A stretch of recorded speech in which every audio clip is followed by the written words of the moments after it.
Like I started off, family, it don't matter what your religion is, because it's not about that. We gotta come together no matter what. We gotta help each other no matter what. If we don't, then our whole civilization, all of our people of color, will be destroyed. And that will be the first time in history that it ever happened. As we're about to read in the story of Exodus, it starts talking about how the oppressor had made a plan to destroy all the men in Israel. But we already know that they got a plan out here to destroy all the men.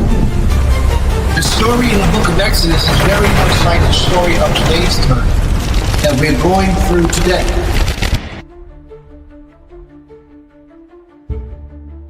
This prophet didn't say, well, you got to go get me a certain type of food. He said, I'm not eating nothing in this place because y'all are idolatry.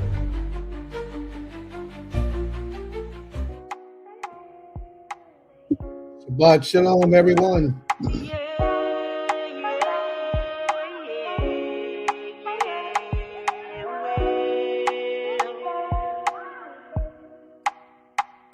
I done had good times. I done walked inside this way, yeah, my whole life. I done seen men go back and forth where there's no strife. I done felt more than the righteous, say about 8, 9, and got up 10 times. You know I just don't get it. How you bite the hand that feeds you, I won't let it. Jeremiah 9 is so prophetic. Rewarding good with evil, yeah, you will regret it. Man, it's heavy, so I gotta get this off me. Like LeBron playing Wade, my best friend crossed me. We used to dream together, would scheme together. Even walked into the house of Elohim together. But he a Yoab type dude. I tried to hug, he came to stab type dude. And when it come to mercy, he ain't showing none. But when the seat was in front of him, he go grab type dude. Israel make me, Israel break me. Not to sit and talk about our differences, it's just crazy. See, he was David, I was Johnny. If he was thirsty, I bring Frank to bring him a Dasani. You violate, I walk away instead of going for blood. No depths but no grudge, but I'm accused of holding no love. Ain't made no restitution yet, but I still keep them in my prayers. I just want Yahweh to make my forehead hard as there. My guide my footsteps. Yehovah be my guide. Take my footsteps, yeah. Cause I walk among snakes and scorpions, yeah. But yeah, you are my vengeance. If I get bitten, Yehovah be mine.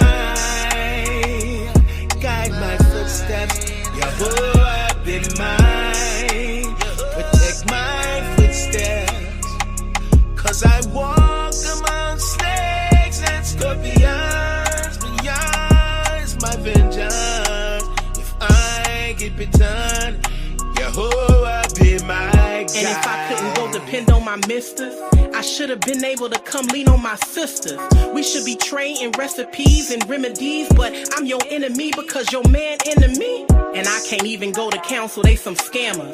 I'm from Ohio, how my business in Guyana? You pillow talking with your wife, man, you playing with my life. How did this become the Hebrew standard? Stand up, feel like I've been betrayed up by my elders. And what? Wanna get on back, but my integrity got me jammed up. Feel like I'm living my 23rd hour. Why is this wickedness coming from those in power? Yeah, come down and deliver me from this evil. Yeah, I'm trying not to spaz out on your people. Yeah, I came down and guess what? He helped me see the same thing I was saying about people. People pray about me. My guide my footsteps. Yehovah be my guide. Take my footsteps. We gotta have y'all be our guide. Snakes and scorpions, yeah. You gotta be that change you wanna see. Like Minister Kava say, be mine. everybody gotta do Day of Atonement. Guide my footsteps. Nobody hands clean. Be mine. Be that change you wanna see. Cause I walk among snakes and scorpions, but yours my vengeance. If I We gotta do better, Israel. Yehovah be my guide. Yehovah be mine. Cause I walk among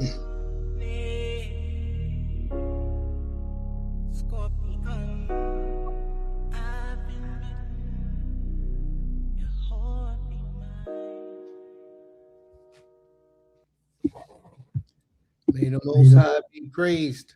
May the Most High be praised. From everlasting to everlasting, he is king. And he has spared all of our lives on another Shabbat day that we get to sit before him, to present ourselves as a living sacrifice, to serve, to honor, and to worship him.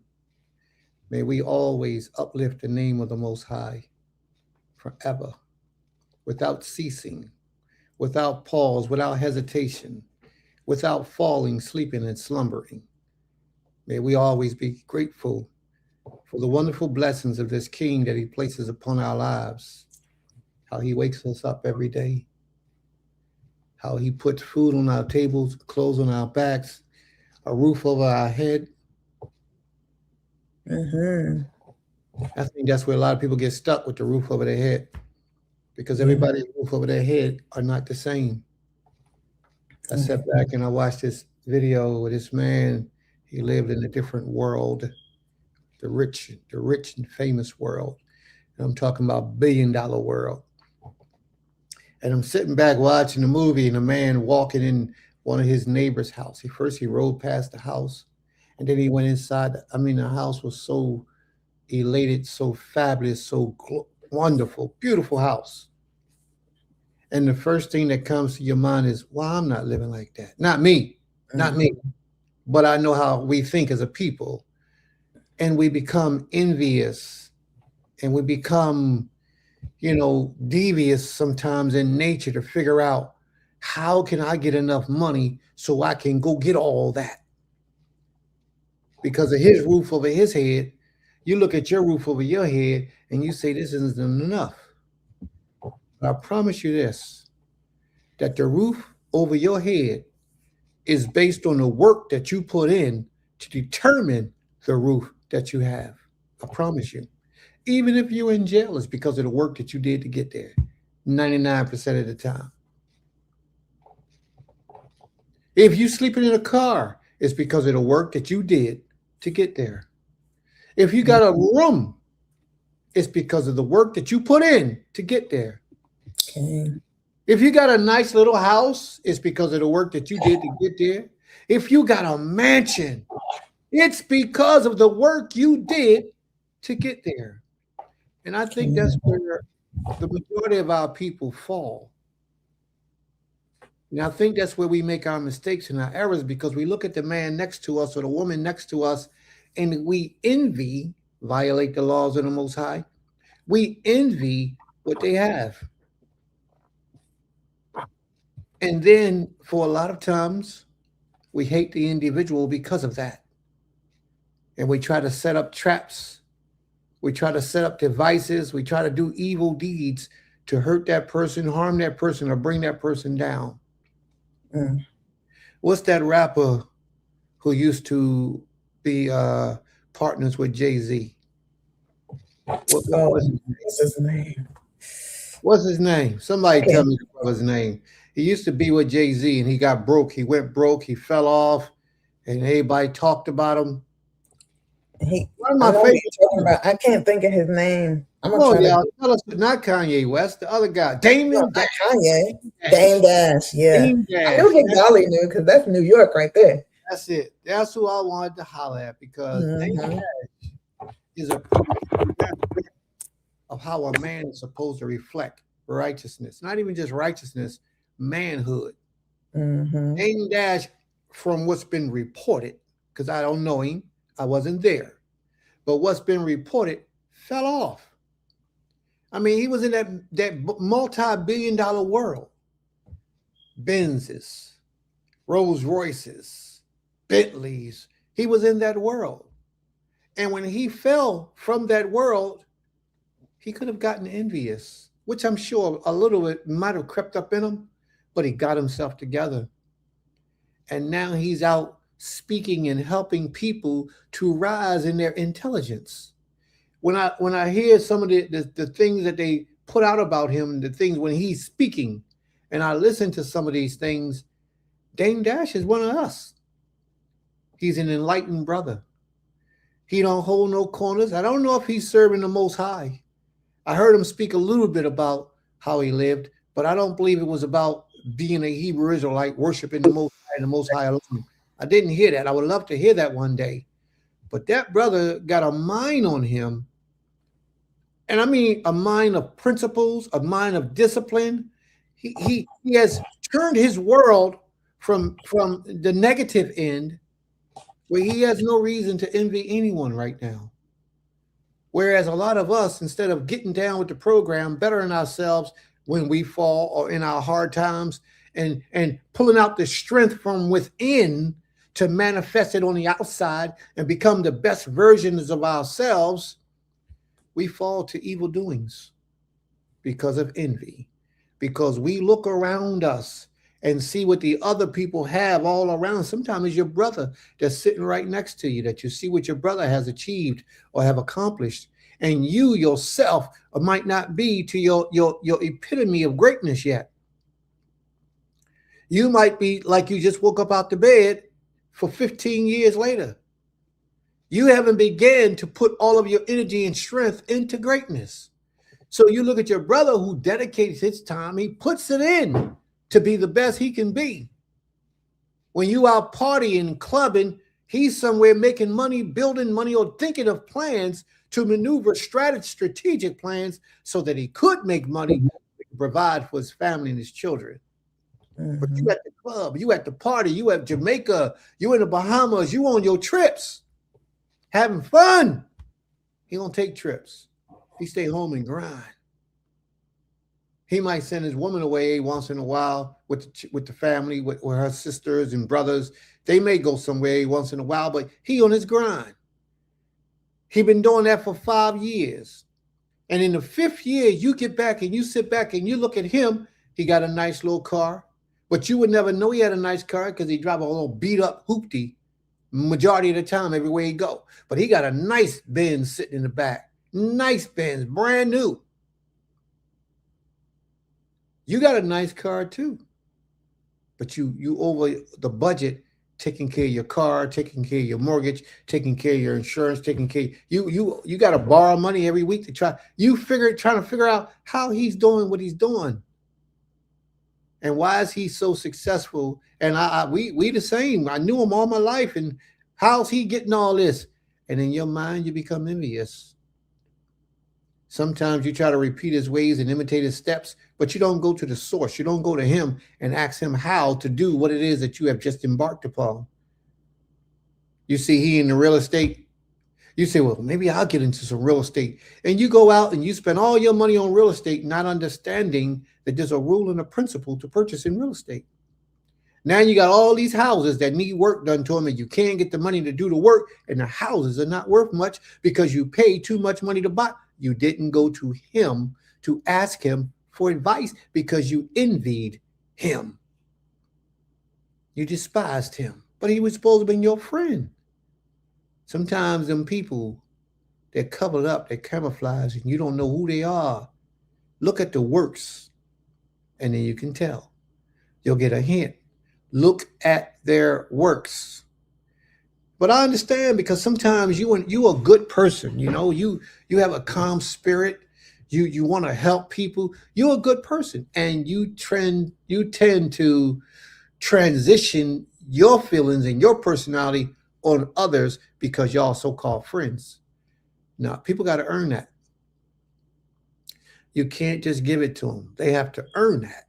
And what happens is we usually share and give to people. They don't have the same heart you have because they don't share and give to you. Have you ever noticed how many people in your life you are helping, taking care of, and provide for, and look out for, and have a genuine love in your heart to make sure that they get better?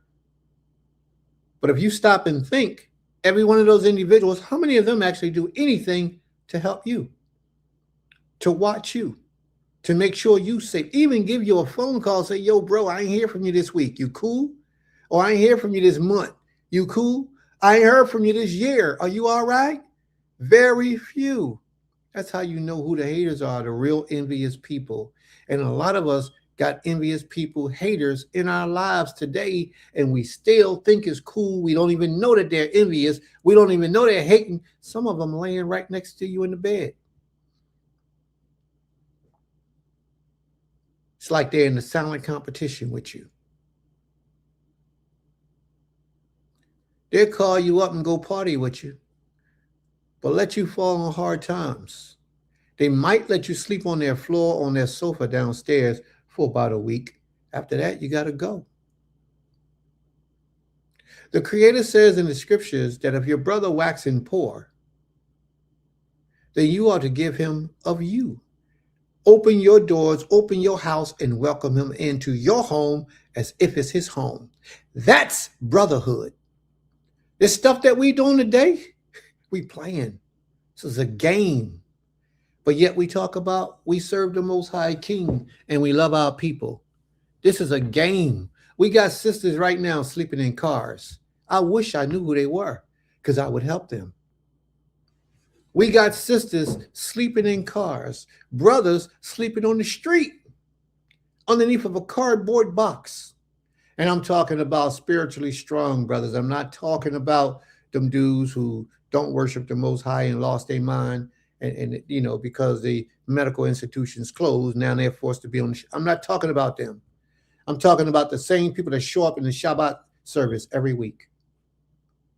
I wish I knew. And if you're in this condition, please reach out to Prince later on because there's a lot of talking we need to do.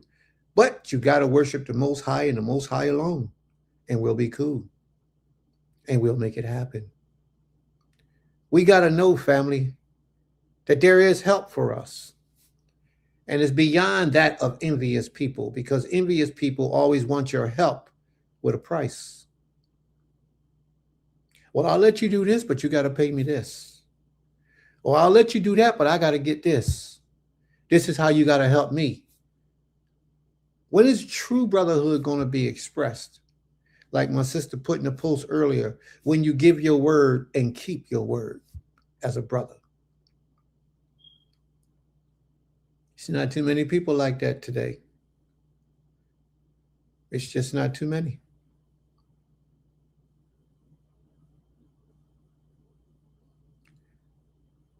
We got to get past, we got to look past those who say they love you and really don't. They pretend as if they love you, but they don't. And the sad part about it is that a lot of us don't know what love is.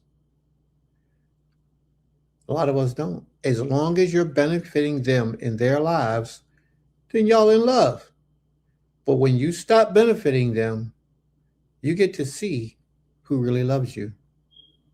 Shut down for a week or two from doing your normal deeds and see how they respond to you.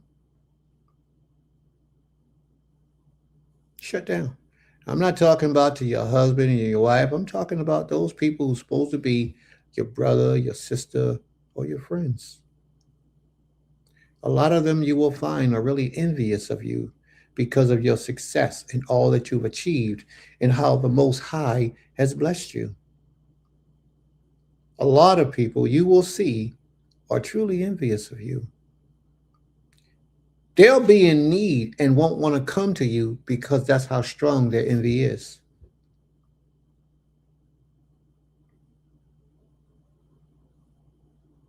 They will show just that much secret diversion from you. And if you ever find out their position and you reach down or over and out to assist them, you have to not let them know it's you. Because if you let them know it's you, they'll pretend as if they're all right and continue to suffer rather than say, okay, thank you, I appreciate that. And I'm being completely honest. Envy is a powerful device formed by the adversary to divide, to conquer, and to destroy our people. There are some people who would hate to see you rise. They will destroy their own lives if it meant they could prevent you from rising. And that's sad. And a lot of them are camouflaged to make you think they love you, make you think they care. But a lot of them are just there in your life, just secretly, and they don't even know, but to secretly hold you back from achieving and from becoming superior. They don't even know because they don't take the time to get to know themselves. And it's sad. is sad. You know, the Most High has placed us uniquely together for his reasons. And a lot of us haven't began to search as to why the reasons are that certain individuals are in our lives. So my advice to you, family, is that you should begin to write down everyone that's in your circle. Everyone that's in your circle, in your life, that you hold dear. Everyone, your brothers, your sisters, your cousins, your aunts, your uncles, everyone. And you ask yourself, how do you benefit their lives? And you be honest with yourself. And if you don't benefit their lives, then put that down as well. But what is it about me? How do I benefit him, her, even your own mother? How do I benefit their lives? Because you should be a benefit to the lives of everyone in your circle. And then I want you to make prayer, fast for 3 days, and then go to the Creator and ask the Creator to reveal to you how they benefit your lives, your life. How everybody that you benefited, how they benefit you. And you do the same thing and you write each one of them down, each scenario down. Because time is sacred. Time is precious. But effort is even more sacred and precious than time. So while you're putting all your effort into something that doesn't put effort into you, which you don't understand, you are destroying and taking away from your own profitability, your own comfortability, and your own enjoyment of life. Because you're putting so much energy into things and people and places that don't benefit the structure that you have for your future. And everything we do in our lives should be geared toward how it benefits us tomorrow. Everything. Clip that. Everything should be benefit and in a working way to direct us, to help direct us to the prosperity of our future. Now, I'm not, let's get this record straight so that you understand. I'm not saying charity that you do. We all must do charity. And charity shouldn't benefit you at all. Then it wouldn't be charity. I'm not talking about those things, the kindness out of your heart that you do to help people that are truly in need for help. I'm not talking about those people. I'm talking about those people in your circle every day that you really, you think that they love you and care for you. Like your children, like your husband, like your wife, like your sister, like your father, your stepfather, your grandfather, your friend, supposedly friend, or your homie from around the corner, or your partners at work. Ask yourself, how do they benefit you in your walk toward the Creator? How do they benefit you in your own lifestyle? What do they actually do for you? And you will be surprised at the results, because a lot of our relationships that we have with people are made up and they're pretending to be. They're not real. But the hard part comes when you are really in need and you find out when you're in need that this person don't really love you or care for you or even like you. I rocked for years with people that despise me because I didn't know. I was naive. I didn't know that they envied me. They envied my success. They envy my relationship with the Creator. They envy the sacrifices that I would make to the Most High. Like right now, I'm on a fast. I've been on a fast for 30 days. Well, it's almost 30 days. In another week, it'll be 30 days. The 15th of April will be 30 days. No food, just liquid. Well, I can say that to you and you be like, oh, that's good, Prince. Congratulations. Keep it going on. But that person that's envious won't do that because they wish that they had the ability to do what you're doing. They would die. They desire it for themselves and they're not able to do it. Therefore, they despise you for it. And that's just a small example of envy. But yet they'll speak to you every day and say shalom and come to class and be your friend and talk on Facebook and, and talk all good. But they will absolutely do nothing for you in your life to elevate you, to help you, to protect you, to guide you, to teach you, to shield you. And when they're not in your company, they're quick to talk about you. Quick to talk about you. I remember people I fed for years, people I housed for years. And the moment I had a fall, they was in the middle of the street dancing, screaming and laughing because the Creator punished me. They were so happy. And I couldn't believe it. A surprise, lived in my home with me, lived in my house, provided food, clothing, shelter, used to take them shopping to make sure they was cool. And they laughed when I had a fall. Why? It doesn't make sense. There are a lot of people in our lives today that you bend over to help that don't deserve your help. The Creator bless you and you take your blessings and you help somebody else with those blessings who don't worship the Most High, who is not striving to live a righteous life. But you give them those blessings. And what are you really saying to the Father? What are you really saying to him? Because he blesses you because of the work that you put into him.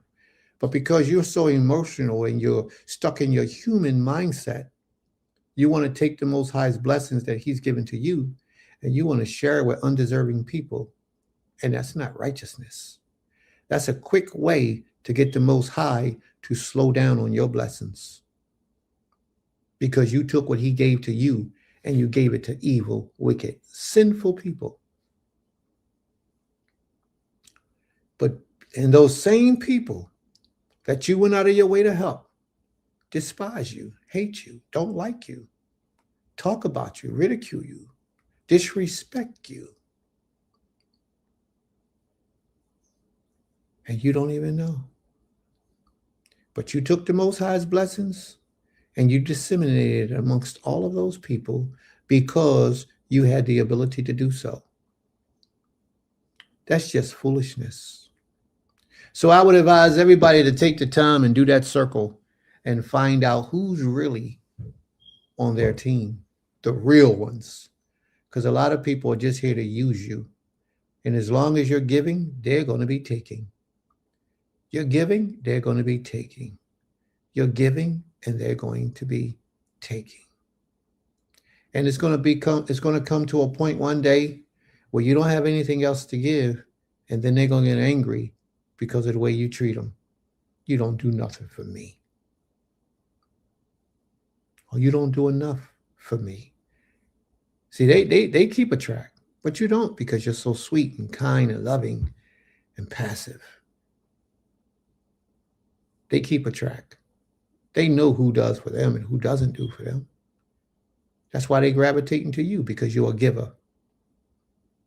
And that same person that you do all that giving for, all that helping for, will really be envious, lying in the wait, lying in the cut, lying in the dark for something to happen to you so that they can shine and gloss and smile and be happy in their inward parts. To their soul, they rejoice. I like this saying I heard a long time ago, and I'm saying this message because I need y'all all to be mindful, because this is a fact. I heard this message a long time ago. Look at somebody when you tell them good things about yourself. Their immediate unconscious reaction lets you know how they truly feel about you. I got a promotion at work. Oh, yeah, really? Congratulations. No, his immediate reaction, because he's envious of you. Tell him you slipped and fell and hurt your back. Ha ha ha! I mean, damn, bro, you all right, man? Because he's envious of you. It's just like negativity. When someone spreads negativity about you, it goes far and wide. But when it comes time to spread the positivity of something good about you, most of the time they keep it to themselves. Most of the time they keep it to themselves. And if they let it out, they might let it out to one or two people. That's how you know people who are really envious of you. But at the same time, if a person is envious of you, they can only be envious of you if the Most High is smiling on you. So therefore, let them be envious. Let them do what they do. Let them be envious. But you keep pleasing this king. You keep showing love and charity and kindness to all those who are in need, not expecting anything in return. You continue on that path that you understand, that righteous path. And let the envious people be envious, because they will and they are. And you sometimes will never be able to detect who they are unless you carefully, skillfully are willing to remove your emotions from the equation. Because when the truth is revealed and the envy is uncovered, that envious person could be somebody that you genuinely loved and cared for, but they don't love you. Although at the end of every conversation, we end up with, I love you, I love you. They don't love you. I say to each and every one of us, make that circle and ask those questions. And when you find who that person truly is, when you find that one truly in your life, beyond a doubt or envious of you, you pray for them. And you ask the Most High to heal them because they have a sickness. It is a disease, it's a sickness, and it's a sinful nature to be envious of anyone. The Most High says in the scriptures, thou shalt not murder, thou shalt not hate. And what's the next one? Thou shalt not murder, thou shalt not, what? What do you say? Thou shalt not covet. Thou shalt not covet. And covet is the root to envy. Same thing. It's the beginning of an envious spirit or an envious mind. So be careful, family, because as you prosper and as you grow and as you develop, you will create haters. Sometimes, most of the time, they're in your circle. Sometimes they're out of your circle. But most of the time, they'll be right in your circle and they'll be hating you. And anything, you won't know they're hating you until you do what it is that I told you to do. Then you'll begin to see a pattern of hatred. You pray for those individuals, or you ask the Most High to allow you to be more understanding of this individual. Creator, please help me to be more understanding of this person so I'll know how to deal with this individual. Don't take matters in your own hands, because more than likely you'll destroy something that could have worked out in the future. You call them up, you cuss them out, you get all of your emotions, and you want to fight and argue and cut them off and do all. No, you could actually help this individual. So you pray, not specifically for that person directly, but for people who are of that nature, who are people who have that type of spirit, people who are trapped in that jail or that prison of being envious to those they're supposed to care for and love. Ask the Most High for his guidance in all matters. Learn to trust the Most High. And what I would say to you, I remember when I was a little younger, not too much younger, just a little younger, maybe 10, 15 years ago. I was driving this, do y'all remember those Toyota Prius? Them little electric gas cars, a little Toyota Prius, a little joint, a little hoopty joint. I was driving a little Toyota Prius, and I had my wife at the time, wife in the car with me. And we pulled up next to this man, this white guy, with a Bentley, Rolls Royce, pretty Rolls Royce. He had his woman in his car with him. And we caught each other at the light, and I rolled my window down. I asked him to roll his window down. So he rolls his window down. I said, man, tell me how I can get down, because I want to get something just like this. My wife smacked me upside my head. She said, bang. She said, boy, you know you already got all that stuff. Leave that man alone. She didn't understand. She didn't understand. First, I'm a humble brother. In my opinion, I'm a humble brother.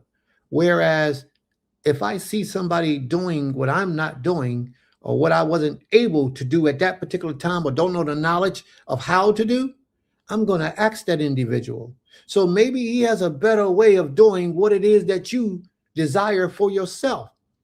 Don't hesitate to ask them, hey, bro, how can I get down? How can I do that? Can you teach me? You got classes? You taking applications? I want to learn this stuff. But we, because of our ego, we refuse to humble ourselves before another man. And if we did, we find all these different reasons why this guy is arrogant, hard-headed, nasty, disrespectful, and don't want to share. And that's not true. You just want it the way you want it. And that's not the way it goes. You have to earn what you get in this life. Therefore, if this man has achieved it, he's going to put you through the ropes to get you to earn what it is that he's opening your eyes to.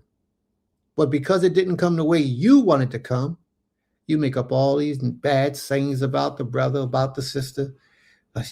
I wanted to be a doula, and she wouldn't let me just come right in and start delivering babies. She told me first she wanted me to go to school. And then she told me she wanted me to watch videos. I didn't need to do all that. I wanted to just go right in and start delivering babies with her while she was there. No, she got that way because she earned it. She earned that right. And who are you that you don't have to earn it? Because when you're delivering babies, you got people's lives in your hands. And you have to learn the basic foundations of doing so in order to deliver baby. But envious people don't want to earn their way. They want to try to sacrifice to bring you down, but they don't want to earn what it is that they have, what it is that they receive, and what it is that they get. You got to be careful of those type of people. We should all earn our way. Therefore, once we arrive at that place, we know how to provide and take care of that place. How many people hit the lottery and won millions of dollars and was broke within 10 years, even 5 years even? How many people did that? The reason why? Because they didn't earn those those riches. They didn't earn it. Therefore, they know not how to keep it once they get it. There's a difference. The man who earned it knows how to maintain it. He knows how to keep it coming. But the one where it just was given to him, you get an insurance policy, you hit the lottery, you get a lawsuit, and you get hundreds of thousands of dollars. And a few years later, you're broke all over again. Why? Let's travel, family. Just make that circle and write down all those people that are in your circle that say that they love you, that say that they care, that you put your love and your trust in. And see how they hold up on that scale of what they do for you.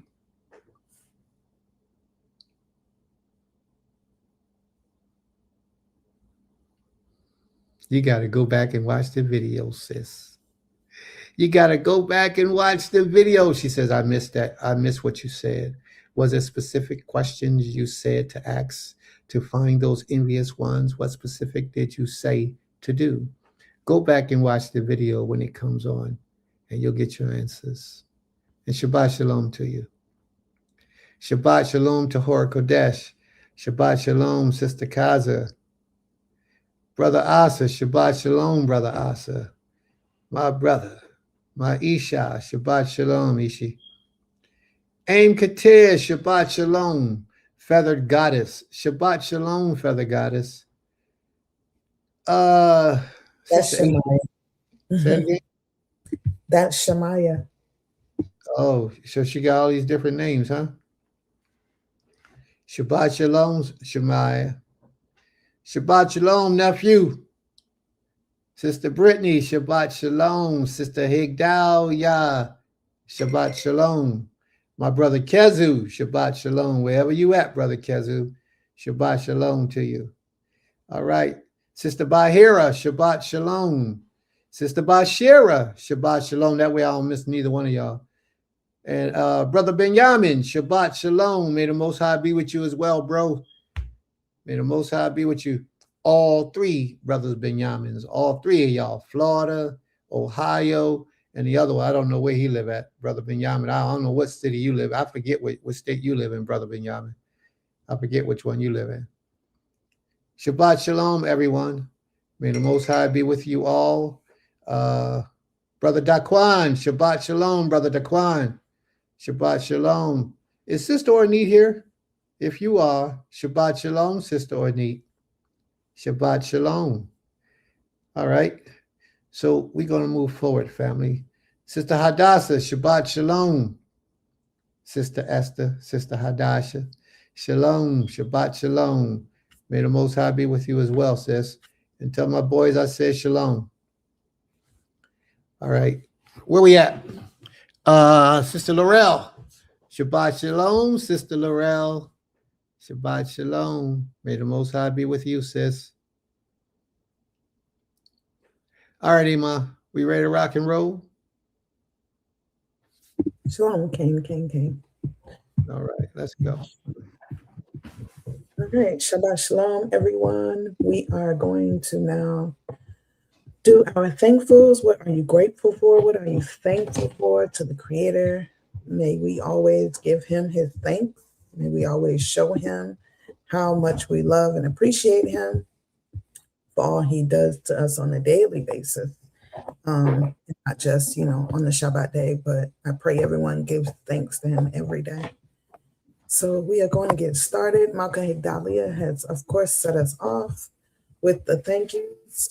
Please, just a reminder, if you have anything you want to acknowledge publicly, thankful to the Creator for, you can post it in the comments and I will read it. Or if you want to come on, as my husband always likes, you can come on with the link and come on and give thanks to the Creator within your own voice. So beginning, Malka Higdalia says, I'm thankful to the Most High for how it feels to wake up, especially after sleeping on Shabbat. Hallelujah. Then she says, I'm thankful to the Most High for sometimes forcing us to answer hard questions in order to determine how to move properly before him. She also says, I'm thankful to the Most High that Mommy and I have been able to resume our lunch dates. We talk more than eat. She says, I'm also thankful to the Most High for making me the baby sibling. I quite enjoy the perks that come along with the position. My big sisters still look out for me no matter how old we get. Hallelujah. She also says, I'm thankful to the Most High that my children have stepped in to check for and help out their auntie that does not have children. I was like, oh, they do learn. Hallelujah. She also says, I'm thankful to the Most High for Goshen Hebrew Academy at Temple Kifarim.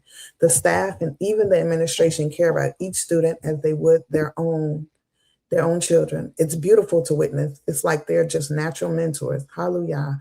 Our children's future is looking brighter thanks to GHATK. She said, I saw a headline that read, a senior was being sent back to 9th grade. It could never get to that point being a student at GHATK. Most High willing, it won't ever get to that point. She also says, I'm thankful to the Most High that the school year is almost over, even though I still have to work through the summer. It'll be different. It'll be in a different school with added children. So the change in scenery will be like a new adventure. All praises. Congratulations, sis. She says, I'm also thankful to the Most High for providing so many avenues to return to him. Hallelujah. Hallelujah. She says, I am thankful to the Most High for the things that are explicitly stated and also the implicit statements in the Torah. They help to fortify our understanding and not the emotions that I or someone else holds or the fervor they may have for their belief. Hallelujah. She also says, I am thankful to the Most High for his patience when we ignore or simply are confused about the signs he sends us for our personal understanding. She said, I'm going to read that again because I kind of stumbled. I am thankful to the Most High for his patience when we ignore or simply are confused about the signs he sends for us for our personal understanding. Hallelujah. She says, I'm thankful to the Most High that many of my friends are night owls. I got up at 3 this morning, was able to have an impromptu Torah chat with one of them. I love it. Hallelujah. She says, I am thankful to the Most High that he put the idea in someone's mind to make hot water heaters. I have had to take cold showers in the past, and it's such a different feeling to get hot water. Torah Yehovah. That is so true, sis. He says, I'm thankful to the Most High that he called me to serve him. While I would like my whole family to know and understand, I want more to be satisfied with whatever he chooses. Hallelujah. She also says, I'm thankful to the Most High for putting it in my heart to love dressing modestly. This allows me to dress that way every day and not just on Shabbat. Hallelujah. She says, I'm thankful to the Most High for the many ways he has designed our bodies to protect our minds. She says, I'm thankful to the Most High that I may be able to start driving again soon. It's been almost 10 years. Whoa.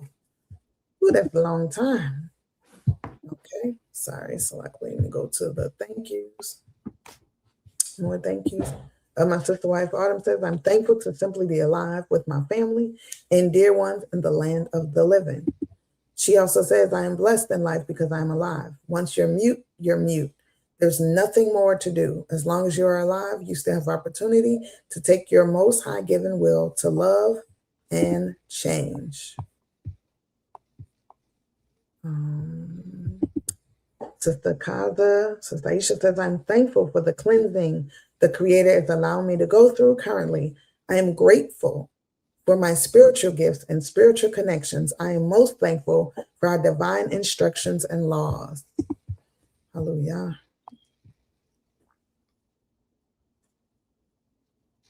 Let's see. I'm just looking for more thank yous. 1 second, guys. All right. Brother Asta says, I am thankful for experiencing justice that can only be experienced when you trust the Creator. Hallelujah. All right. I don't see. Hold on 1 second. I'm sorry. Sister Brittany says, thankful for another week of safety and good health. Hallelujah. Sister Yakia says, Toda Yah, that my surgery went well. 8 weeks of recovery equals to 8 weeks of getting closer to Yah. Hallelujah. A great way of looking at that, sis. Toda Yah. I think that's all the thank yous, unless there's more coming.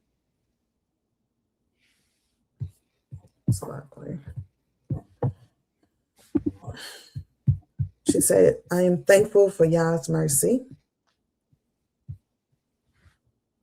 And then Aim Kimya says, Shabbat Shalom. I spread my arms to the Most High for the many blessings bestowed, love of family, friends, safety of all. The Most High is worthy of praises, honor, great esteem. I am thankful for the spirit to endure. Hallelujah. Okay. All right. Tehor Kodesh says, Kahana says, I'm grateful for the removal of those things that I wanted, but the Creator had a different plan for me. So I'm grateful for the protection and mercy that Yahweh extends. Hallelujah. And Shabbat Shalom to Sister Maxine, too. Shabbat Shalom, Sister Maxine. Oh, is that going on? All right. Let me see. Okay. I don't think there's any more of a. So I'll go.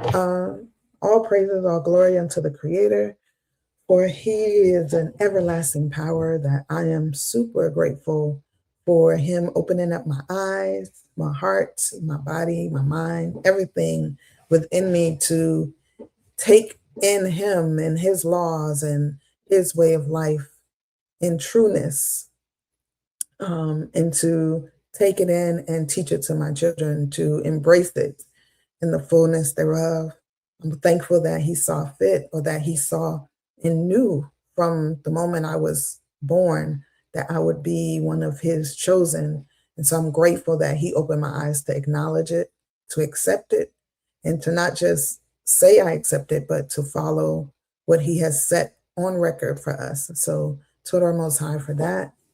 Giving thanks and praises to the Creator for my Ish, for all his guidance, his protection, for the Most High sparing his life and continuously finding different ways to heal him from the different ailments of not just life itself, but the world around, the air we breathe, the things that he does on a daily that can affect his mental, his spiritual, his physical, and his financial balance and well-being.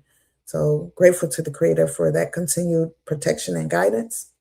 Grateful to the Creator for my Horim, my parents, for all that they have placed in my life during their living times and even in their passing, the memories and the lessons that they bestowed upon me from in the womb are continuously guiding me and helping me to make different decisions that they, bestowed and taught me as a young child. So I'm grateful for who they are and who they were and who they'll continue to be through their lineage and their legacy. Grateful to the Creator for our children, the children that I bore through my womb, the 5 children I bore through my womb, and the children that I have gained from my marriage and this blended family that we have developed. So grateful for that. Grateful for just life. Grateful for my siblings, my sister wife, all of my friends. It's been a very, very grateful year with all the things that have gone on and just seeing the successes of life. I'm grateful for this time of the year. It's we just had our new year, and in the midst of that new year, so much has happened, and so I'm grateful. I had a daughter graduate from college, then start her journey into the law field, and then my son came home to reside back with us, and so I'm grateful for that. My youngest daughter is now headed off to college, and I'm super grateful. Been very emotional about it as a mother. When you see your children elevate in life and overcome different obstacles that they didn't put in their path, but as adults we make certain decisions and it affects them. And when you see them overcome those obstacles and obstacles that you didn't put in their path, and that just became a part of their journey, and they triumph over it and they become victorious, it allows you to be thankful. And sometimes you're emotional, sometimes you may cry, sometimes you're just happy for seeing such a blessing. So I'm super grateful for seeing that blessing and seeing all of my children just become people that I didn't know what they would become. I know what I thought. You have your different ideas of what your children will become, but when you see who they become, it's just a whole different thing that takes over inside of you, and pride and just love and appreciation for them choosing you as their parent and you being able to help guide their life. So I'm grateful to the Creator for allowing me to be their mother,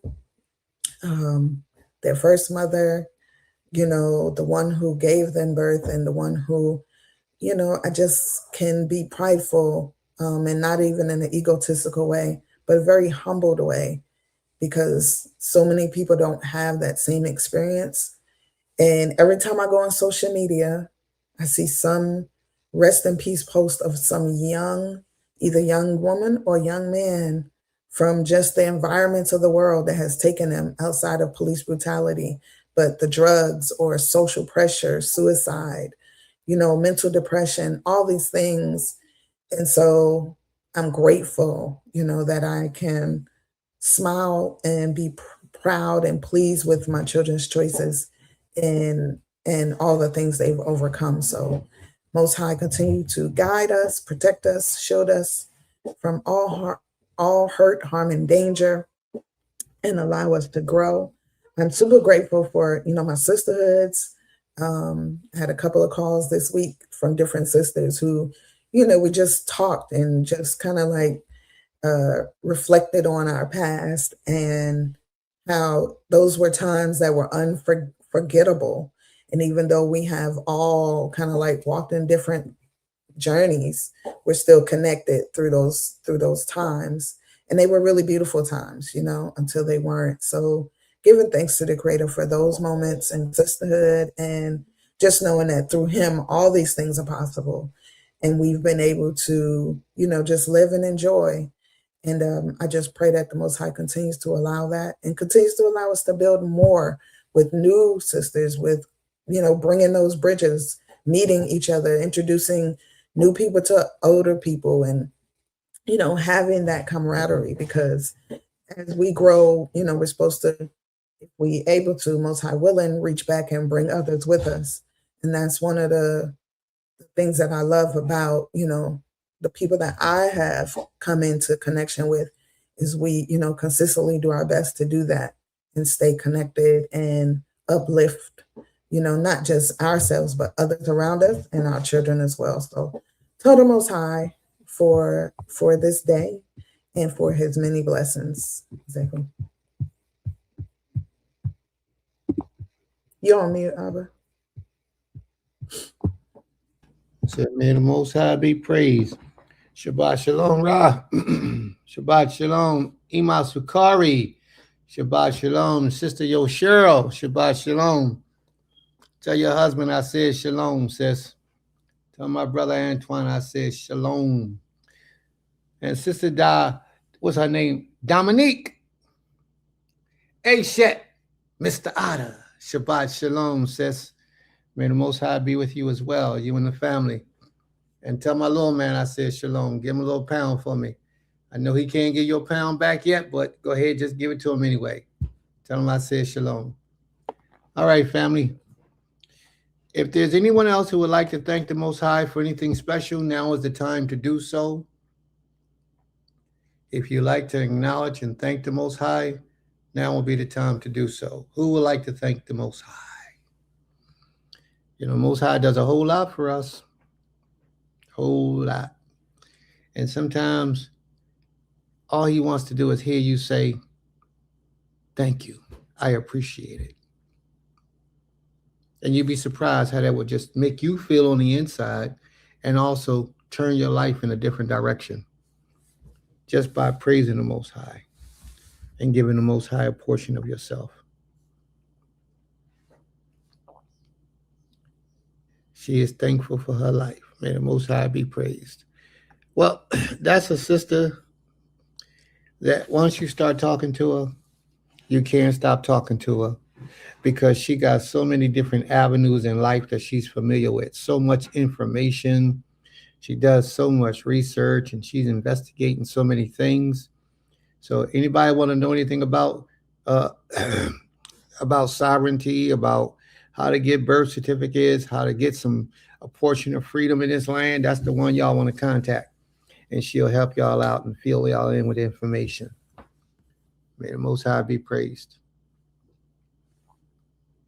Grateful to see the growth of the youth expanding. May the Most High be praised. Anyone else? Anything else you want to thank the Creator for? Anyone else? Is there anyone else who would like to thank the Most High for anything special before we move forward? Anyone else? I know it's a lot of you in the background that don't want to talk because y'all don't want nobody to know y'all be on my page, but that's okay. We ain't going to tell nobody. Or you can go out and come in with a crazy name so nobody know who you are, if that's what you like to do. All right? All right. And Keter says, I thank the Most High for the blessings of nature, sunshine, rain, wind, food, clothing, and shelter. May the Most High be praised. And those are the things that people forget to thank the Most High for. Thank you, Aim, for always being on point. Lyrical Dreams. Shabbat Shalom, sis. May the Most High be with you. And my wife, Princess, got something to talk to you about later on, I believe. Or did you already have that conversation with her? No? Okay. Princess got something to talk to you about later on. You might want to reach out to her after Shabbat. All right. Anyone else? Anyone else want to thank the Most High for anything special? No? All right. Don't say we didn't give you the opportunity to. Y'all go on my Facebook page. Y'all see where I put up a post that if the watchman blows the horn, the chauffeur, and sounds the alarm, and you don't take advantage of that, ain't nobody's fault but yours. Sister Lyrical Dream says, Today for this day. I'm grateful to the Most High woke me up today.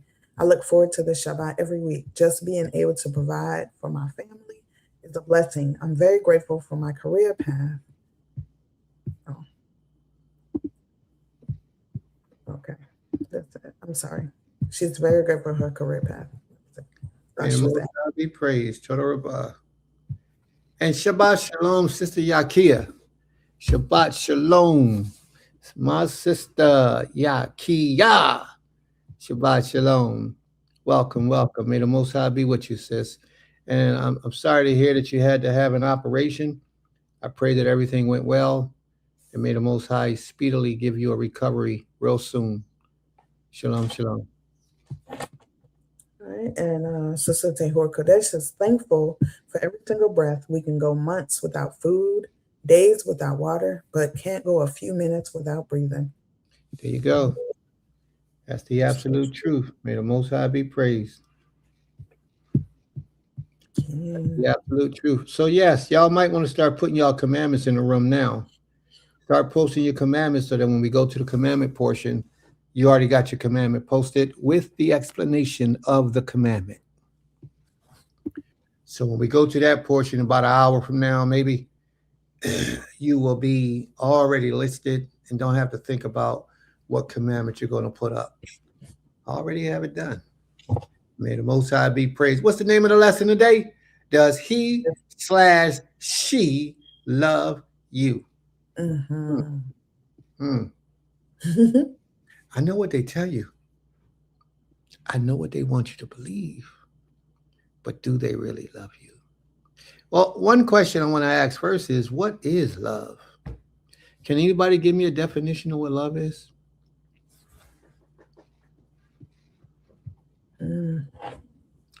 Anybody tell me, what is love? The chicken brothel. I'm back on my regular account now. What you looking in the dictionary? You mind tell us what love is? Who, me? Yeah. Oh, I just typed it. What do you mean? Tell us, what is love? Come on, y'all. Talk to me. Nobody talking. What is this? We might as well just shut this class down because ain't nobody participating. Do you not accept the comments? Yeah, we only got 2 comments, and they say the same thing. Well, we got all these people. We got 2,200 people in here and 2 comments. That is pathetic. How many likes we got? We got 4 likes. Y'all kidding me? Hold up. And 0 shares. We got 4 likes and 0 shares. No, I don't know what you're saying. We have 14 likes. We have a lot of shares. I don't know. Where they at? I don't see no shares. What are y'all doing? What are y'all doing? What are y'all into? And what'd that say? My sister says, love is an action verb. I would say it's the sacrifices, both physical and unseen, that 2 people make for each other daily. Well, what if it's 3 people? What if it's 4 people? What is wrong with it's 5? Would that still be love, or would that be something else? Gosh. All right. All about sacrifice. Oh, wow. Sacrifice. Okay. Maybe tell us a little bit about that sacrifice that you see in there. What do you mean by sacrifice? What she say? Love is an emotion. In a worldly sense, love, spiritual love, is interacting with others according to law. Okay. Number of people is irrelevant.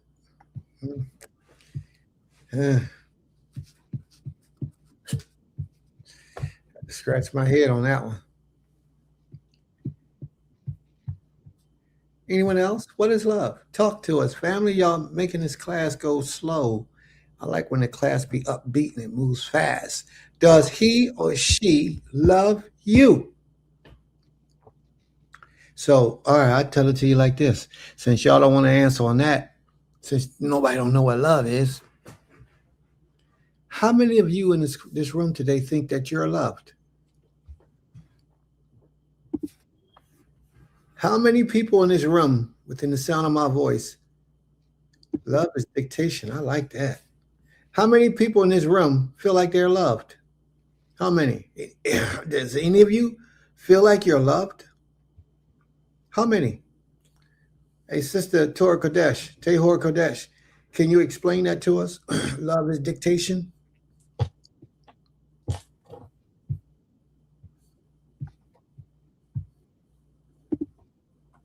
And Zaquina Laurel says, Shalom is the ultimate goal. Even nature teaches us this lesson. We ought to love Shalom and pursue it. The Most High Sovereign is Shalom. That's his name. Okay, Toda Rabbah. How many people feel that you're loved? Sister Aisha says, love is kindness, correction, and patience. You got to put a star next to that. That right there, boy, should be up at the top of the list. My sister wife says, a big family has a large number of people. And my understanding of love, what I said earlier, can be applied to both big families and husband and wife. All right. May the Most High be praised. Toda Rabbah. So we only got like 4 people that feel like they're loved out of 2,200 people. Only 4 of y'all feel like y'all loved. Then my problem is worse than I thought. My problem is worse than I thought. We got a big issue. Historical Dream says love is patient, love is kind. Love is an action. The Hebrew word for love is ahava, and the root word is hab, which means to give. So if love is patient and love is kind, what happens when love has to get rough and love has to be rushed? How about that? Is that still love? You said love has to be rushed? Yeah, what she said is patience. Well, the opposite of patience is rushed. And she says it's kind. And the opposite of kind is mean or evil or wicked or hurtful. So how about, she said, yes, it's still love. Okay, there you go. So what that say about your first comment? It's a balance. Yeah, okay. May the Most High be praised. All right, what that say?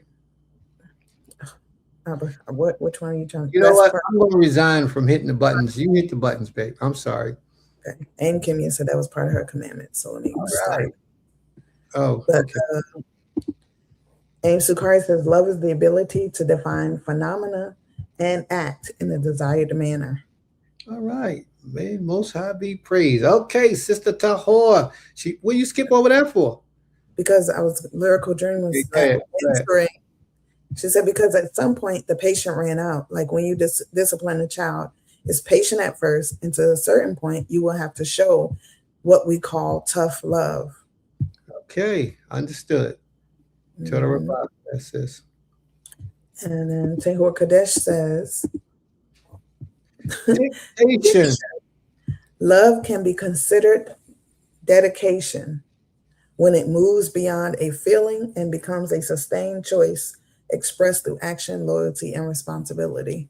One day I'm going to find out who you are, sis, because you be on point. I told you who that was. Who is it? That's Prime Minister Isha. Really? Oh, man, I see why he married you. You on point, sis. You got a mind on you. May the Most High be praised. I didn't know who that was. Tell my brother I said shalom, please. Toda Rabbah. Oh, was that him? Which one? Is that you or your husband speaking? Sound like a That's, female though, so it's probably her. yeah, that's her page. Yeah, you on point. Go ahead, sis. My sister says, "O to give equals Hob, going into my understanding of seen and unseen sacrifices in a way." Okay, may the Most High be praised. Barawak, my brother, Shabbat Shalom, bro. Shabbat Shalom, and thank you for the blessings. I pray that all is well with you as well. So we had our portion today where we're giving thanks to the Most High. Everybody's thanking the Most High, but we're also asking for the family to describe what love is to them. Everybody's trying to tell us what love is. So my brother, I ask you, in your opinion, what is love? May the Most High be praised. So go ahead, y'all. Let's go. Lahore Kodesh. And she said that's her speaking, and she's Prime Minister's wife. May the Most High be praised. Total Rabah. A question, consider. Oh, I said I wasn't going to touch the buttons, didn't I? All right, let me leave the buttons alone for a little while. My sister says, a question to consider. What about love needs to be rushed? Isn't rushing what leads to uncertain decisions?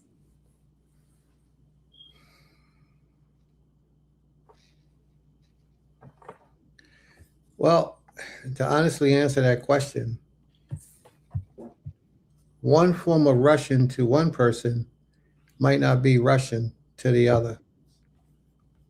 Like if you've given an opportunity for 2 years to get something done, to the person that's taking their time to do it might not think that's rushing.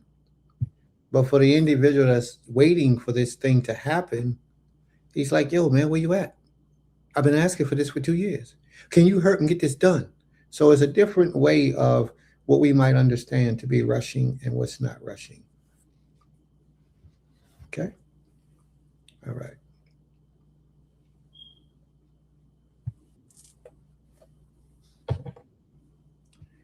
Any other questions? Any other comments? You know, I think some people might have tuned in late and they're getting that delayed reaction, delayed response, maybe. That might be what it is. But let's keep it moving. What is love to you, family? Share with us what you believe and what you understand love to be. Excuse me. And for those of you who are going to be in the class for the duration of the class, you might want to put up your commandments now so that when we get to the commandment portion, we can just read yours and you already have it up and it can just flow. Any other comments, family? And what is that talking about Eve, Sister Kaza? Not Eve in the Bible. They were saying Eve, the rapper, she made a song called Love is Blind. It's a really good song. Wait a minute. How am I supposed to know that? She said someone made a song. It must be a woman thing. And then she put Eve. Yeah, it must be a woman thing. Must be a woman thing. Well, you would probably have to know the artist and the song. Like, yeah, I know the artist. Probably know a whole lot of stuff to know that song. Men don't really know about all that stuff. Let's hear a little twisted. What I know about a song by Eve. I know she was a rapper. That's about all I know. She was with what's that guy named? The big, heavy, fat, black guy. What's his name? What are you talking about? Big Eve. She got to start with that guy, the big black guy that died with Tupac. And the other guy's name was in the name. She did. That was, yeah, she was. Eve was part of DMX's crew. Oh, you know what? You know who was with him? The chocolate, what's her name? Foxy Brown, maybe? Foxy Brown was not with him either. That was Little Kim. Oh, Little Kim. See, I don't know. I don't know. Leave me alone. Let's go. That lets you know. Like Camia says, love represents trust, commitments, affection, intimacy, intense emotions. The Most High is love. All right. May the Most High be praised. All right. Little Kim. Yeah, Little Kim. Eve. That's who was with Biggie. Who? Little Kim was a part of that crew, Bad Boy crew. I thought Eve, Little Kim, Foxy Brown, all them chicks from back in the day. They all came from different crews. Yeah, I'm learning. Y'all keep going. And y'all would never know I used to be a rapper back in my days. Oh boy. Yeah, I used to rap back in the Sister day. Brittany says love is genuinely caring for someone outside of how it serves oneself. Oh, Now yeah. that's the top of the chart. Mhm. That is the top of the chart. Thank you, Sister Brittany. That is a powerful statement. I need to put that at the top. Can we pin that? Every time somebody come into class, they see that. Go ahead, sis. That's a beautiful statement. Go ahead.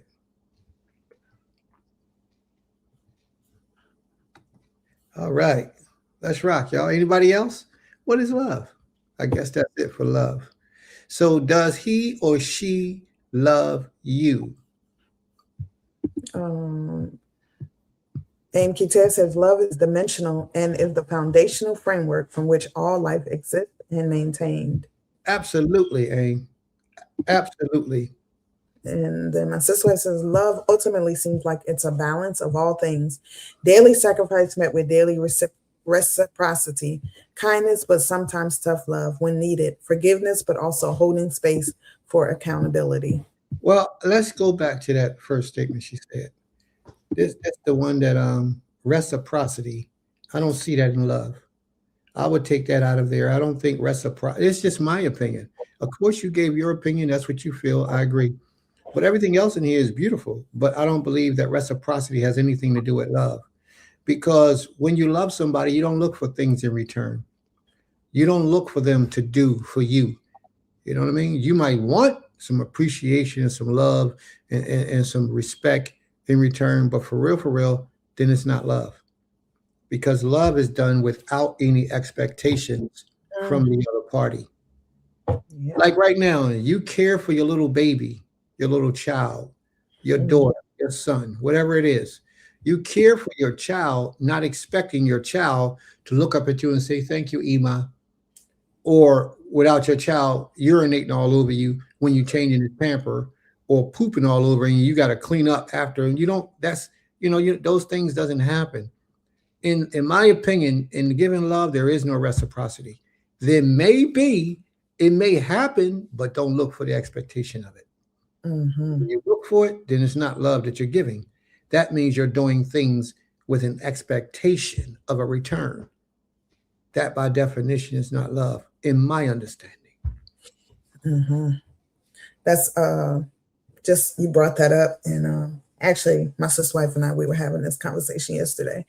And I was saying how when you've grown in life and you've had different relationships, you get to a place where you understand that having expectations is what leads you to have resent and failures, because you're expecting an outcome from something that you've done for someone else or just for whatever it could be.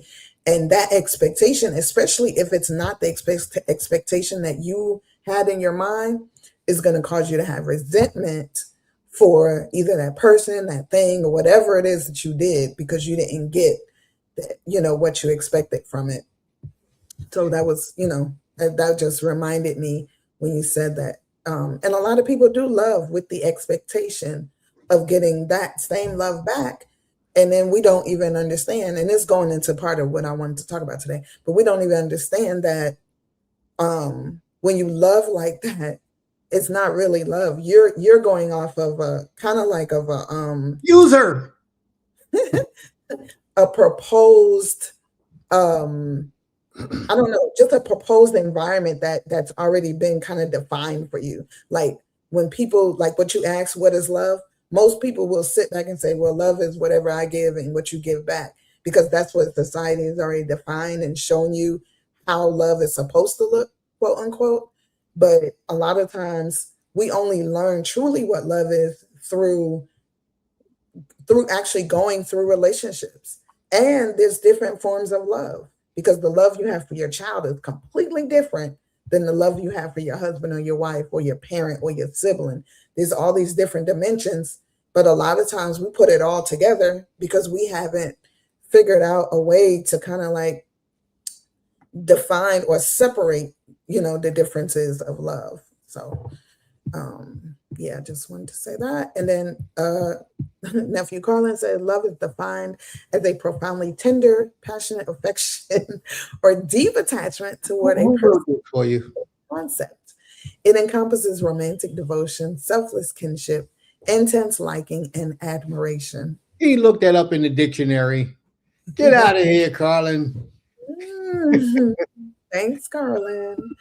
And then Tehor Kodesh says, why does love have nothing to do with reciprocity? I think it has a lot to do with reciprocity, because that's how we become refilled and able to continuously, joyfully, and willingly act out of love. No, well, she came back because she understood after hearing the quarter lesson, and she said that. Yeah, she says that's true too. So expectancy has nothing to do with love. There you go. And then go ahead. Go ahead. Sister Kazi says some folks have unspoken expectations too. They do. And that's and the only way to really know that is to learn a person. You got to learn a person. And even when we say we don't have expectations, we do. It may be small. And like you said, unspoken things.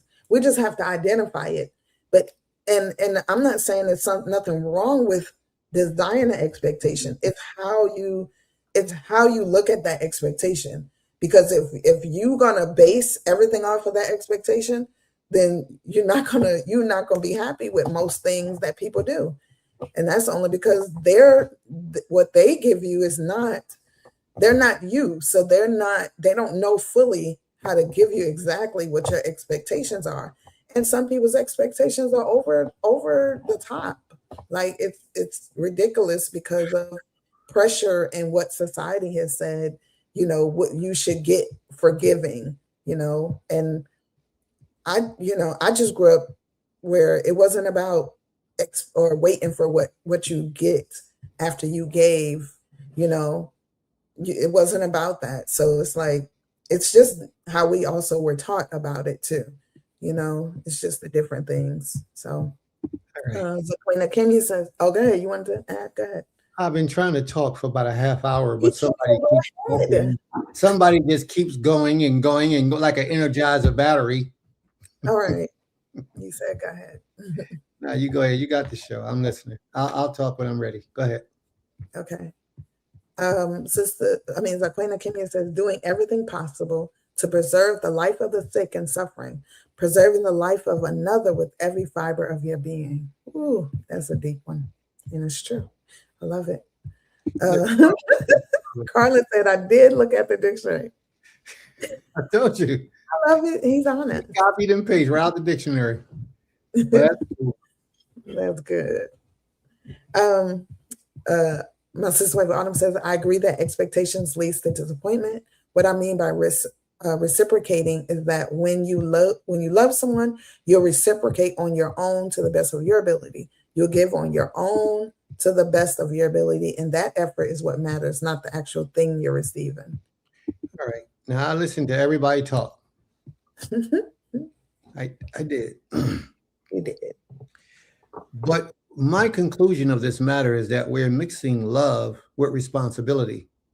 And love has nothing to do with responsibility. When you're responsible for someone, then yes, reciprocation should take place. You're looking for somebody to do something out of their appreciation for what you do for them. Now, you might do that because you love them, but your responsibility is over here, where your love is actually over here.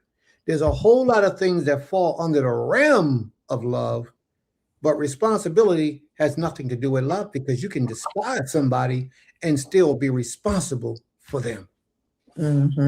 Do what you said you was going to do because you said you were going to do it, but you don't have to love that person.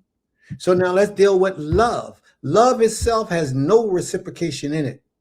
Love is when I'm driving down the street and I see a homeless person on the side, and I'll pull over, get out my car, and walk back half a block and give them something to eat, or give them a bag of clothes, or pick them up and take them somewhere and give them a bath and give them something to eat. and teach them some lessons and set them out, put a couple dollars in his pocket and set them out in the world,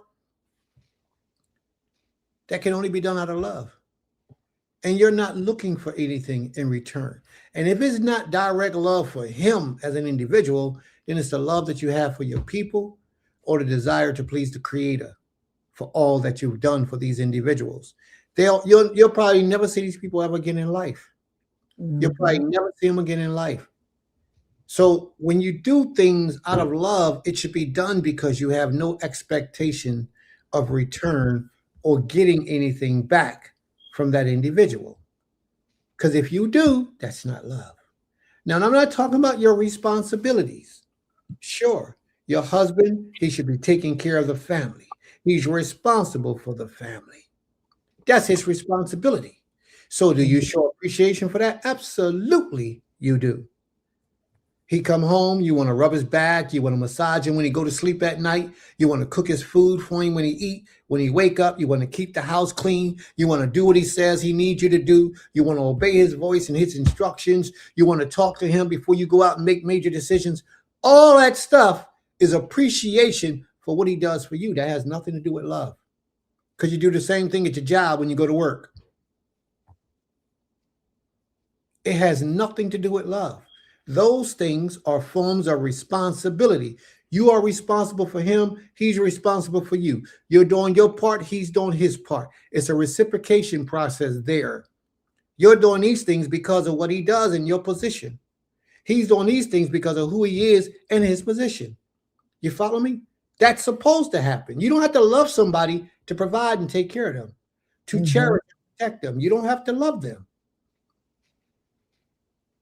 But then when you love somebody, you do things for the simplicity of love, which means I might not never see you again, ever. This could be the first time we ever met. But I took care of that, handled you. I made sure your life, the Creator says in the scriptures that you're supposed to bring people out of the prison houses. That ain't nothing but love. That means when you see somebody struggling, they're having a hard time in life, you give them a way out. Or you relieve them of a lot of the burden or the struggles or the pain and the suffering that they might be going through. You don't have to know this individual. And you don't ever have to see that individual again. That's love. Now, people think that love is just a romantic relationship. Even if you're in a romantic relationship and you love somebody in a romantic relationship, so you think today's world don't know nothing about love when it comes to relationships. Because if today's world knew anything about love when it came to relationships, the majority of us wouldn't have 15 and 20 different sex partners, even 5 or 10 different sex partners. Because within the first 5 people, somebody told you they loved you. Matter of fact, a couple of them probably told you they loved you. Where they at today? If they truly loved you, as my wife said earlier, love requires sacrifice. So where would they be? They would have sacrificed for leaving and they would still be there.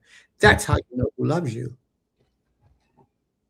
This thing is deep, man. And I talked about the people who tell you they love you to your face, and then later on they show you that they've really been envious of you this whole time. And that can even be in your bedroom. That can even be in your family members, your brothers, your sisters, your aunts, your uncle, even your children. Sometimes envy the life that their parents have. And your children sometimes will try to sabotage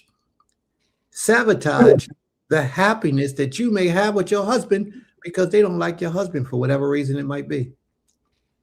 You got to be careful. This world is designed, man. This world comes the enemy. It comes in so many different ways. So anyway, love. Who and what is it? So I asked the question earlier and I got very little responses. Now that we got 2,500 people, 60,000 people. Now that we got all these people in the room, maybe somebody will respond. Are you loved? Do you believe that you are loved? It's really not that difficult. I don't think that I'm loved. I'll be the first one to put my hand up. I don't think that I'm loved. I honestly don't. Because the majority of our people don't know what love is.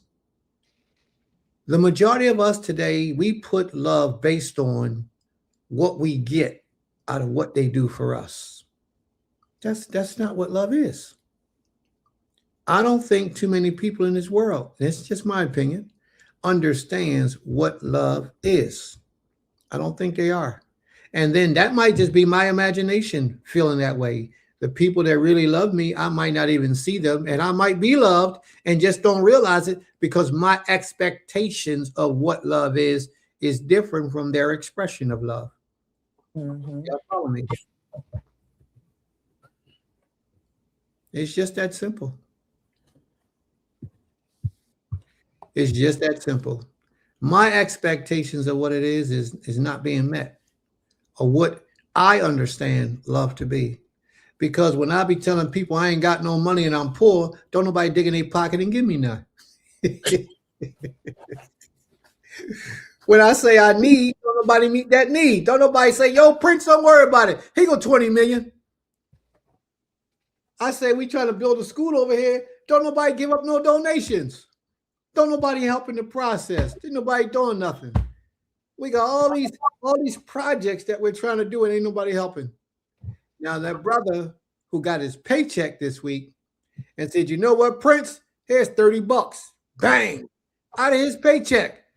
What a blessing. That was love. And I couldn't stop thinking about that all night.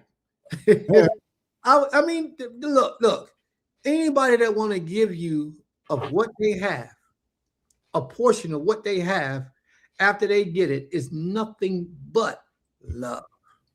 Because they know you struggling. They know you ain't got it. And that brother got paid and sent back $30 and said, here, this is for you. Or this is for y'all. Or I entrust this with you. You know what I mean? We got that $30, man. I was so happy. I was elated. It touched my heart. It made me smile and shake inside and say, dang, somebody cares. Mm-hmm. We got one brother, oh man, 2-3 times a week, 4-5 times a week sometimes, and I'm serious. He gives and gives and gives to share. You know, he didn't have to do that. He don't have to do that. We got a sister who gives a once in a while, and we are so grateful because none of y'all have to do anything.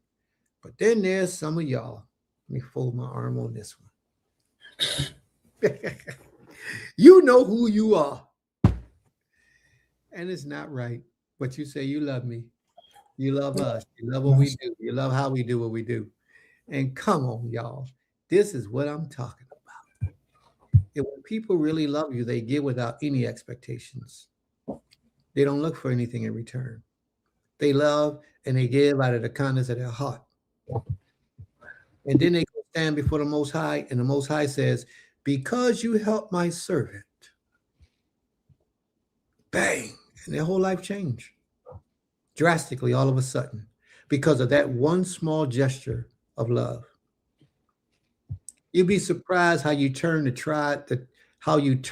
tides of the universe by showing and expressing love to someone without any attachments. Do you know that you can heal your body by showing acts of kindness and love? You can bring healing on your own self, your own flesh. All right, we're going to move on. You might don't want to hear it no more. What? What does that have to do with me? She don't want to hear it no more, y'all. All right, let's move forward. I didn't say anything like that. Is there anyone here who feel loved in the audience? Yes, Is there a lot anyone here who feel they loved? did.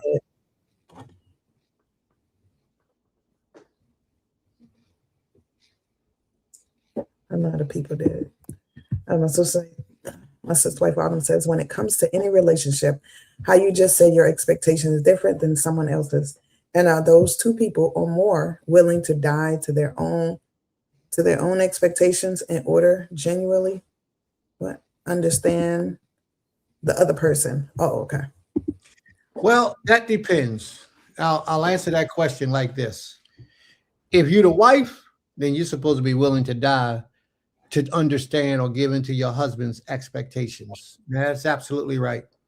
If you're the wife, then you are supposed to be willing to die to meet the expectations of your husband.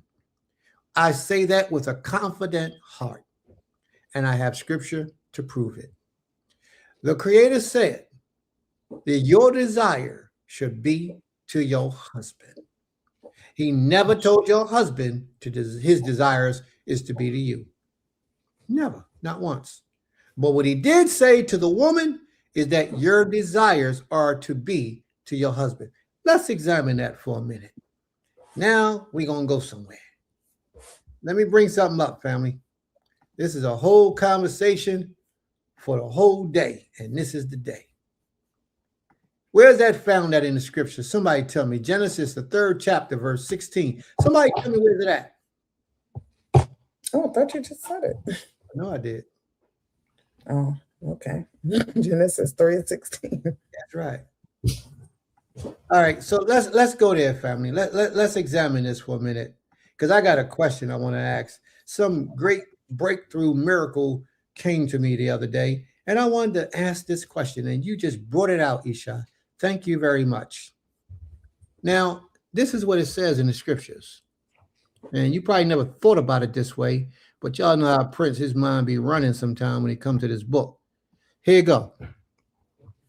Y'all all know the story, how Hawa did what she did in the sin that she committed, and her man was standing right there next to her. She gave to him, and he did eat. And then the Creator started speaking and dealing with them through his servants in the garden, and their eyes was open and all that type of stuff. And the Creator said, "Yo, man, what you do, man?" And the man said, "Oh, that woman you gave me, she did it." He passed the buck right on to the woman. All right. But the Creator began to punish the serpent, and then the Creator punished the woman. But let's think for a minute. Why did the Creator punish her to be a servant to her husband?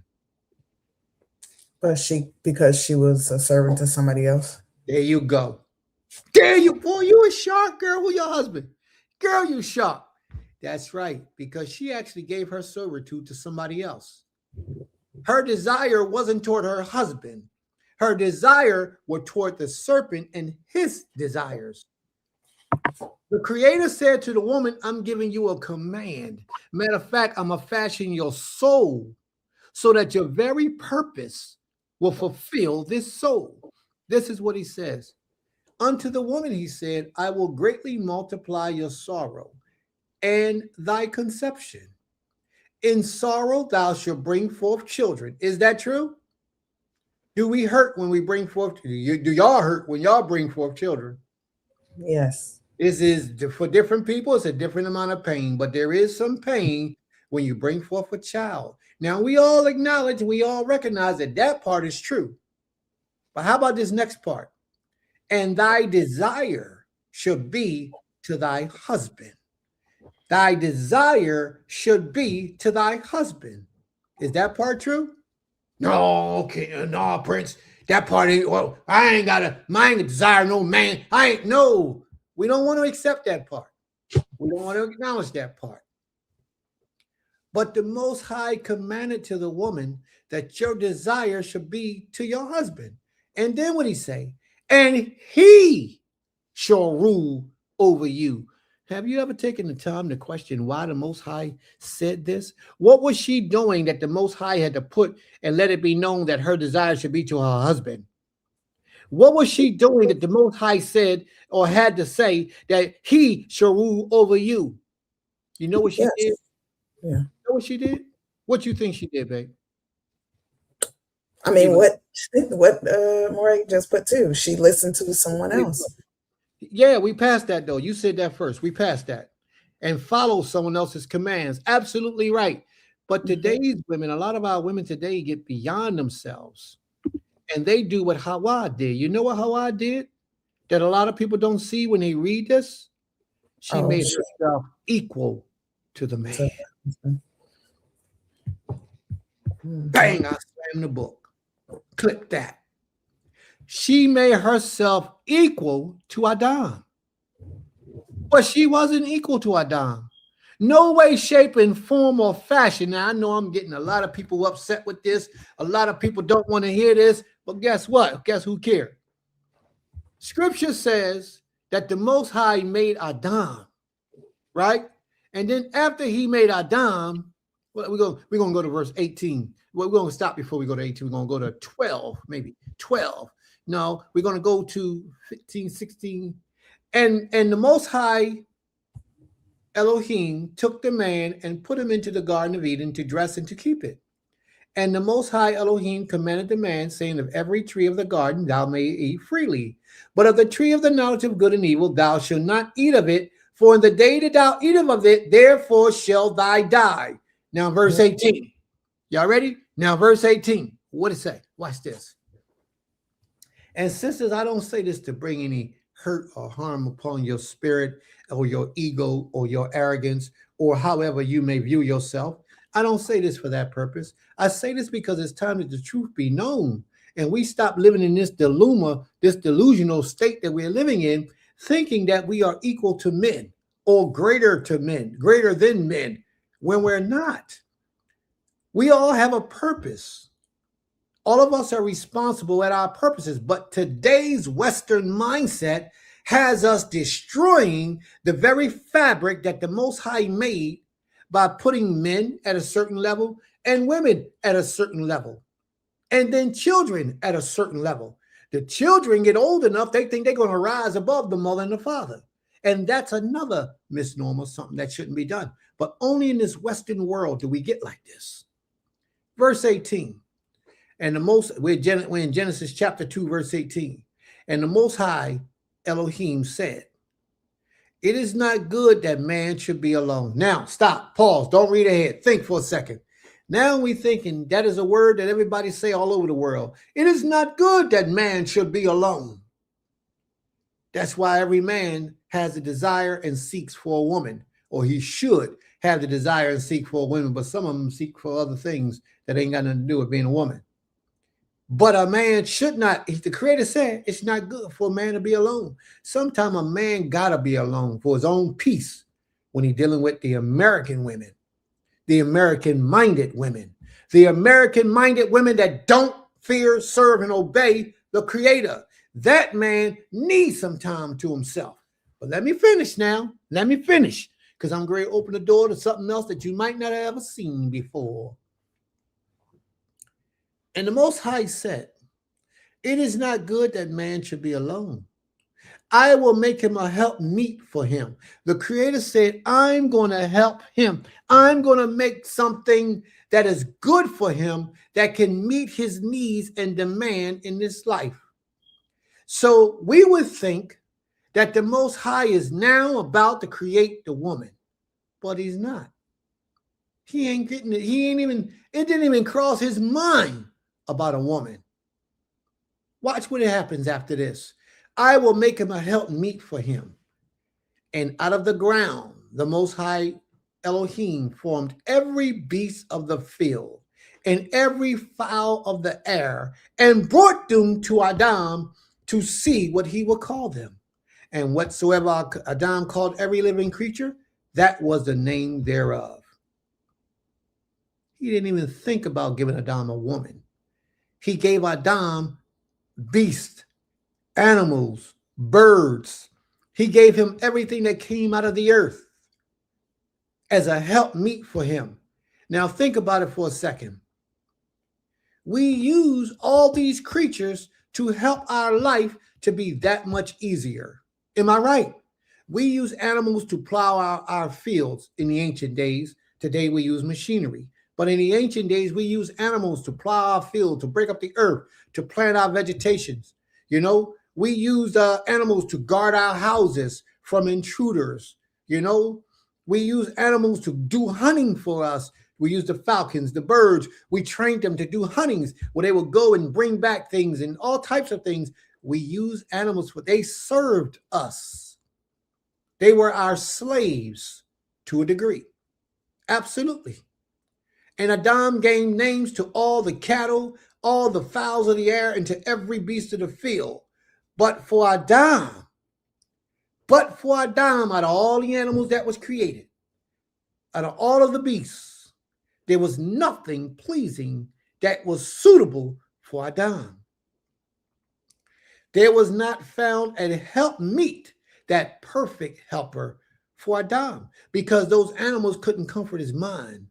Those animals couldn't bring him peace in his home. Those animals couldn't help him think logically and strategically when he fails to think on his own. Those animals couldn't support him when he got tired and he hurt from being out there struggling all day. He's supposed to be able to come home and get enriched so that the next day he can go out and take on the challenges of the world.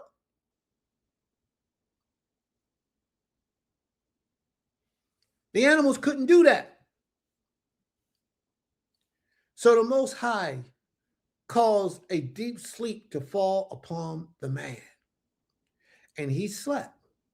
And he took one of his ribs and closed up the flesh instead thereof.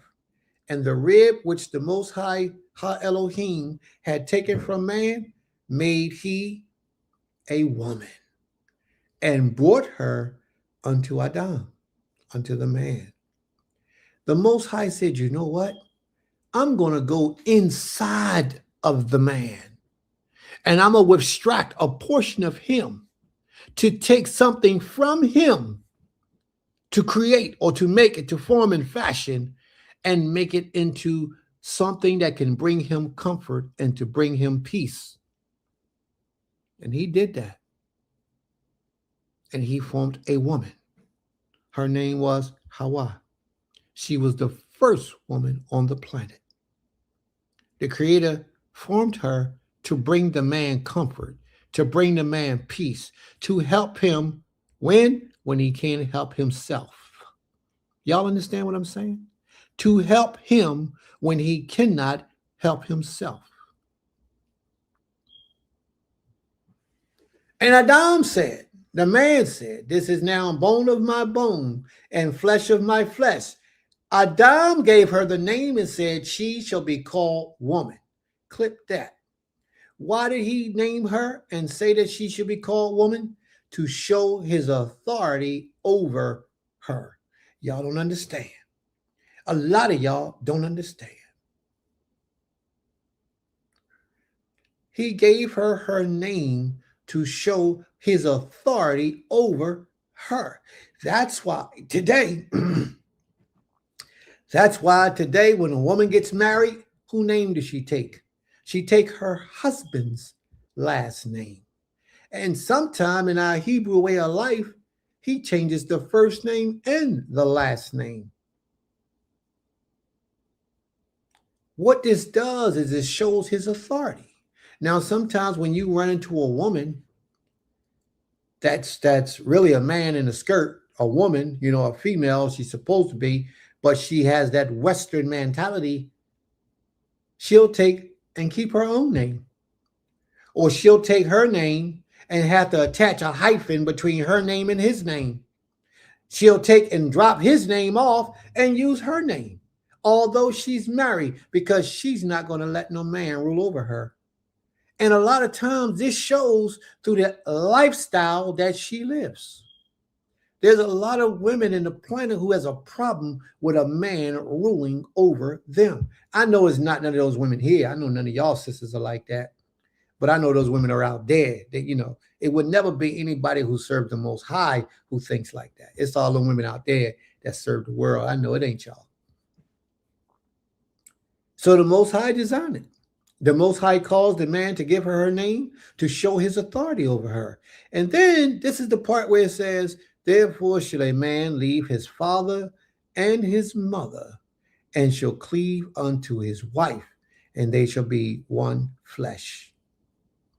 So that meant that a man should remain home until he's ready to take on a wife, and that a wife should remain home until she's ready to take on a husband. And then when the two of them become together, they become one flesh. See, Prince, the Creator only intended for the man to have one wife.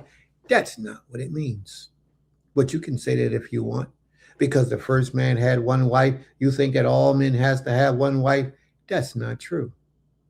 And I'm sorry you feel that way. And they were both naked, and the man and his wife were not ashamed. They had nothing to hide, because a man and his wife, when they on as one accord and they're doing what they got to do, the Most High going to cause them to stand proudly before the world It isn't until one of them stop doing their job that we have problems, errors, and things kick in. All right. So I just wanted to explain that. And then we got the whole story about Hawa. She's doing what she want to do when she was instructed not to. There's a lot of females in our planet, in our place, in our world today that has been given one instruction, but they do what they want to do. And then they expect for the Most High to be pleased with them. Mm. The Most High cannot be pleased with you if you're not obeying your husband. I don't care who you talk to and who tells you anything contrary to that. The Most High gave you a command to obey him. That's why you got to be careful who you marry. Because if you marry a wicked man and he obeys you to stay out of service on the Shabbat, you got to do what he says if you want to please the Creator. Or else just simply ask him for a divorce. Maybe he'll be as kind as to give it to you. But guess what? If he doesn't, then you'll never get that divorce. Therefore, you got to be careful who you marry. So that's why Hawa got into trouble. She got in. Why you take that post down? I had that up there for a reason. That's why Hawa got in the trouble she got in, because she became masculine in her actions. She became, in her mind, equal to her husband. She now said, well, I got a mind. I can speak. I can think. I'm just as good as him. Not that post, my Isha's post, because she was laying something out. You follow what I'm saying? That's why the Most High now said that your desire should be toward him, and he shall rule over you. Because she had opened up her mind and allowed somebody to penetrate her mind and rule over her. And that was a violation against the Creator. So therefore, the Most High had to put it in writing that this is my decree, that woman, every woman, should obey her husband, and he shall rule over you. But guess what? It didn't even say her husband. What did it say? That she shall obey who? The man, right? Where's that at? Let me go get it real quick. 3:16. And unto the woman he said, I will greatly multiply thy sorrow and thy conception, and thou shalt bring forth children, and thou desire shall be to thy husband, and he shall rule over thee. I thought it said the man, because I was just running with another scenario. But think about this for a second.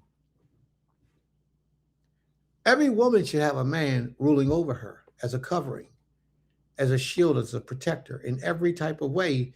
A woman should never be without a covering in this world that we're in, ever. If it's not her father, it should be her big brother.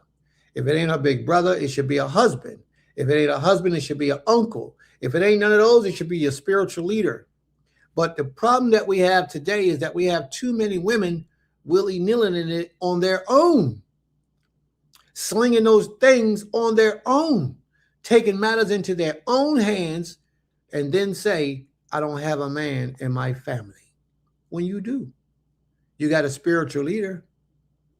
If you ain't got a man in your family, then you got a spiritual leader somewhere. And if you don't know nothing, go get one until the day that you're married.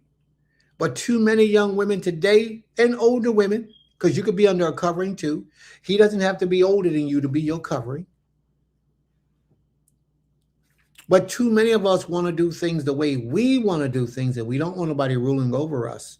Well, that goes and contradicts the Creator's commands, because the Creator commands was that he will rule over you, your husband. Your father will rule over you as well. And you find that in Numbers, the 30th chapter, to let you know that your father has superiority over you as a woman. All right. So I just thought I would bring that out based on the comment that my Isha made, because it was a strong comment. The order of marriage is defined, understood, and is completely necessary for sure. He has authority over her.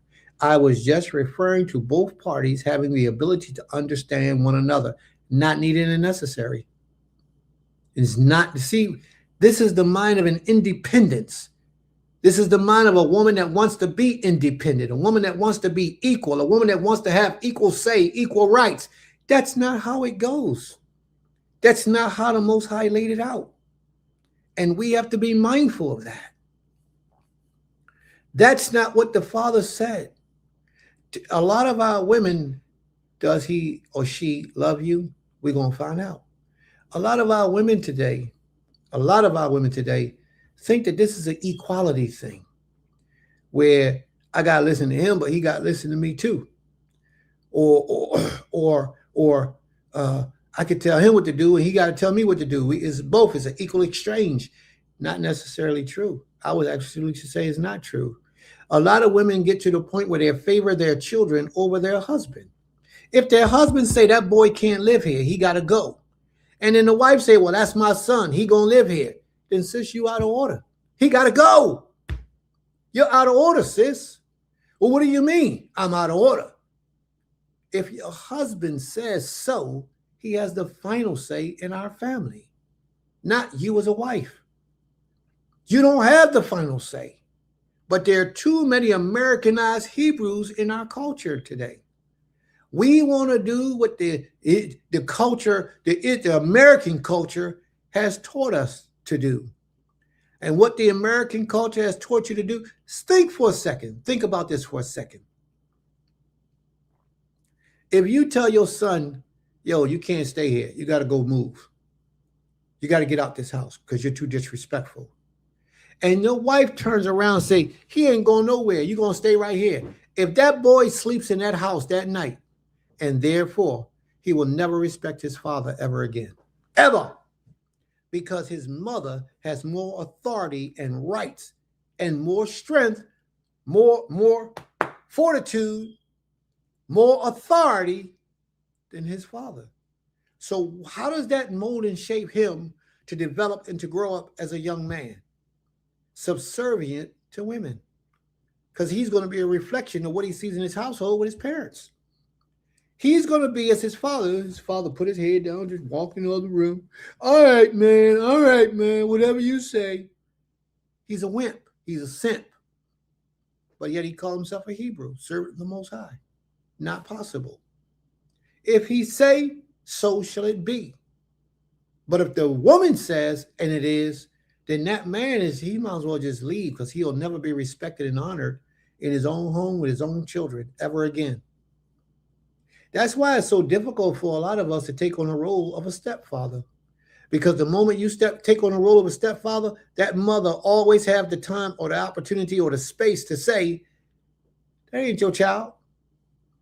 These ain't your kids. Why are you telling my child to do that? Why are you making my son do that? You're treating my children this way because they're not yours. Unless that woman is going to give that man complete autonomy over that child, I wouldn't enter into that relationship with a woman who has children prior to me. Unless she, from the door, she knows that whatever I say is what the rule is. That's the way it's going to be. Clip that. That's right. So it's difficult in this thing that we call life. It's very difficult that we live the way that we live, and we don't allow the Most High's order to be established in our homes when we claim to serve the Most High. Now, if any of y'all in here, under the sound of my voice, find yourself having to defend against what I said, I would ask you to please immediately go before the Most High in prayer and ask him to reveal your ways to you so you can do better. Please. Please. So, Isha, thank you very much for bringing all that stuff to the forefront. But it was something that was very much needed today because a lot of our women have gotten completely out of control. A lot of the women run the house and they got a man right there. They tell the men what to do. Brother, I was talking to one of my brothers the other day, and he said to me, I'm trying to remember his exact term. Overly aggressive men, I think it was. He said men are overly aggressive, or men are I forget the exact term that he used, but it was somewhere in that area about men being overly aggressive to women, ruling them with an ironclad fist, and they don't need to. They create more problems when they do it that way. I agree with that. A man doesn't need to be overly aggressive in his house. Usually, what I've learned, usually, not all the time, but usually, when a man is overly aggressive, it's because he's already told his wife 3, 4, 5, 7 times even, and she did not do what he's asked. Then he becomes overly aggressive.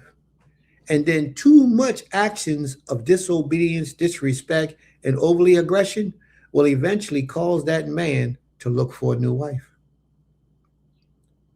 He may put that one to the side.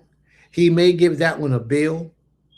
But after he done went through too much frustration and aggravation trying to convince her to get it together, he will move on and look for a replacement. Because men are not going to argue with women obeying their voice and doing what they instruct them to do. Not no real man. Maybe them boys will, but not a man. And I just thought that was interesting, and my brother brought that up. Overly aggression in men. And the over aggression in men is because they tell you 15 times the same thing and you still don't do it. And then when you finally get around to it, it's when it's convenient for you to do.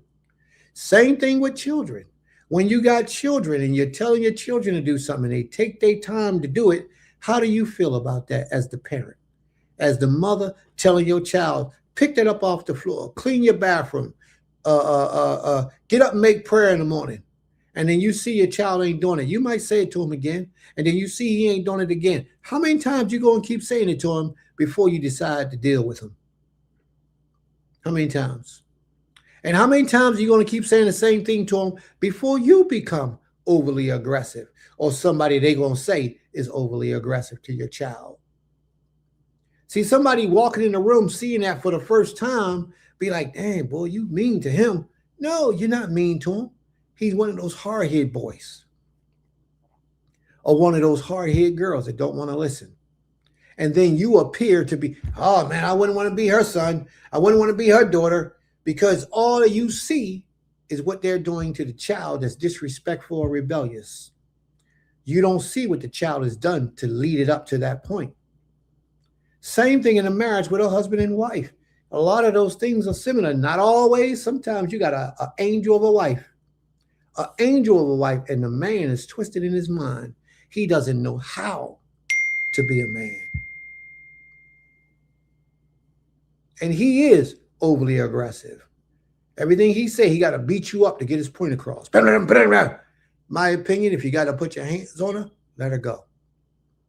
If you can't command your wife with your words, then you don't need her as a wife. Does he or she love you? In my opinion, the question should be, do they love the Most High? Because in order for you to love the Most High, you got to obey your husband. And as a man, in order for you to love the Most High, you have to provide for your family. You have to take care of the needs of your family. Nowhere did the Most High ever tell a man that he had to love his wife. Not one place. And you know why he never told her that? You know why he never told the man that? Because a lot of marriages were prearranged, where these people didn't fall in love and then was married like they do it here in the Western world. The marriage was prearranged by the parents. And those prearranged marriages seems to have lasted a lifetime longer than these Western marriages that we have when we say, I love him or her. I fell in love with them. And that marriage lasts 2 weeks. That marriage sometimes lasts as long as it takes to make a baby. And that marriage is gone. And that what y'all call love, the true test of that love fails. You fail that test. We're going to move on because we done went on and talk to. But you want to deal with some of these comments, Emo? Because they coming through. All right, I'm gonna stop from the bottom because it's easier for me to do it that way. But Sister Brittany says that should be addressed as many men are killing their wives. I wonder. Thin line to only speak of the issue being from the woman. Another conversation, but the abuse by men should be addressed as it's such a current, reoccurring issue. I wonder why a lot of men are killing their wives. This is my opinion of the matter. And thank you for bringing that point up, sis. I think a lot of men are killing their wives because they are weak. They don't have the fortitude. They don't have the strength to maintain their discipline under all conditions. Sure, she may have been a hell of a woman to deal with. She may have lied. You might have caught her cheating. You know, she might have been doing some wicked things. And you just couldn't take it. You zapped out and you did what you did. But in my opinion, in today's world, the way the world is messed up today, you should be real careful before you bring judgment upon a person to take their life. You should be real careful. The law says adultery. If a woman is caught in the act of adultery or a man is caught in the act of adultery, that they shall die, both of them. Mm-hmm.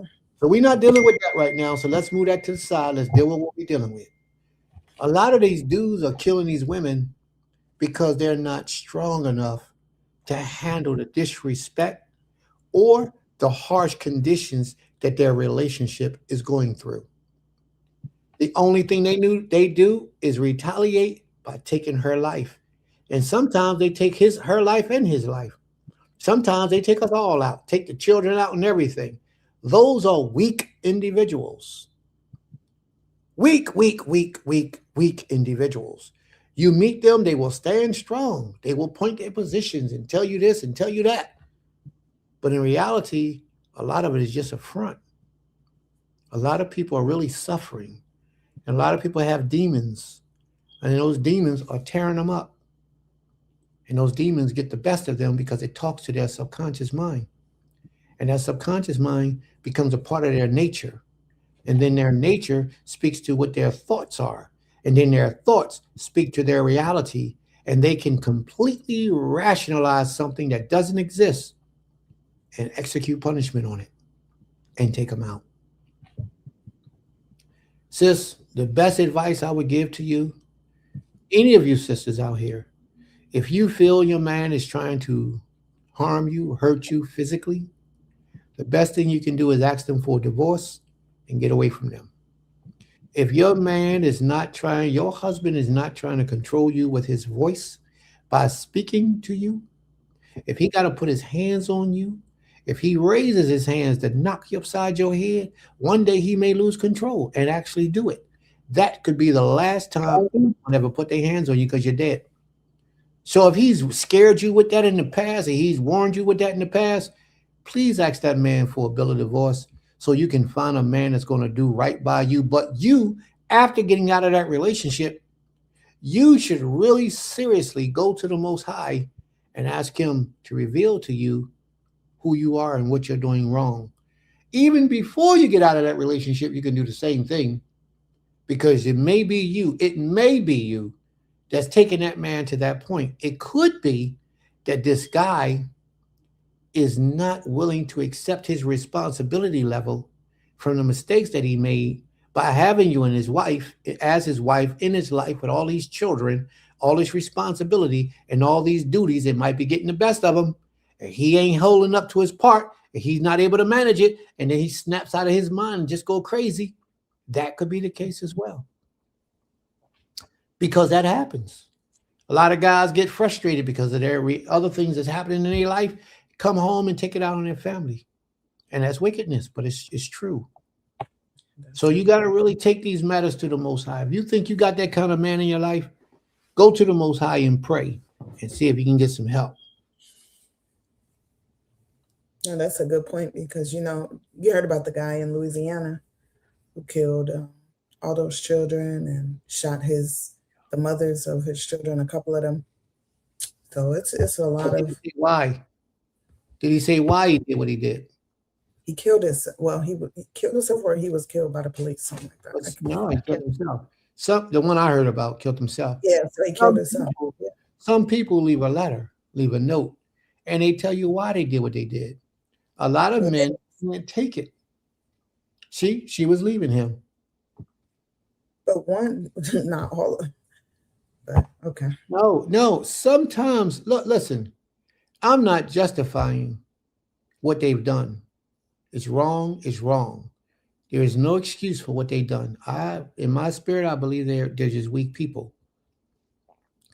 But I've been to a place in life as a man where a woman can drive you into a place that you don't want to be in, where you will put your hands on them, knock them upside their head, and they play innocent like they ain't did nothing.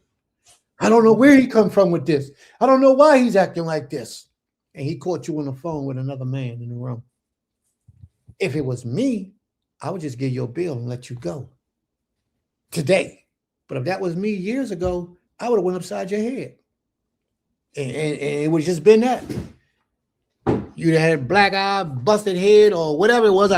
Whatever I had to do in my understanding to bring righteous judgment upon you. And a lot of people still teach like that today. I don't. My opinion today, my absolute opinion today, if you feel you got to put your hands on your woman, just let her go. Let her go. Give her a bill, send her out of your house, let her go. Because you're going to end up dead or in jail. Mm-hmm. One of them two things, and it's not worth it over flesh and blood. Just that simple. And that's our harsh reality that we are in today. But I used to be one of those weak-minded individuals. Beat up on your wife, smack your wife.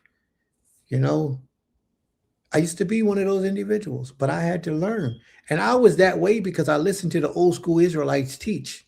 And the old school Israelites, that's how they taught you chastise a woman. That's how you teach her. You knock her upside her head. She says something smart, you smack her in the mouth. That's how they taught us. And I used to be a victim of that until I separated myself for a period of time and went on a long fast. Stayed before the Most High in prayer. And when he brought me out with the understanding that I have now. That if you can't control her with your mouth, your wife today, to be a perfect wife, she almost have to read your mind. If you can't control her with your mouth, let her go. And I will stick to that. I'll fight for you for a while. But after a while, and it's been too much of that, you got to go. Just that simple. You got to go. It's just that simple. But I will not put my hands on you. And if I have to put my hands on you, it's going to, man, I wouldn't know how to act after that. I wouldn't know how to respond. If I allowed a woman to steal my strength that hard that I had to put my hands on her, I would not take me to jail.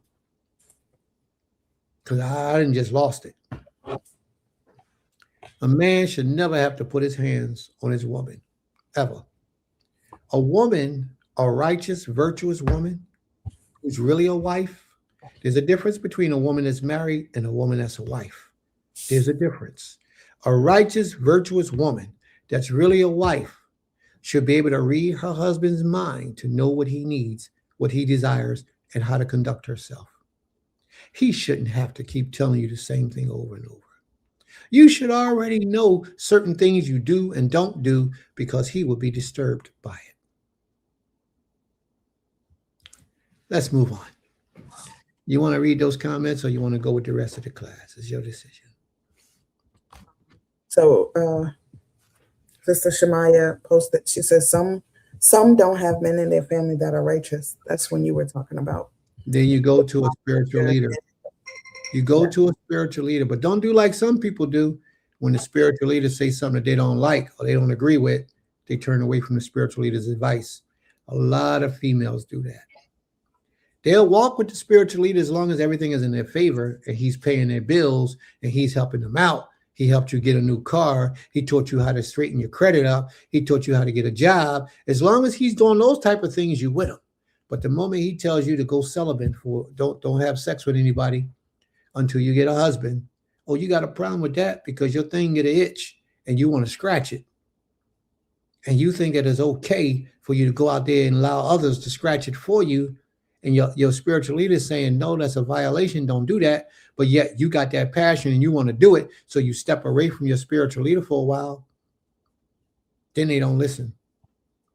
As long as he doing things in your favor, you're going to listen, and that's not right. Read on, please. My sister says, we as a community have to be very careful with labeling a woman as disrespectful and independent just because she is asking for her each to understand her. She's not asking to not be rude over. She's asking to be dealt with in patience and to simply be seen. Well, and I hear that, and I believe that all of that will show through the evidence that she displays. You see, a woman has to show her man that that's truly her desire. That's truly her passion. That's what she has in mind, But for you to say that we have to be, it's wrong to say it's disrespectful. Disrespectful will come through the actions of that woman, just like respect will come through her actions. So everything is in a test of time. They all have to be careful. Now, being disrespectful is not for the woman to determine. And that's what a lot of women today believe, that they can determine what's disrespectful or respectful for their husband. No, it's not for the woman. That's for the man to make clear to his wife what is and what is not disrespectful. It might be disrespectful to him if you answer him the word what. Some guys don't have that problem, but some guys do. If you say what you want or what, when he calls you say what, to him, that could be disrespectful. But to another dude, what? He ain't got no problem with it. So it's up for your husband. You don't have the right as a wife to tell your husband what's disrespectful. It's up to your husband to allow you to know what is and what is not disrespectful. And that's right. He's training her. Exactly right. Yeah. And once he allows you to know that, then you don't touch that barrier. You stay away from that barrier as a good wife, as a virtuous wife. If your husband tells you you're too fat, it's disrespectful to me for you to be so fat. You're supposed to be my wife. Priority number one of yours is to lose weight. Go against gaining weight and go absolutely about losing weight. Go on a diet, go on a fast, do whatever you got to do. Stop eating. Just drink water. Whatever you got to do to please your husband is commanded by the Creator. If he tells you you're too fat and I don't like my wife that fat, then you shouldn't be fat. You should do everything, unless you got an illness or a sickness and you really can't lose the weight, because some people do have that type of disease and sickness where they're going to be big. And he married you like that. If that's the case, then he has to accept what he got. But if he didn't marry you like that, and he has these talks with you, then you do, as long as you have the ability, you do whatever's in your ability to please your husband as a wife, as a virtuous, upright, pleasing wife. You could never imagine, and I'm saying this because I need you all to know, speaking as a man, you could never imagine what it's like for a man to have a wife that is unpleasing to him and have to be married to her when he touches, when he kisses, when he walks, when he holds hands, when they're out in public. She don't get the best of him if she's not aesthetically pleasing to him. Now, let's say if she hit in the face with a bag of bricks, that's one thing. So we're not talking about that. He married you like that. He accepts you like that. That's not the issue. But if you're a wife who doesn't want to watch what you eat, you don't want to work out, you don't want to do any exercises, you don't want to be the best that you can possibly be, and these are the things that your husband is requiring, some guys don't require that, but some guys do. And if your husband are requiring these things, then that's the woman that you should become. But what about me? Because I don't want no man with no fat gut. Did he have a fat gut when you met him? Because if he did, then you don't have the right to tell him to change it. Was his stomach big? Was he heavy when you met him? Then you ain't got no right to tell him to stop it. The only thing you can do is be the best version of yourself to please him. Now, if you're not happy by touching him because he's so big or he stink or he don't take a bath or you know, he goes to work, come home dirty and lays right in the bed. If you don't like that, conversate with him, talk to him. And maybe he'll understand and have compassion and change his ways. It's all about how you learn your man and how you deal with your man that's going to determine your level of disrespect. If you become disrespectful, it's only based on what he tells you disrespect is. Because some men will let you slide with a lot of things because they don't see that when an evil rise up in the family, you got to kill it at its root. Because if you don't kill it at its root, it's going to have the opportunity to grow and to grow and to grow and to become other things later on. There are a lot of men with wisdom, and they will share with you when it's disrespectful.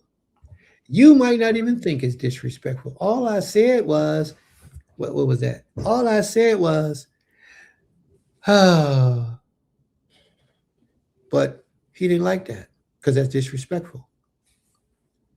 If you tell your woman to do something and she go, what does that mean to you? A lot of males might not see that as disrespect, but a real man, he will. A real man will see that as disrespectful. A man that's doing his job as a man that's really mentally sharp and conscious, he knows that will eventually lead to something else and cause other problems in the future. So he jumps right on it. What are you talking like that? Who are you talking to like that? Is that the way you want this marriage to be? What did I say that upset you that made you feel that way? He's going to address that issue. But a male going to let it slide. And then a male going to let a lot of things slide that a real man wouldn't let slide. But a male is going to have you out working. A male is going to have you out slaving. A male is going to have you wondering where your husband is at night. A male is going to have you in a whole different mindset than a man. But with a man, because everybody said they want a man, if you want a man, there's a certain type of conduct that comes with having a man to keep a man. Mm-hmm. A lot of women don't understand that. You can't have a man and treat him the same way you do a male. Because men don't tolerate what males tolerate. If you want a male, then you can go get a male. If you want a man, then you go get a man. But when you get a man, you have to know that you cannot treat a man like you treat a male. And he'll let you know what his requirements are in the beginning, in the onset of that relationship. But a male, y'all probably won't even have those conversations because males are just happy to get a piece of something. Especially as pretty as you all pretty, walking around with your hair wrapped all up, your fringes on and all that other stuff that you got going on. He happy to get you. But a man, I teach men, and this is how a lot of men's principle is. Don't have anything in your life that you're afraid to let go of. Ever. Don't ever have anything in your life that you can't let go and walk away from. Ever. I don't care how pretty. I don't care how much money. I don't care how sexy. I don't care how many children. Take the children. Let your children live with you. If it's that bad. So I don't know if we meant for this class to turn out this way, but that's the way it is. And it's because we have to really, a lot of us have to learn the difference between a male and a man. From the scripture reading, it seems that the current relationship structure was cursed, given after the fall, and was not the original relationship intended by the Most High, and should not be used to control women. What should not be used to control women? So if we should disregard what the Most High says, that you should rule over your woman, we should just disregard what the Creator said, and because we know it was after the fall and it wasn't the original intentions, let me tell you what the original intentions was. The original intentions of the Creator was that a man would rule over his woman. That's why he named the woman, to show his rulership. That's why women would take his name. That's why the woman came from him, because she was a lesser version of him. It's so many to this, so much to this, but we don't want to live the realities of life or what it really is. We want a fairy tale version because the Europeans has infiltrated our minds, and the Europeans make us think that we're greater than what we are. Ain't got a window to throw it out of or a pot to piss in. A lot of us are like that. And then when you do get one that got a couple dollars, you can't tell them nothing because they know all the answers. Now, a lot of us are going to be speaking from our emotions because we women and because we men and because y'all males. A lot of us are going to be speaking from our emotions in the things that we say. So all I ask you to do is show the scripture to support your theory. See, because I showed my scripture, I presented my scripture. And anybody who disagrees with that, just present your scripture to support what your opinion is. And then maybe we could understand. Maybe we could see differently. Other than that, your opinion is your opinion. Don't make your opinion right. But it's still your opinion. Usually we get women or females. I ain't going to say women because women know how to conduct themselves. Usually we get females who are, ain't no man going to tell me what to do. And I want y'all to think for a second without your emotions involved. Usually it's because your experiences with men in your life or males in your life. And usually it's because that experience wasn't good. He may have left you. He may have left you stranded. He may have left you with children. Usually it's not good with all the bills where you had to go out and get a job and fend for yourself. He may abuse you. You caught him cheat. You'd be surprised why we feel the way that we feel. A lot of women, I can't even think of the correct term that they use for women who are pro-women. What is that word that they use for that? Feminist. Feminists. A lot of women are low-key feminists, and they don't let it be known because they don't speak on it too much. But they really are. They stand on the cause of women no matter what. We want equal rights for women. That's not what the Torah says. Women should be heard just like men. That's not what the Torah says. That's what the white man calls you to believe. What the white man calls, and I don't even say the white man, the adversary wants you to believe those things. That's not what the Most High says. 99% of the time when you look through the Torah, it says, the Most High says, the men of Israel. Not the women. Because he expects every man to have his household in check. So if the Creator gives the understanding to the man, he expects the man to be able to turn around to the wife and say, we can and we can't do that. That's why the Creator required for the man to appear before him 3 times a year, not the women. But the men are responsible for their households. They have to appear and answer up to the Most High, and then take that information and give it to the women and the children. That's just how the Most High designed it. Deuteronomy 16th chapter, I believe it starts at verse 11. Read it. That's what the Most High says. 3 times a year, all males should appear before. He never commanded for the women to appear before him, ever. But the men, get up here, boys. I got something to tell you. And our job was to teach it. Deuteronomy chapter 4, verse 6. Teach it to your children, to your families, to your household. Teach. That means take back what I give you and give it to the household. But what do?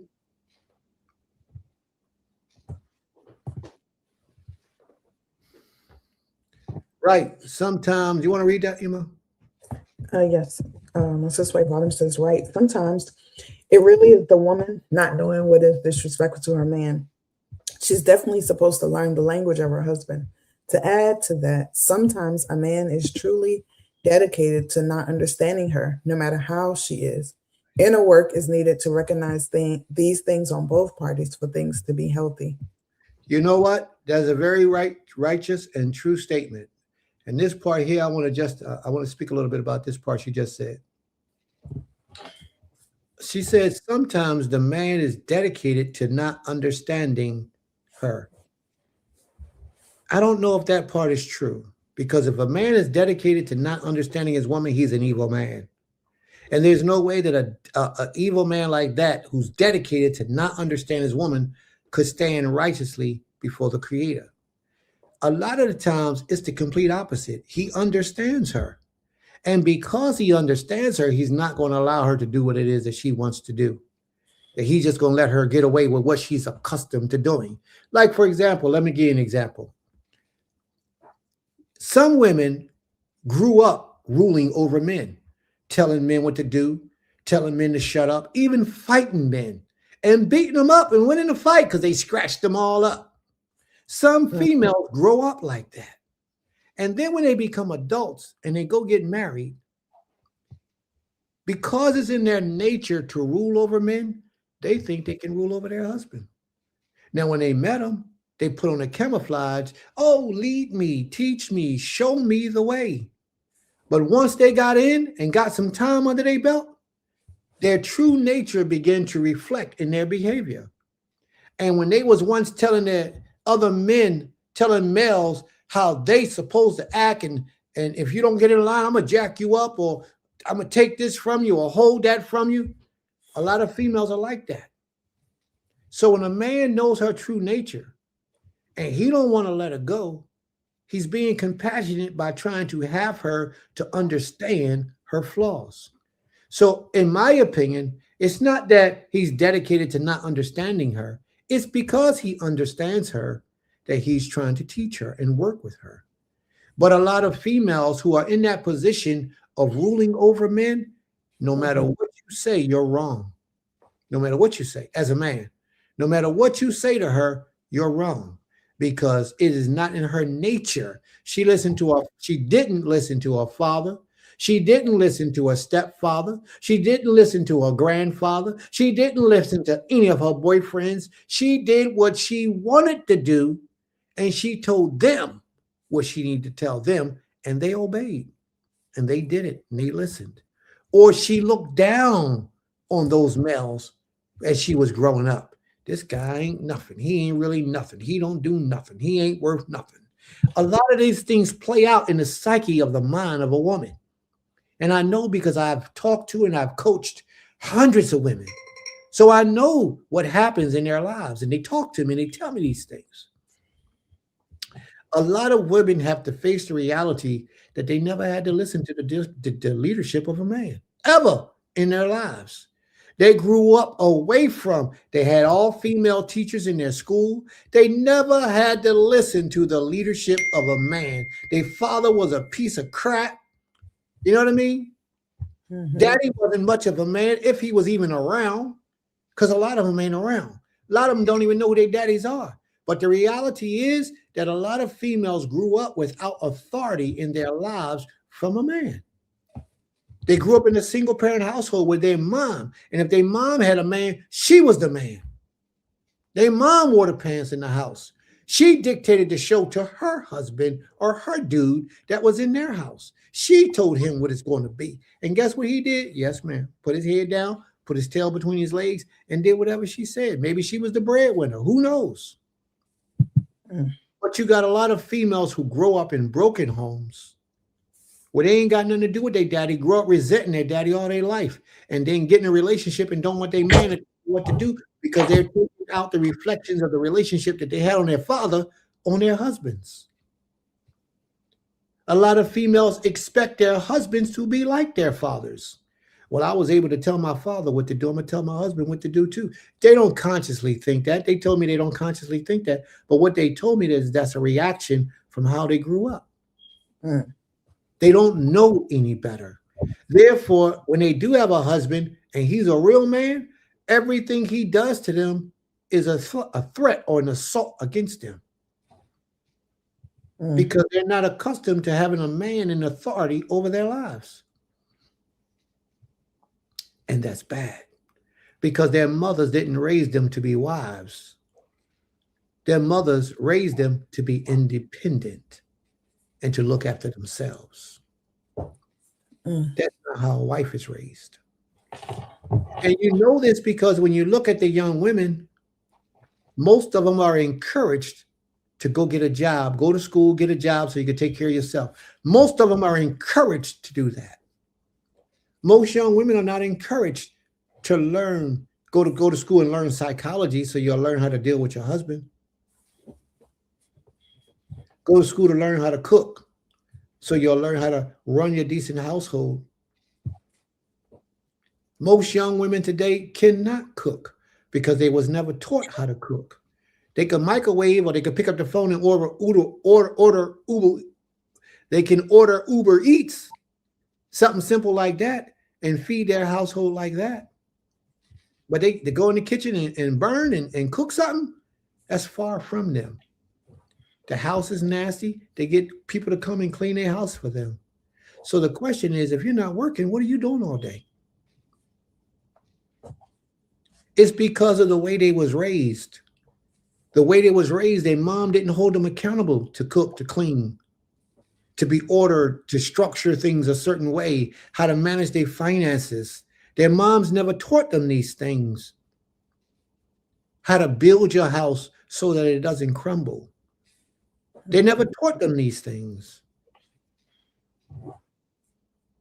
The only thing the mother taught them was to go to school, get a job, so you can learn to take care of yourself. Or if they didn't send you to school, they sent you out into the workforce. You worked at a fast food place.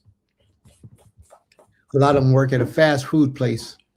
A lot of them work just so many different things that your mother or your father taught you to do that wasn't preparing you to be a wife, that you gravitated to and that you do. And then later on, you have difficulties in life being a wife because you met a real man.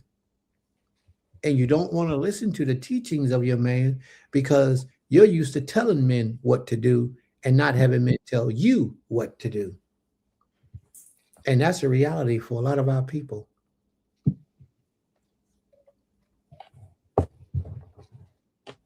Mm-hmm.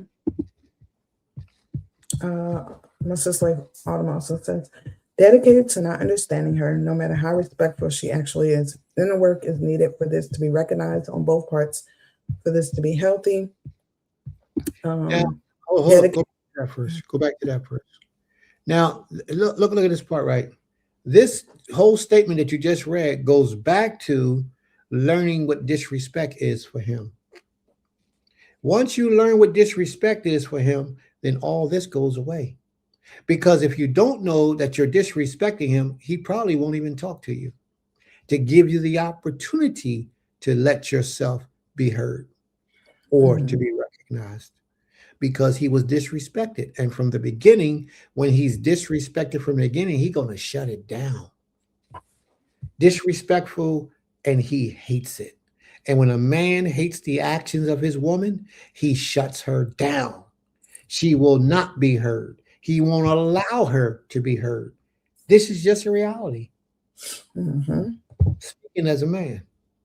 And a lot of females has to understand that when the Most High says to the woman, he shall rule over you, what did he think he did to the man? Once he said that the man shall rule over the woman, do you think he equipped the man with the ability to rule over that woman? Why would the Most High tell you that this man is going to do something and then don't give the man the tools to do it? What the Most High never said was for you to rule over him. And you think because you want something a certain way that that's the way it's supposed to be. And that's not so. It's the husband who dictates how things are supposed to be. Now, a wise husband would appreciate the advice of his wife, but yet move out on his wisdom, or whatever wisdom she contributed it to him having an understanding. He will carefully evaluate what she says and not just dismiss it, but he will hear it. He'll move it along in his subconscious thoughts. And then he ultimately has to make a decision for how that household goes. Let me ask you this. Think about it for a second. What happens today? What happens on the day that you are married and you're living on the street? Who do the people look at and be upset with? Is it the husband or the wife? You're married, you got a full-blown husband, but you got to ask your sister, can you come stay in her basement? Who do they look at? They look at you for being a fool for marrying a nigga that can't take care, by marrying a man that can't provide for you. Because it's his responsibility to make sure you got a roof over your head. Mm-hmm. They don't look at you and say, oh, I know you told him what to do, but he didn't listen. I know they don't do that. They look at the man. If they look at you, it's because they're upset with you by marrying into the family of a weak individual. That's what would happen. Because everybody accepts the fact that it's a man's responsibility to lead and provide for his family. I got to get a little juice of water, get a little swiggle. Put that next comment on. I'll be right back.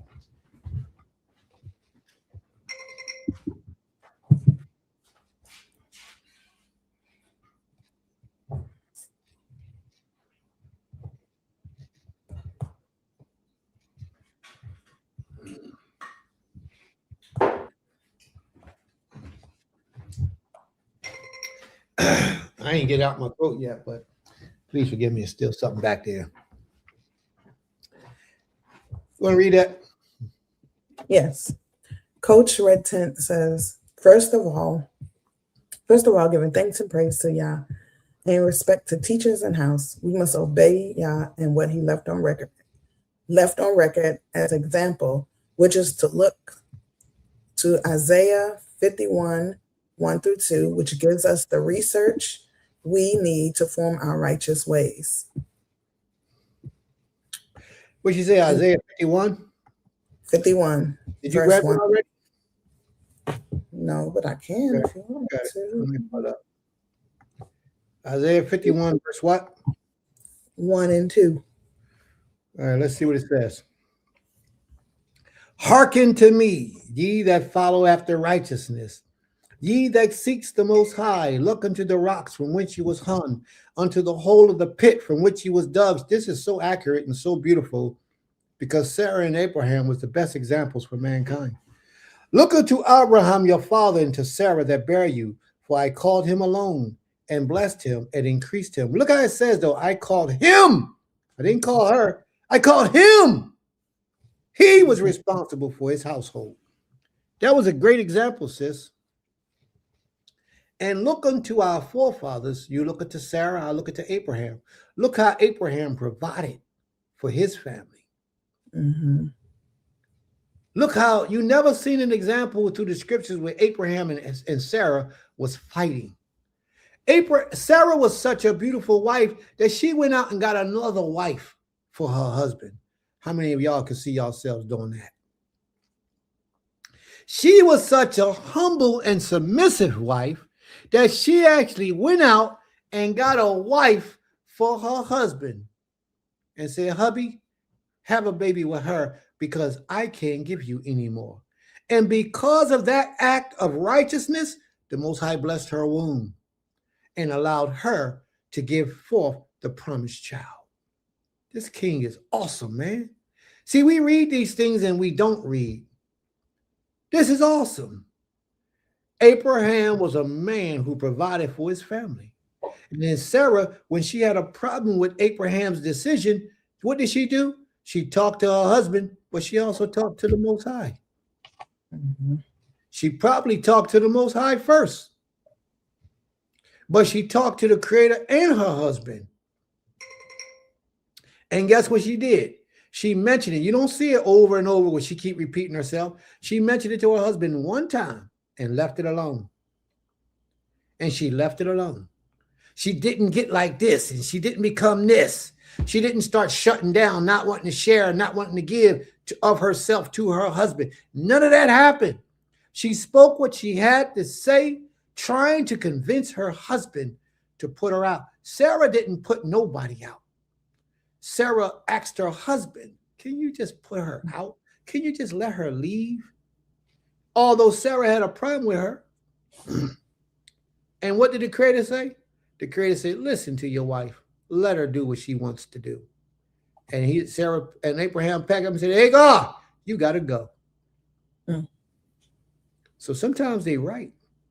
But it was ultimately Abraham's decision to make that movement for Hagar and her child. If it was Sarah's hands, Hagar would have been gone. But it wasn't up to Sarah. Sarah didn't run that house. Mm-hmm. Abraham, Abenu, He ran that house. She said all she wanted to say, but nothing happened until the man, not the male, until the man stood up and said, this is what it's going to be. And she left. Go ahead. You got the next one. My sister's wife says emotional intelligence is needed for both parties to have a healthy relationship. Our women may have not been taught to be wives, true, but our men have not been taught how to be emotionally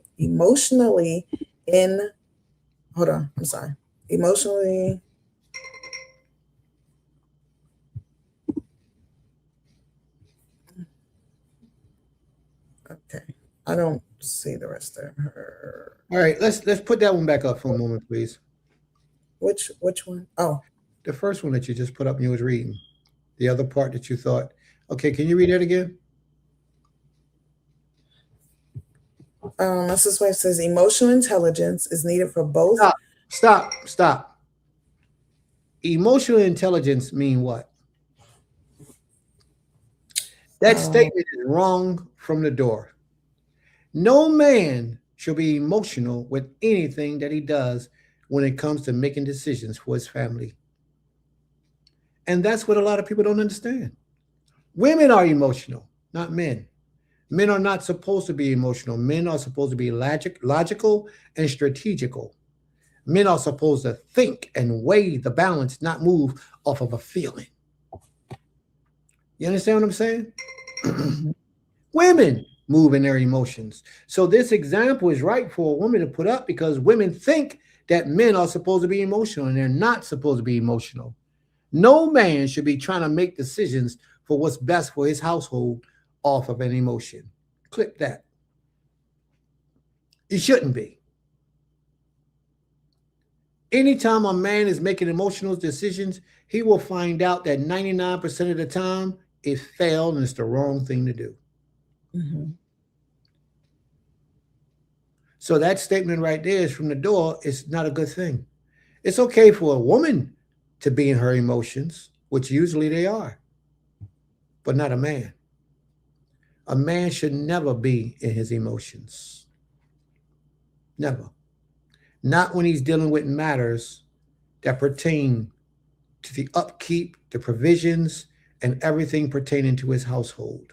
He has to be in a logical, in a methodical, in a strategical, in a metatholic position, in a position that deals with logic, structure, cause and effect. These are all the things that he has to deal with. Emotional intelligence has nothing to do with a man in that order. Now, if you're talking about being sympathetic toward the feelings of your wife, that's a different thing.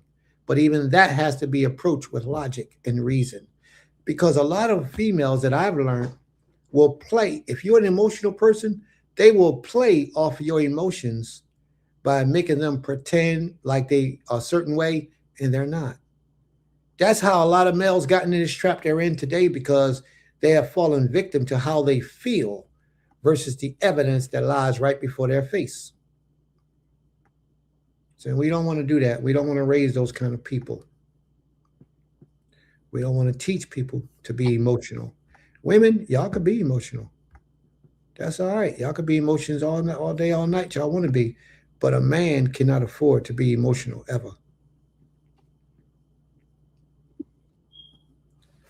Right? Sorry. Go ahead. Brother also says, back then, parents prayed for their daughters to find good men. The prayer has changed. Now it's the other way. Parents pray for their sons to find virtuous wives. And it is so hard to do. It is extremely hard to do. The only way you can know if you found a virtuous wife is by testing her spirit. And if you test her spirit, you're going to lose her along the way because she doesn't want to be tested. Unless she's extremely a virtuous woman. Most women can't take the suffering, can't take the punishment, can't take the correction, can't take the discipline. Most females. Women, they cool. Women know how to do. See, what I've learned over the years is that a woman is different from a female. A woman, when her husband chastises her, she recognizes what her husband is saying and she works hard to improve herself. But a female, especially somebody from the hood, they will argue with their husband and try to get their point across and just want to be heard. When in reality, what they should be doing is shutting up and reevaluating themselves and looking for their errors and how they can be more pleasing to their husband. But when you get a female that's just trying to stand her grounds, she's a fool and she don't want to be married. If she's married, she don't want to be married. She doesn't. Because the more you try to be masculine and fight, you might think you're doing it like a woman because you got a sweet voice and a soft tone, but you're still fighting like a man. You just saying it smoothly. And a lot of people don't understand this. A lot of females don't understand this. It ain't just how you say what you say. It is what you say also that affects that man and his way, his thought pattern. Well, I don't want to be your wife no more. You can say that as sweet as you want. But you know what that means to him? That means you don't want him any longer. So the best thing he can do is give you a bill and let you go. I don't want to keep the house clean. I don't want to help you strategically plan our future. I don't want to help you do those things. Then you got to go. If the only thing she's worried about is her desires, and every time she brings something to you, what you're seeing is what she want to do for herself, fulfilling her own dreams or her own goals, then she's not wife material. You need to let her go because she's going to destroy your family. A wife, when a man takes a wife, his goals, his desire, his purpose should become hers. And all that she thought and felt and desired prior to marrying him has to take the back seat to that. I'm not saying she got to remove it, but it has to take the back seat, which means that the family goals, needs, and desires take priority over your individual desires because the man's goals is for the family exclusively. Your goals is only for you. Only what you want to do. Only what you want to see happen. That's just because you desire that. It has nothing to do with the family structure or propelling our family into a great future. There's a difference. There's a difference. And a lot of us don't know how to prioritize when it comes to what is needed and necessary versus what I want and what I want to do. Mm-hmm. And if you desire to go after your own desires and exclude your husband from it, whatever you get from that is what you get. You can't make plans and do things on your own and be married to a man unless you're making plans to do things to bring him some joy or to bring him some pleasure or to bring him some relief. If you're making plans like that and you don't include him and those plans are geared toward him, then yeah, you're right. But if you're doing all that for yourself and towards yourself, then you are completely wrong. You should have vision tunnel vision once you become a wife. All you see is your husband's desires taking place in your life. All I see is what my husband wants me to do. And then every once in a while, when you have your own thoughts, you bring it to your husband. You say, hey, hubby, do you think I can do this? Or what do you think about that? This is what I was really desiring. This is what I wanted to do. What do you think about that? And he says no, then it's no. Mm. But if he's wise, he'll probably say, yeah, we could do that. And I'm going to tell you why. Because if you got a good wife and she's giving you 100% of herself, what's wrong with you giving her 10% of you to fulfill some of the things that she desires? Like she might need a jump start in her position to do what she want to do. If you say no, then she can't do it.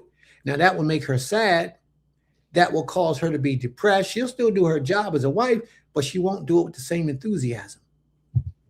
But if you say, yeah, you can do it, and it's not hurting the family, it's not taking away from anything, you say, go ahead on, you can do it. And then you help to contribute to support it a little bit, to help it go where it needs to go. man, she's on cloud 69. You understand? She's willing to do that. Mm-hmm. But when you completely shut it down and say, no, this ain't happening, then although her desire is to serve you, she's going to be serving you, but she's not going to give it the same enthusiasm. It's not going to make her as happy to serve you as it would be if you was reciprocating some of the mercy and kindness that you are able to. You know what I mean? So that's a thought. Marika says, why is it that some feel it goes the other way? Like the woman is supposed to end the conversation. Well, when you're dealing with a weak man, that's how women feel. When you're dealing with a strong man, they don't like it because the strong man going to put them in a place and say, that's not the way it go. But with a weak man, women run the show. Women run the house. Women dictate policy, and women are going to end the conversation. What did I say? What did I say? That's it. That's what they say. And you got to do what they do because what else you going to do? That's why, it's just so much to say about this. But that's a great question. Like the woman is supposed to end the conversation. Well, in my opinion, the conversation is just supposed to end. Who has the last word? Like who actually contributes last to the conversation? Whatever the man says is what it is. So I guess it would be the man. Y'all having a conversation with hubby. I don't like when you do this. Well, yeah, I understand. I got it, but this is the way it's going to be. But I don't like when you do that. I know, but this is the way it's going to be. But I don't like when you do that. But this is the way it's going to be. What is he saying? He's saying get used to it. It ain't going to change. So either you want a divorce, you get out of the situation, or in my opinion, which I tell a lot of women, you find your strength and you get what you want by utilizing your strength. Mm-hmm. See, a lot of women don't know how to use their strength. A lot of women hasn't been introduced to their strength yet. A lot of women haven't been introduced to femininity because in femininity lies a whole world of strength. A lot of women don't understand, a lot of females don't understand that when a woman is in her femininity, a man almost can't resist her. He almost cannot resist her. You ever notice how when a woman really wants something, she comes to you with that little girl voice and she calls, hubby, that little soft, innocent, meek voice, asking or requesting something that she really, really wants. 9 times out of 10, what do he say to you? Now, I'm not saying that you have to do that approach. What I'm saying is that spirit that you summon at that time will work wonders for you through your life when you're dealing with a man, a real man, and you want something done that he have said or he has determined we ain't doing. But when you try to stand your ground like that, I think I should be heard. You need to listen to me because you want me to listen to you all the time. Why? Don't nobody want to hear that. And that's the quickest way to run a man out of your life, out of your house, out of your heart, the quickest way. And you will feel justified. Yeah, I'm glad I got that nigga out of my life. Let me go out here and do what? Be a whore.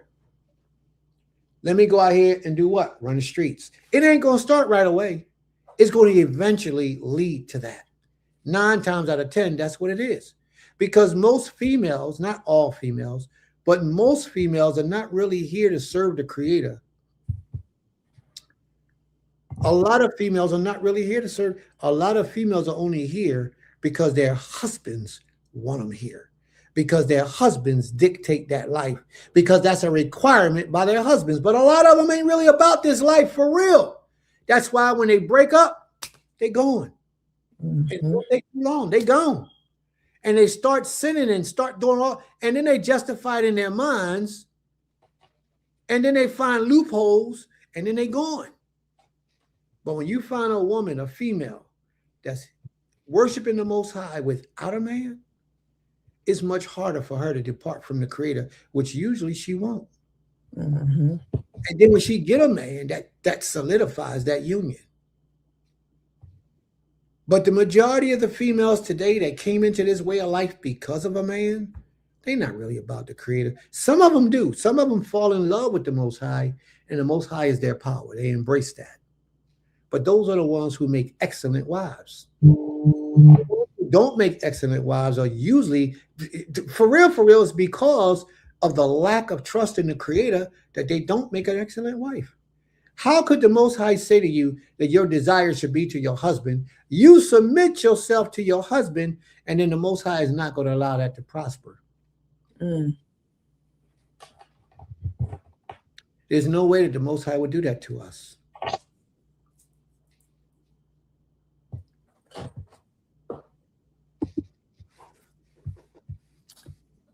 Sister Brittany says courtship needs to address these things because, and I know this comment came before, but it definitely, goes along with what we're talking about still. And then Anki Tier says, what is the true Hebrew definition of a helpmeet again? I would have to look that up. And what the book says it is. But true definition of a helpmate is what I explained earlier when I was reading out of Genesis, the 2nd chapter, what a wife roles and responsibilities and duties were. The wife roles and responsibilities and duties is to obey her husband, to help her husband, to assist her husband, and at times to give her husband an alternative point of view. That's the role and the responsibilities and the roles of a wife. If her husband, let's just, for example, if her husband has a job where he works outside of the house and he comes home,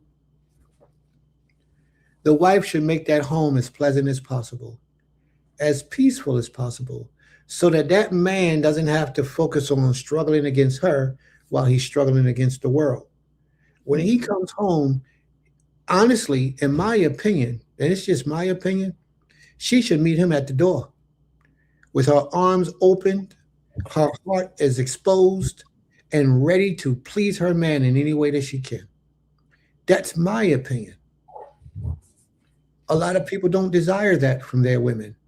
But in my opinion, that's how it should be. His children should meet him when he comes home.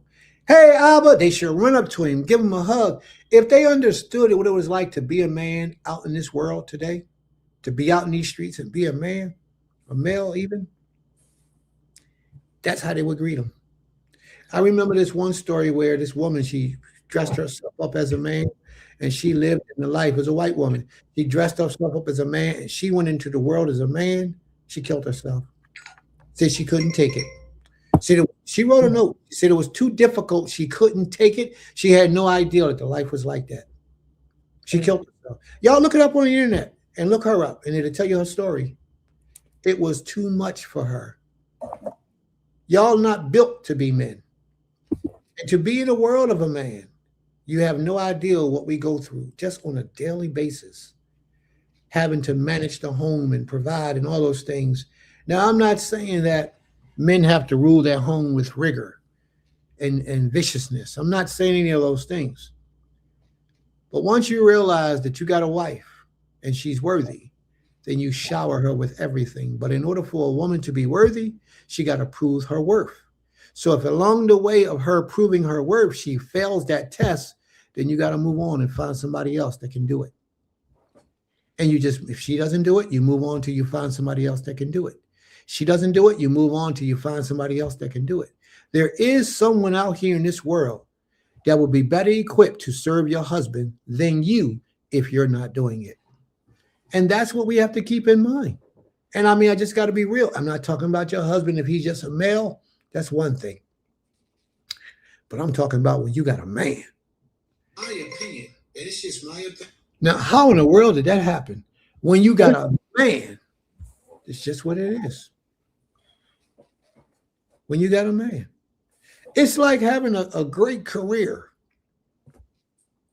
You have a great career. And in your career, you created this career. You put the work in and you made this career. And in this career, this career provides for you, your wife, your children, and everything underneath of you. And it does that for 15, 20 years. One day you get a broken leg and you can work at your career and you didn't have any insurance to back it up. So you begin to fall and crumble from handling your responsibilities and your duties like you would normally do. Can any of you women right now imagine how that would make a man feel? Not a male, but a man. Real men don't even want to ask their women to borrow money. So how do you think that would make that man feel? To have to borrow money from his woman, his mother, his father, his friend. It demoralizes him. It takes a whole lot off of his block, and it hurts. So all of this falls on the man and not the woman. So a woman's job, again, is to help him to be strong when he can't stand on his own or when he gets weak. That's the woman's job. That's her responsibility. A good woman will do that. Keep your house at peace. And when you're not doing your best to be your best, she will encourage you to get back on point. That's what the Most High means by a helpmate. That's what he means. All right. Next comment.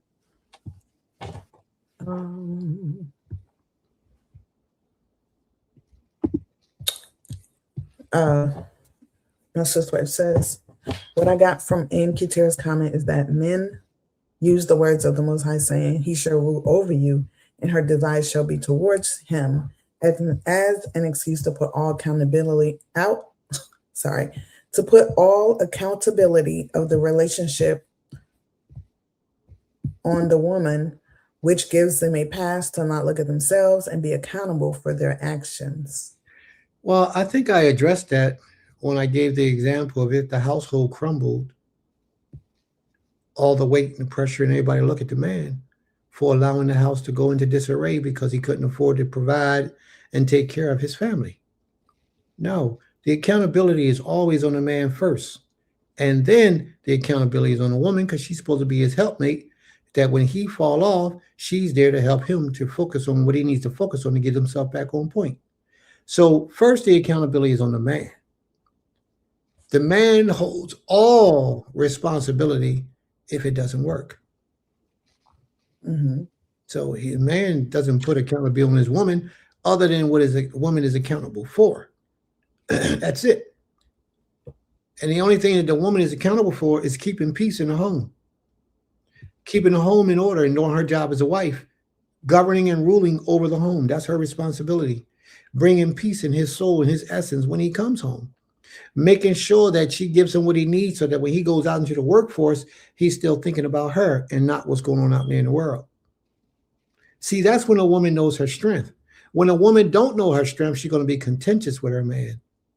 She's going to make coming home a rigorous thing and not a delight, but a rough thing. Whereas he might come home and sleep outside in the car because he don't want to come in and hear your voice. He wait till you fall asleep to come in the house because he don't want to hear it. And then he'll sleep in the other room on the floor rather than come sleep in the bed next to you because he don't want to wake you up so you can start your stuff. That's how you know you lost. And if you don't hurry up and fix it and change your situation, you're going to definitely lose your husband. And maybe, it just may be that he's a hell of a man. Because if he is a good man, with the way that the world is going today, with the economy and everything out here in this world, no woman should want to lose a good man. So hopefully he will be a good man, or else he wouldn't have a wife. So I don't see men, real men, not being accountable. See, the problem is you got women trying to control men again, like I said earlier. A lot of women want the man to be what they want the man to be and treat them the way that they think the man is supposed to treat them. Well, their old desire has been designed by the westernizers, our oppressors. That's how you've gotten your mindset. These television shows they put on television, and I promise you this. I promise you this 1,000%. I want you to go look on television. You pick a show. I'm not even going to tell you what to look at. Where there's a family setting or a family structure. And you watch how the men allow the women to run the house. The women tell the children what to do. The women tell the men what to do. The women go pay the bills. And some of them, women even got jobs and the man stay home and babysit. You pick any show you want and you go watch it. The woman turns out to be the hero. She turns out to beat up the best of men. This man was raised as a warrior, but she found some way to beat him up, and she ain't a warrior. They're doing something with the dynamics of a family today. They're taking women and making them male, making them masculine, making them aggressive. And a lot of them ain't overtly aggressive, like walking around with muscles, but in dictatorship they are, which means I'm going to have equal footings with the man, and I'm not going to let him rule over me. I want to be heard. I got an opinion in this matter. What I say counts too, and it doesn't. But you have a hard time understanding that your word don't count for nothing except what he allows it to count for. But y'all have women, females, not a woman that's in her space because she knows who she is and what she needs to do to keep her home, to keep her family, to keep her husband happy. You know that saying that they say, happy life, happy wife, happy life? That's a lie. That's a big lie.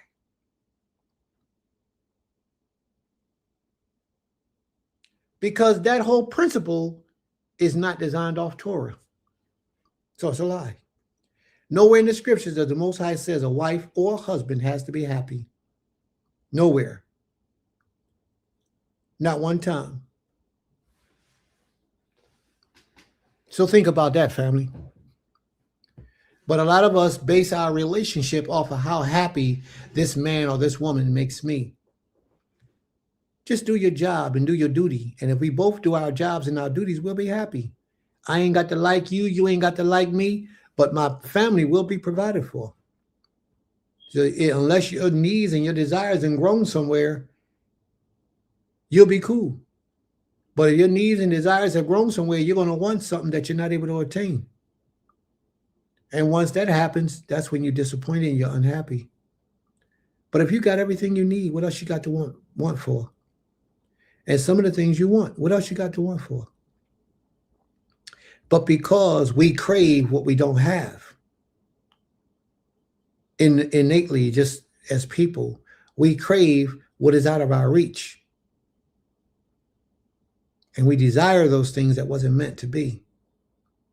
And when you have that kind of mindset and you haven't come into reality that certain things are not meant for righteous people, when you haven't come into that reality, then you have a problem.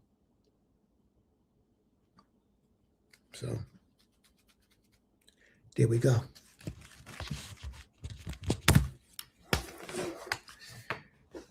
All right, Emma. Next comment, please. Okay. I'm scrolling, my bad. Oh, I think Maury Keza was given Angie Tear. She had asked what the Hebrew word, I think, for help me. Yeah, I guess it's connect though. But he added her. Helpmate. Okay. Okay. I'm sorry, say that again. He was just saying what it is in Hebrew, I believe. Connecto. Yeah, I'm going to look it up now. Okay.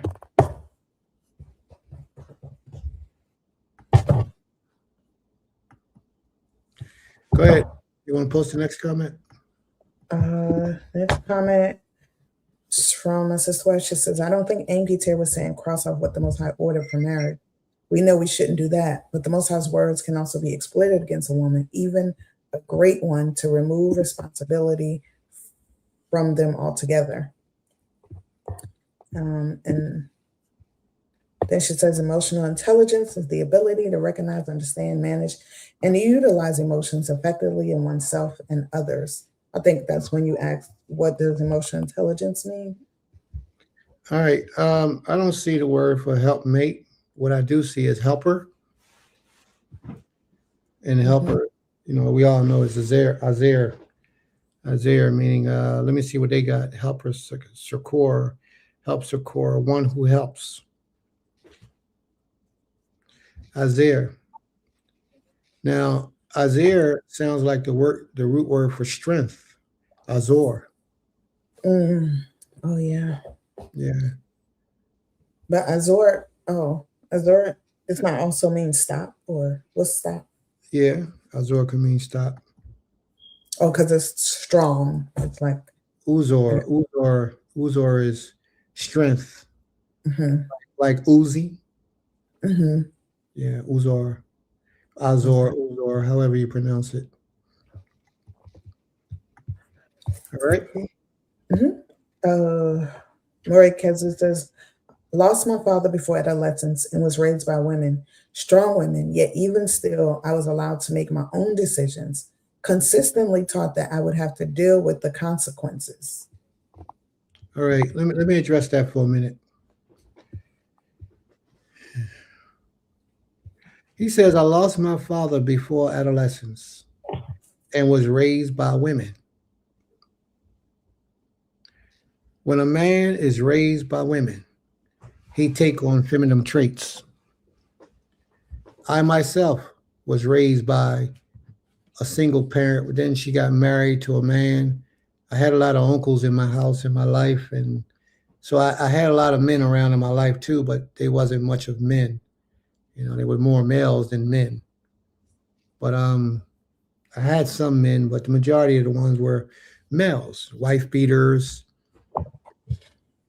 That's why I got that trait from being a wife beater. But I grew up, and I'm being cool and transparent with you all. I grew up resenting my mother.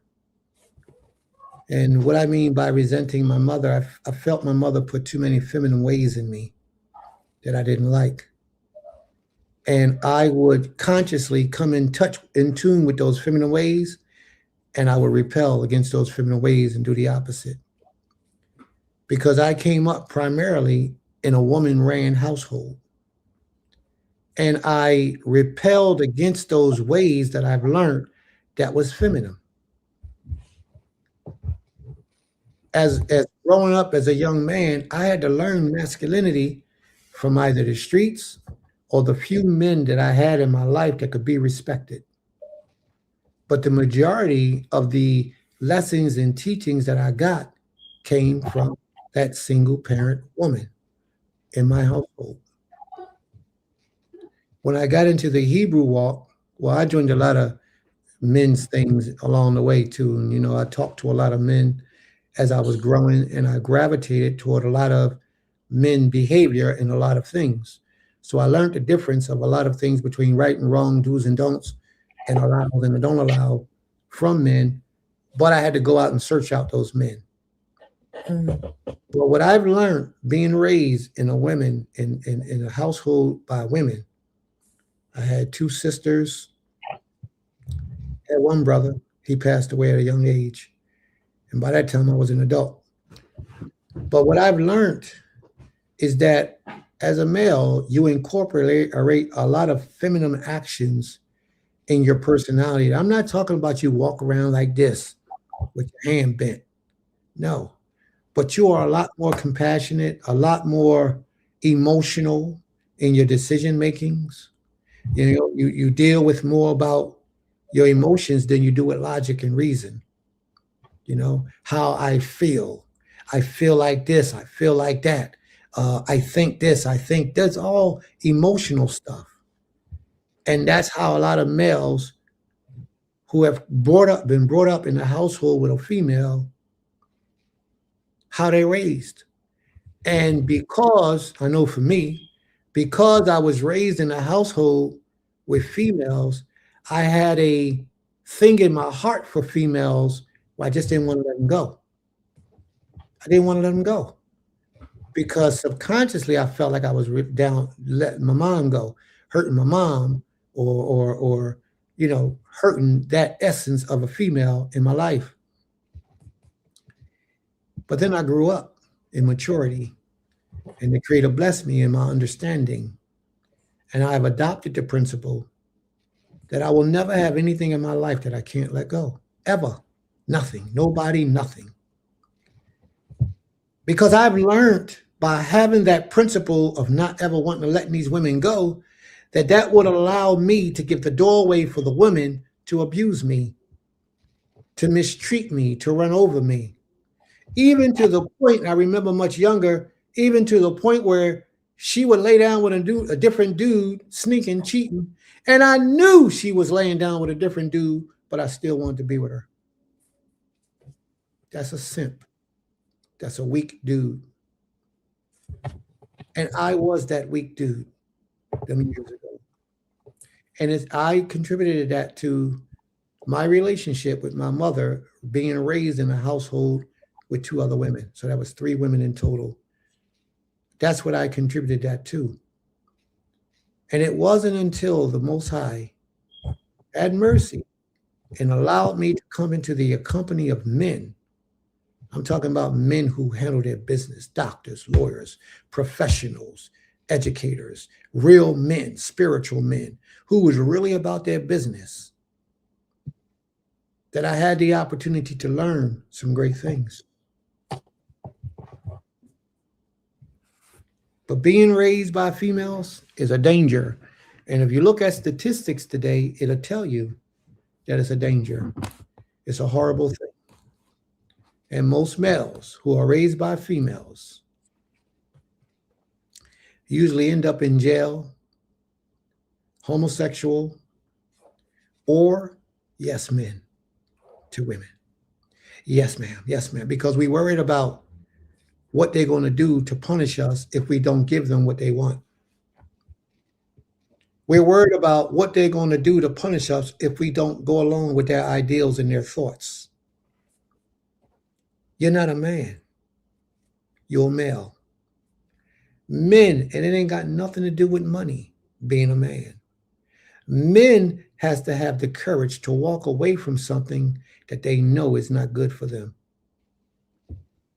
Males can't walk away. I was a male. I couldn't walk away. I was start beating my women, trying to control them. I would hit them, smack them, punch them, trying to usurp my authority over them. That's how I dealt with them, because that's all I knew. I didn't know that you're not supposed to put your hands on your woman. I didn't know that. I didn't realize how delicate they were, but they are. Because you're not on the street fighting another man, you're fighting a woman. And you're talking about punching a woman? That's horrible. I don't think I ever got to that place, but that's horrible. But put your hands on a woman in any kind of way, you got to smack them or anything, is not something that a man should do. But I didn't know no better. Why? Because I was emotional. I was raised by women. That's what they taught me. My mother taught me that emotion of retaliating with your hands. I didn't have a man to teach me discipline, self-control. I didn't have a man in my life to teach me that. Them women taught me when you get out of line, pop goes the weasel. And that's what I did. And had no problem doing it. But I'm grateful I'm not that guy anymore. I'm very grateful. But that was a part of coming up being raised by women, because you're emotional. You feel offended. Oh, man.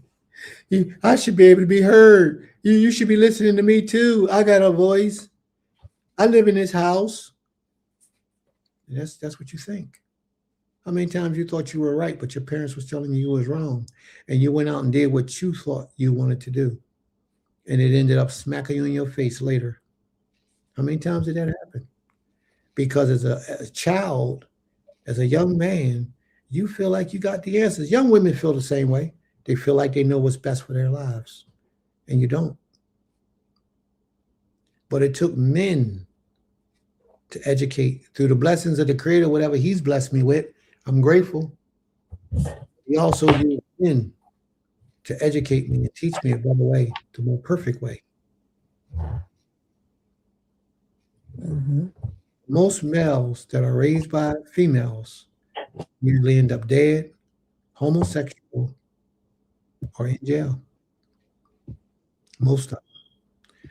Unless somewhere in their life they come across a man who sets them right. But when they do, they have to listen. I remember when I was a young man, I met this fat guy named Fat Tony, who worked in City Hall here in Philadelphia. And Fat Tony, him and I was having a conversation. He was a man. In fact, Tony and I was having a conversation. I was in my young, early teenage, maybe my late teenage, early adulthood years. And in fact, Tony said he made a promise to himself. He said, little guy, I promised myself a long time ago that I will never be poor.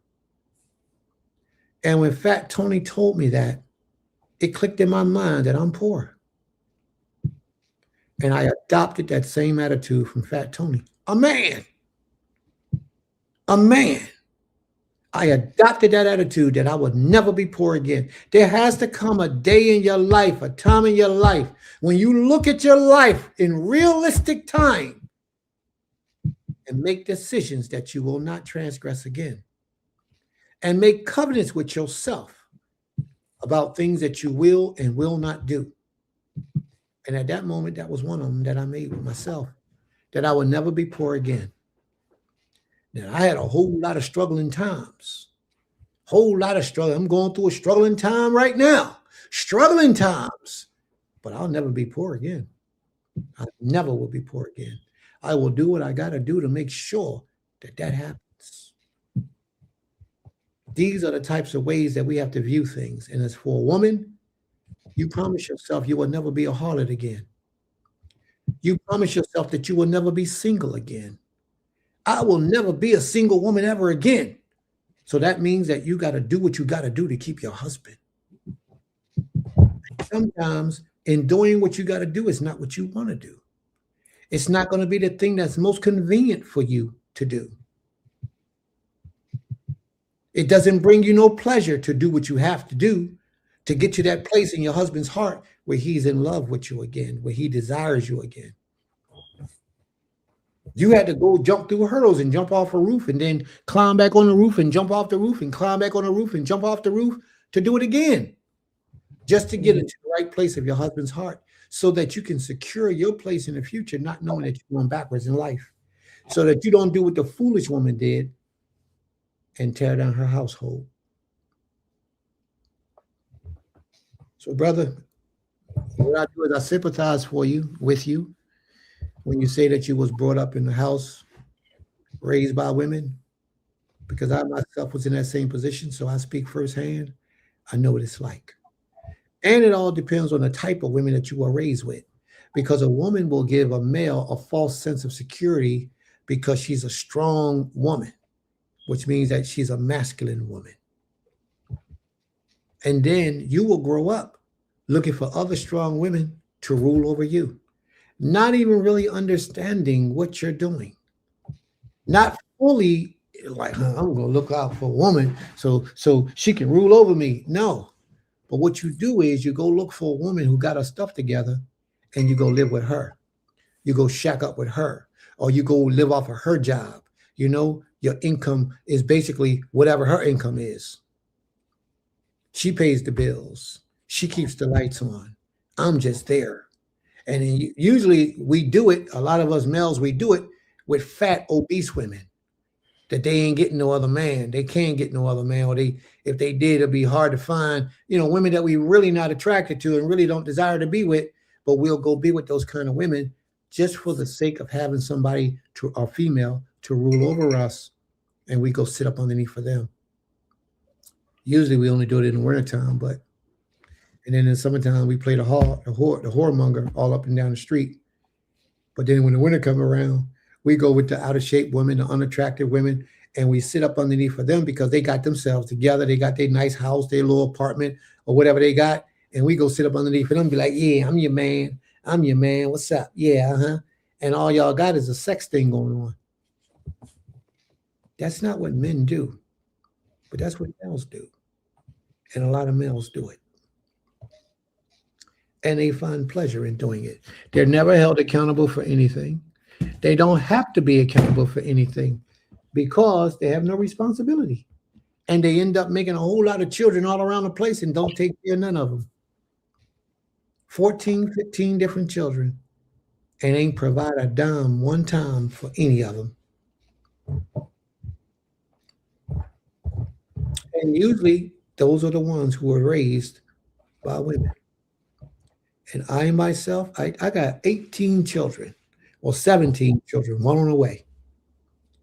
17 children, one on the way, but I have the fortune through the Most High, His blessings, that I raised every one of them, except one who her mother wasn't, I had to just let her do her thing. But I raised all my children, except that one. I got doctors in the family. I got a couple doctors. A whole lot, most of them have been in college and graduated. They out right now and can handle their own business, the majority of them. They do their thing. Don't need the support from their father. They're adults now.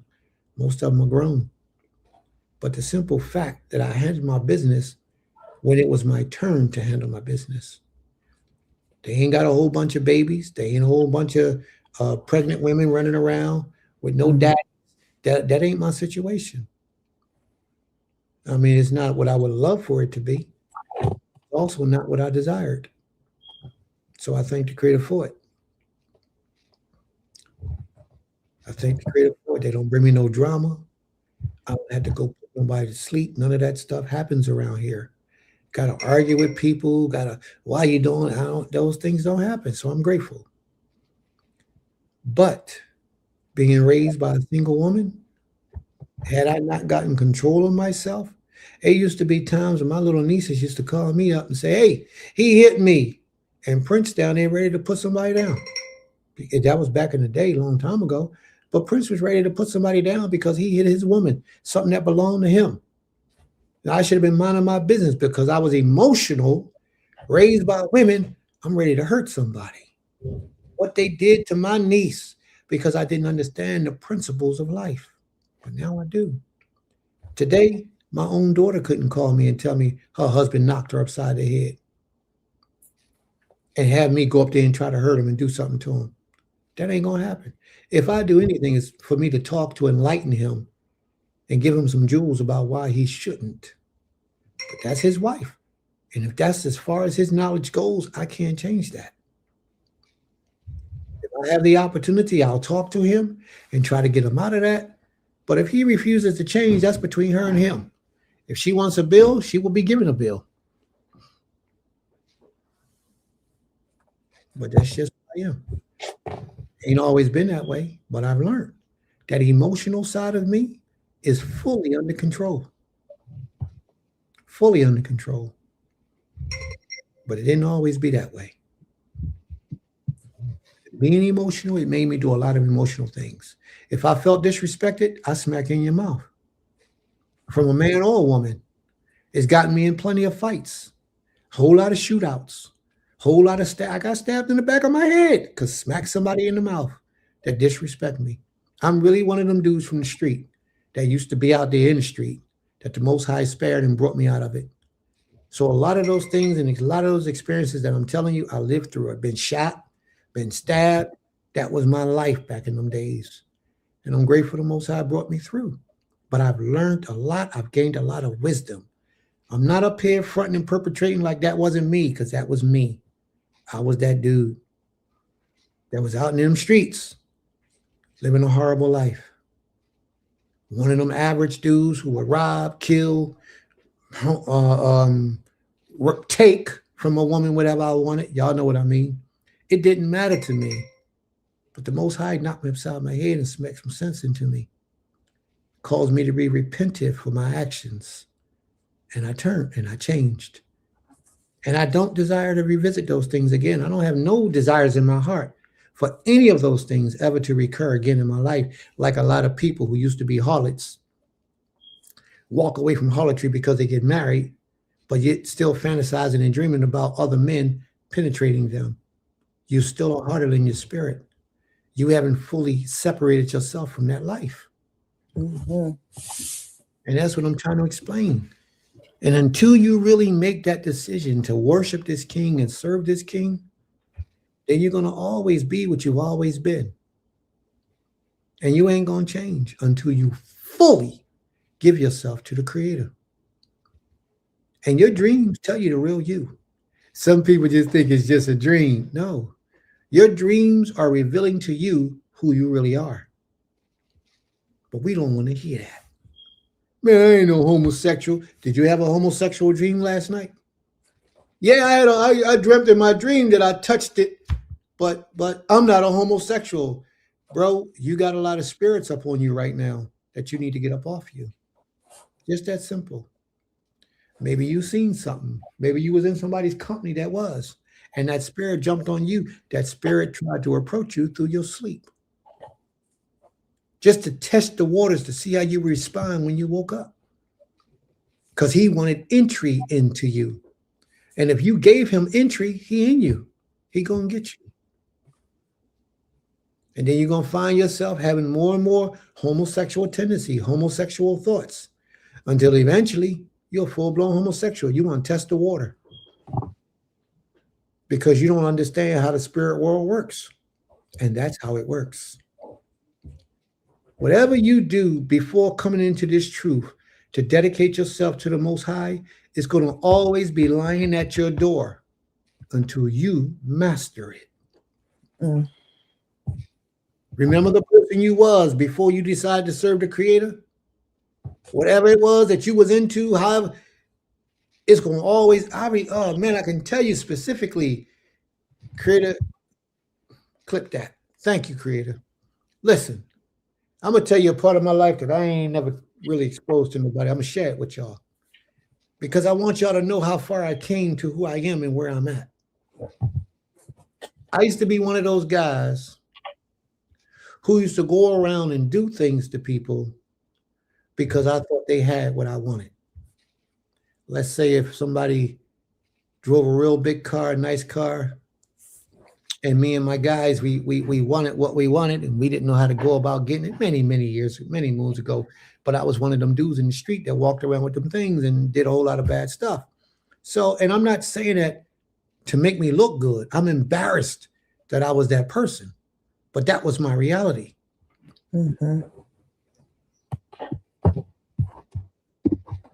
So dudes who used to hustle outside of whatever I was doing, dudes who used to hustle that I know had it, we would go get it. Now that was before I came into this life with the Creator. And I'm telling you that whatever you did out there in them days, when you was out there in them days, and then you came to the Most High, you gave your life to Him, those things are still laying at your door. And I'm giving you an example to show you that it's true.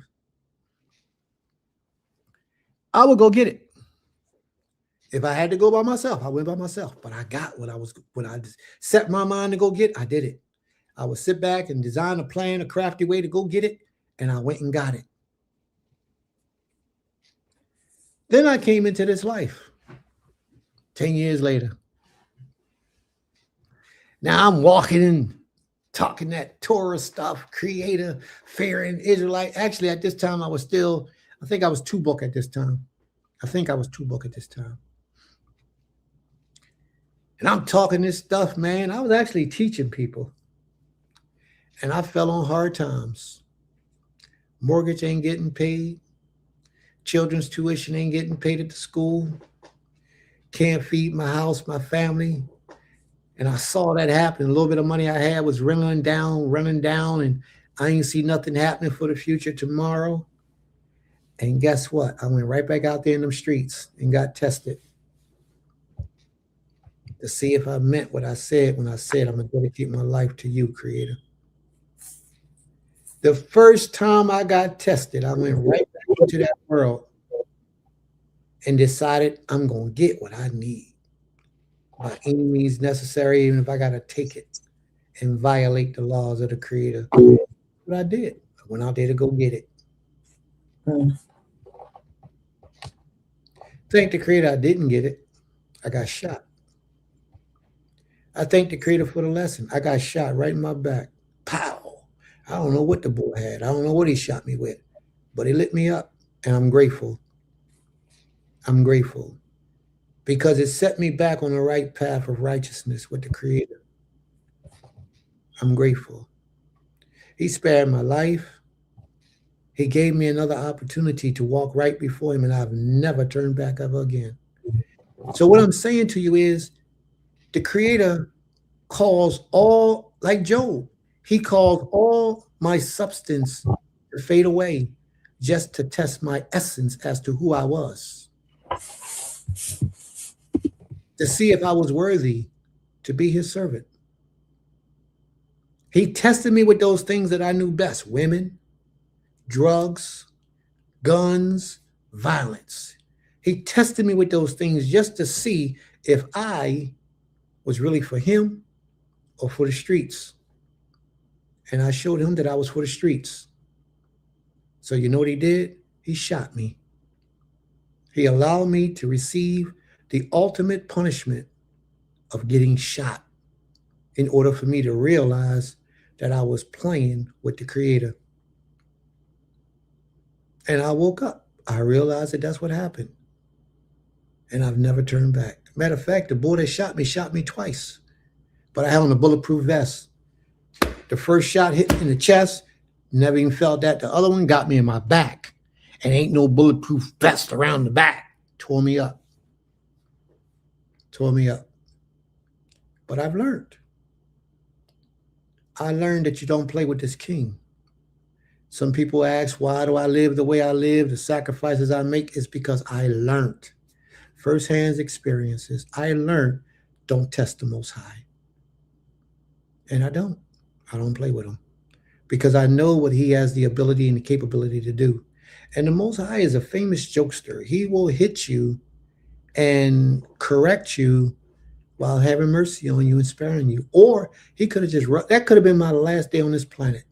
All of many years ago. I don't even know how many years ago. It was a whole bunch of years ago. But that could have been the last breath that I took, sinning against the Creator. But instead, he spared me.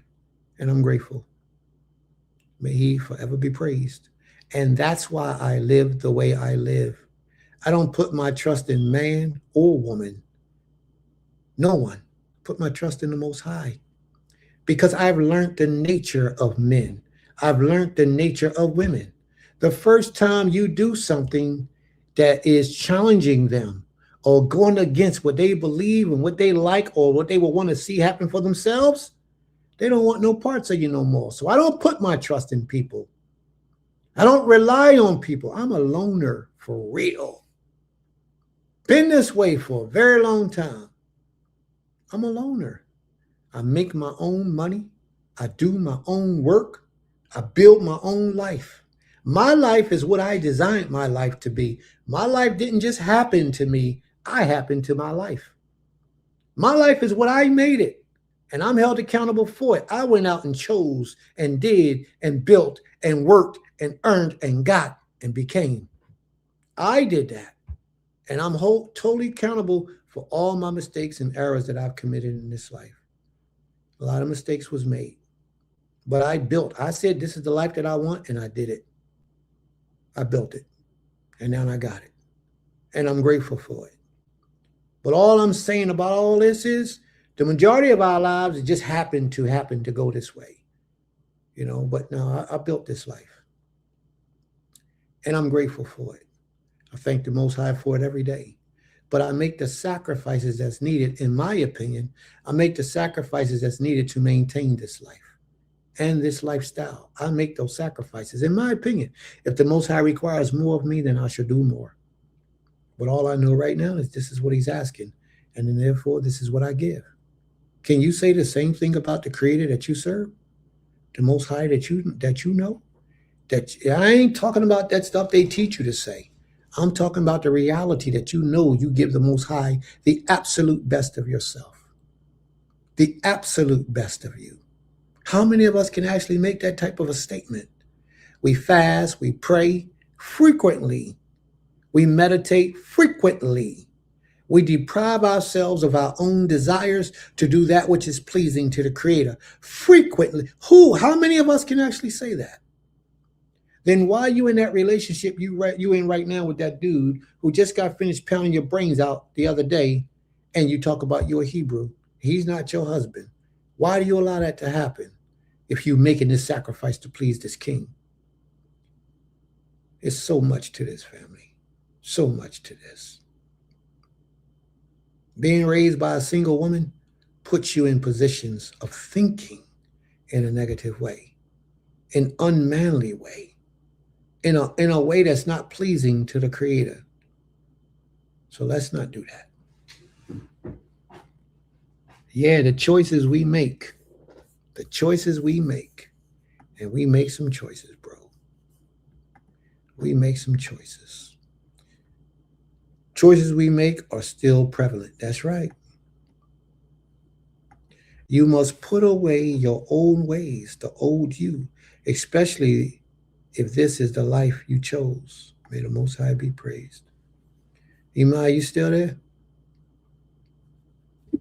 Yeah, sorry, just came back. I'm not proud of that person. But in order for you to understand who it is that's sitting before you, you must know of me. I've been a very selfish man, a very arrogant man. And I was on the phone with Dr. Moray Yoel the other day, and he says, I'm going to tell you about yourself, Prince. I said, yeah, tell me what I don't know about myself. He says, Prince, you want what you want, and you're going to do whatever you got to do to get it. It's your way or the highway. It ain't no other way. You don't see no other way. He's right. And I embrace that and I accept that. He's right. Just that simple. I ain't going to argue with him. I ain't going to fight with him. I ain't going to lie to him and tell him he's wrong. I'm not going to get the ego and try to defend that either. Because in my mind, I earn the right to do what I need to do and stand strong on my position. I earned the right to do that. And I earn it every day by living the way that I live, providing for my family and doing all the things that I do for my family and for myself. I earn that right to me. And ain't nobody just going to take that away from me. Nobody. He was right. You've always been that way, Prince. You in denial. No, I'm not in denial. I know that's me. I know that's me. And I embrace it and I accept it.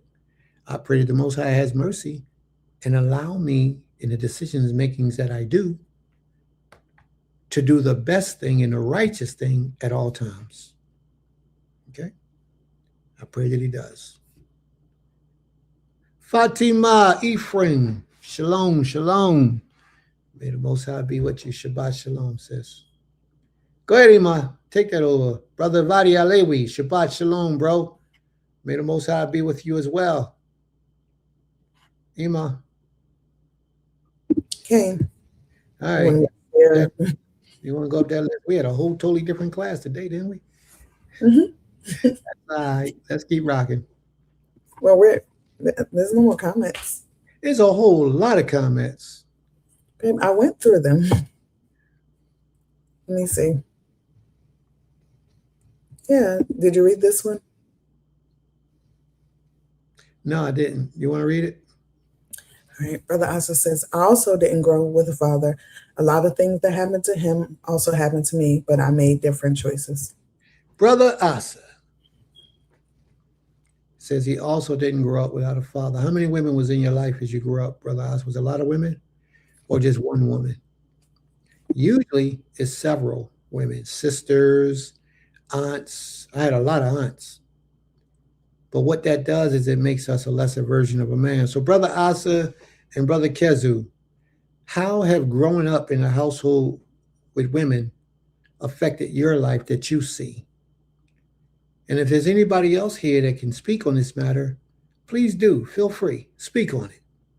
How has you growing up being a male child affected your life in decision makings and things that you've done that you can see how it affected you? I almost can't think of any positive. Almost. I'm not going to say there is not, but right offhand, I can't think of any positive. I know for a fact it made me more emotional.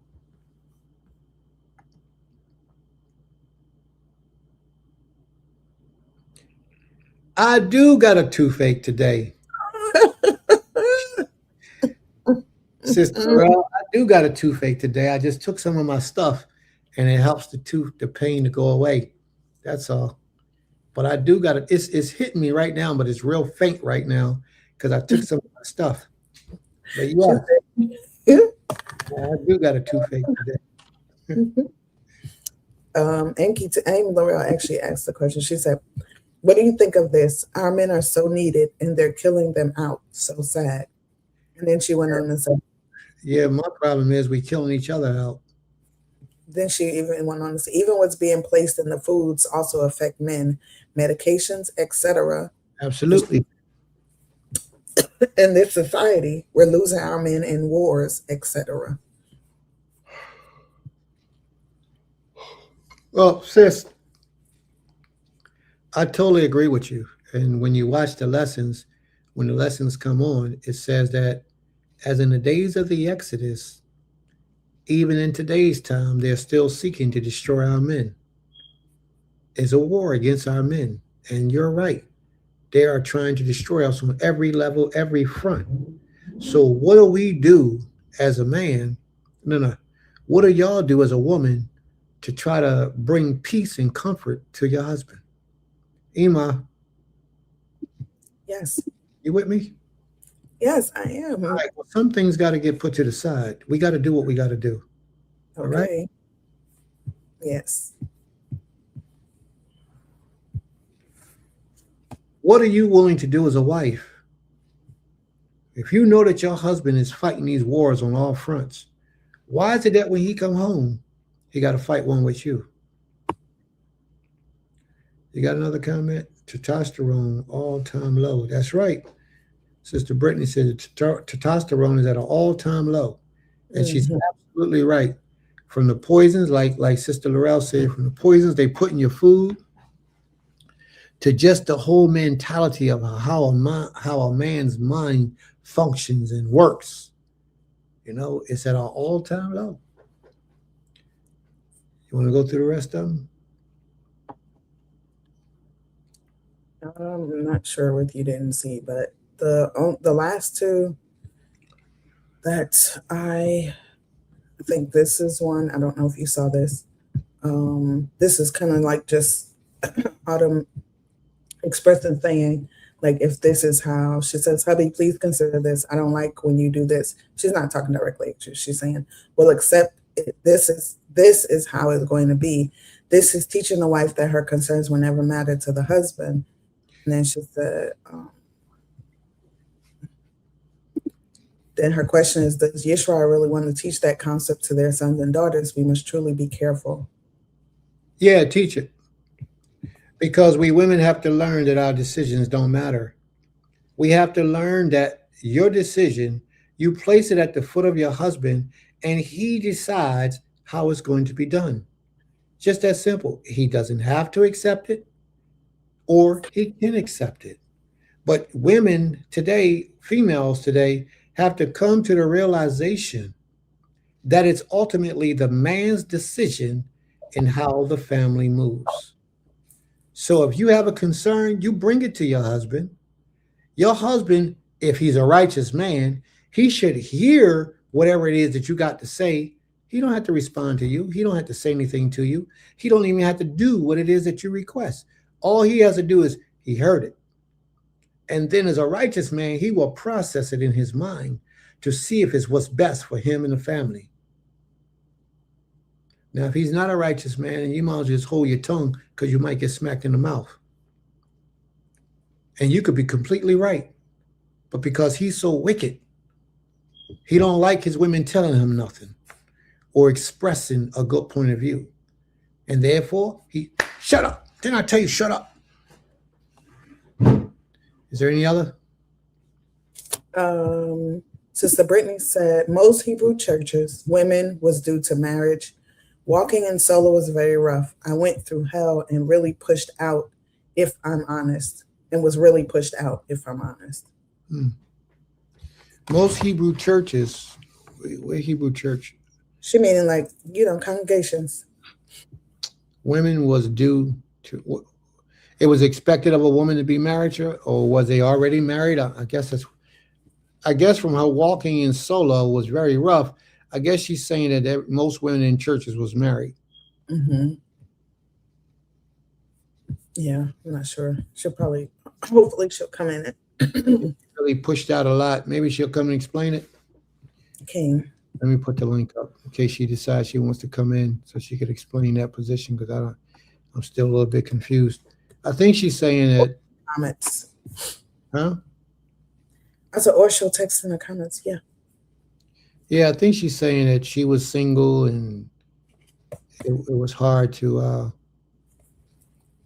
Yeah, the way women, I know what she's speaking of. If she's speaking of how women look at you when you walk into the Knesset or any place of worship or any Israelite function, really, if you're a single woman, they treat you really differently. They get real defensive, like you trying to come for their man versus being, what do you call it, sisterly and being just, basically giving her. It's not even about the it's not, I think, like, not going into it thinking she's there for that. She a lot of women come because they're trying to get knowledge. But a lot of women you had where, and I know I felt like that, they get real defensive, like, oh, what's she doing here? She must be coming for a man. And it's like, did you even ask her? Did you greet her? Did you say shalom?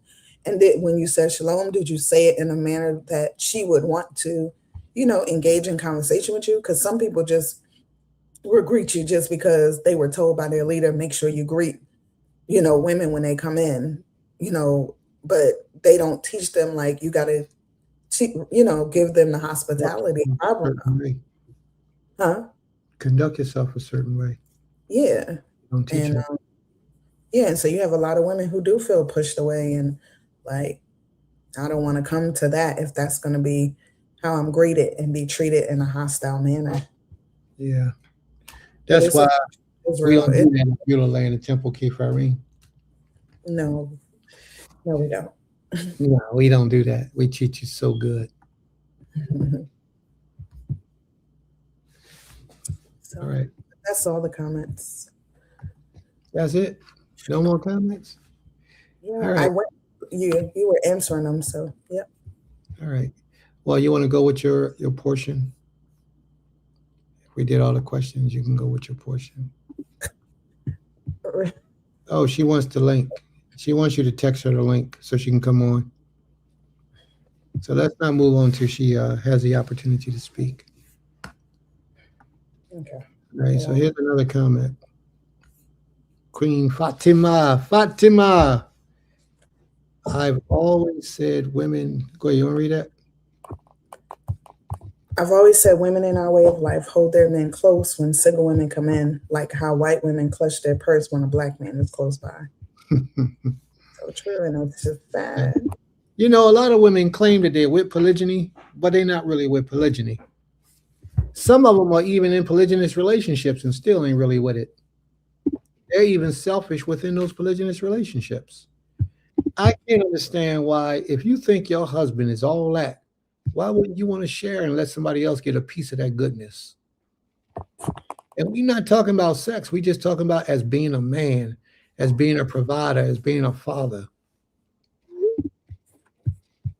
If you really feel that he's all that, then you should be willing, if you really love your sister like you're supposed to, your cousin, your aunt, your uncle, whoever it might be, or your best friend, whoever it might be, you should want for them what you want for yourself, or better than you want for yourself is what you should want for them. But that don't happen too often in our world. Women get a dude, they know they got a good dude, and they lock them up and want them all to themselves. They don't want to share. All right. Shalom, Sister Brittany. Shalom. You guys know I'm commenting the whole time, so that was an older comment. Yeah. when you spoke on, women in the Hebrew community due to marriage, I met you guys by someone that I was engaged to, but I had started my journey when I was an undergrad in Houston, Texas. So I walked in by myself. And that's the most uncomfortable feeling. I was not greeted well. I was actually pulled to the side and was shown who each husband was. And the comment was, so you don't be in anyone's husband's face. What's an undergrad? Oh, college, your bachelor's degree, your first degree. Tell us, what is that? What is an undergrad? Huh? What's an undergrad? When you're just going from... When you're I tried to say it again.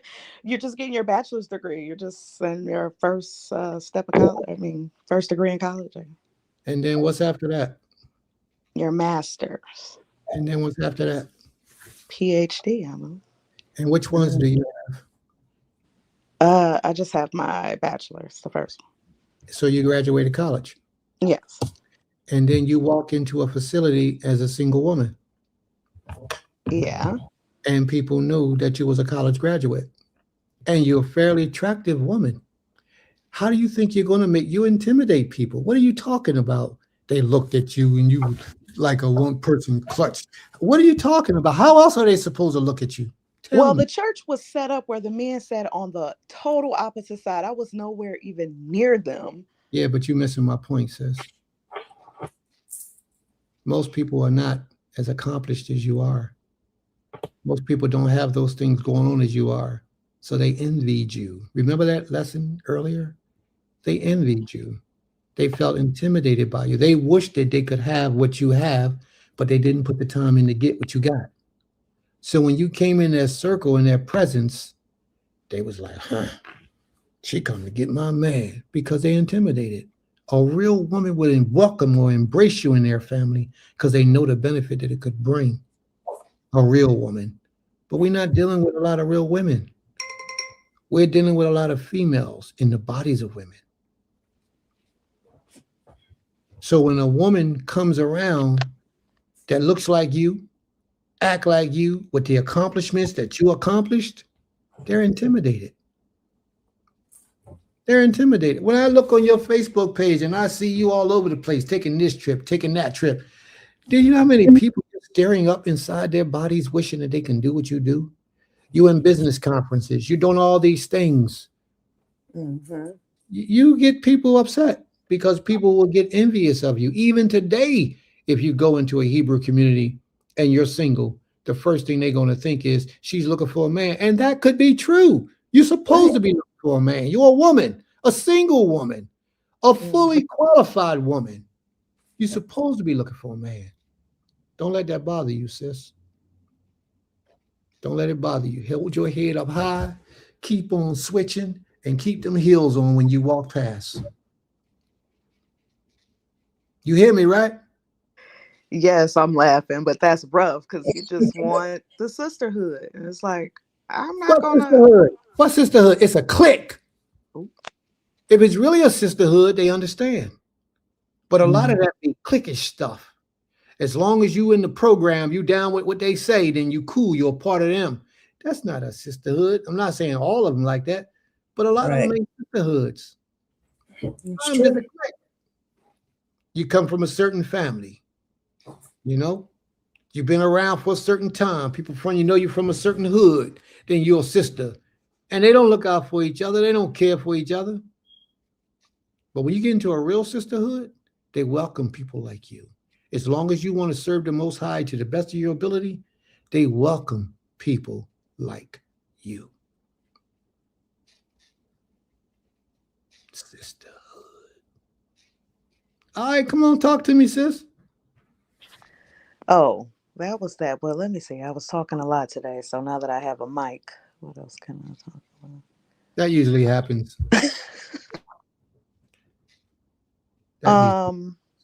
I think that's it. I'm getting shy now.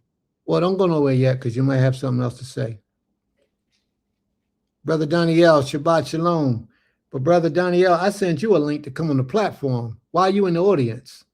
You're supposed to be on the platform speaking your opinion about these matters, man. You're supposed to be right up here with us, talking your talk, and I bet you got a lot to say.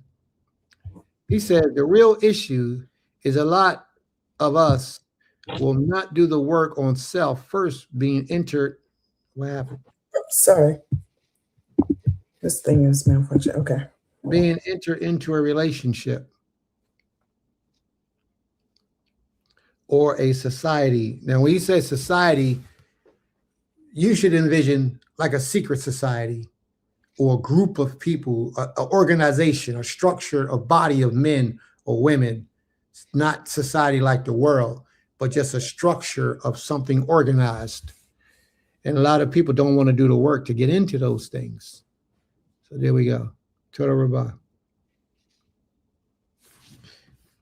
And Sister Kaza, Sister Aisha says, they may have feared a beautiful woman and know just how lustful their husbands are. And she's absolutely right. A lot of dudes have no self-control at all. None. No. Mhm. And the moment that an attractive woman, even if they not qualified, the man I'm talking about, the moment that attractive woman come in their presence, something just jumps up inside of them and make them feel like they got to say something to the girl to come up on her. Oh, wow, that's so sad. A Coty Brittany, where do you go to temple when they treated you this way? Not the name, but the state. Oh, I was in Texas then. Mm. But it happened here in Michigan. Whenever I go to any of these churches, it's happening. I didn't feel that when I was in Georgia that time, but that was my only experience that actually didn't happen. Because you was around us. That's why. Because you was around us. We ain't going to let you feel that way. She's silent now, babe. What's wrong with you? Sister Brittany. Oh, yes. Tell us what your thoughts are, because I asked the brothers this and nobody responded. Now that my brother Danielle is here, he probably respond. But I asked the brothers to tell us a little bit about what their life was growing up in a household full of women. I did ask that question, but no brothers responded. And yet we have two brothers that admittedly said that they grew up in a household with women. So I would like to get an opinion. I gave my opinion of what it was like for me. Maybe Brother Danielle can give a portion of his opinion. But see, the thing with Brother Danielle, he grew up with his father in his life. His pop was real close to him. But still, maybe he can tell us a little bit about growing up in a household with a woman running a household. GA is the best. Look at this New Yorker. Talking about GA is the best.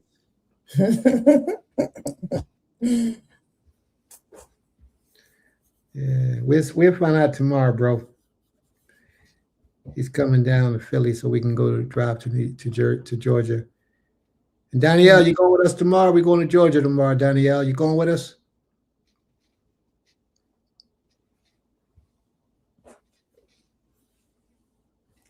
Nobody's responding. It must be the delay. It must take them some time to get the message. Yeah, I definitely think it's the delay. Yeah. Sister Brittany. But wait, I want to piggyback on that though. Go ahead. So if their women, if their wives are just who they brought in and not really, in some instances, committed outside of the relationship, then when are the brothers are going to be accountable and say, why am I choosing a woman or women who don't have the same mindset? It's this like a kind of an arrogant tone that I'm going to make this woman and she's going to walk this walk with me, which maybe you can get some women to do that. But why would you go out in the world grabbing worldly women and not one who already have the same mindset? Part of that is because you was raised up by women and you're emotional. You think you can help them. And you try to help them, and you bring them in and you introduce them to the Creator, but they reject it. Their true nature comes out when you try to show them things that righteous women are supposed to be doing. That's why a lot of them do this all the time in the house. They fight with you, they argue with you, and a lot of them are in denial. They don't think that what I'm saying is true. They don't think it's true, but it's true. A lot of women, females,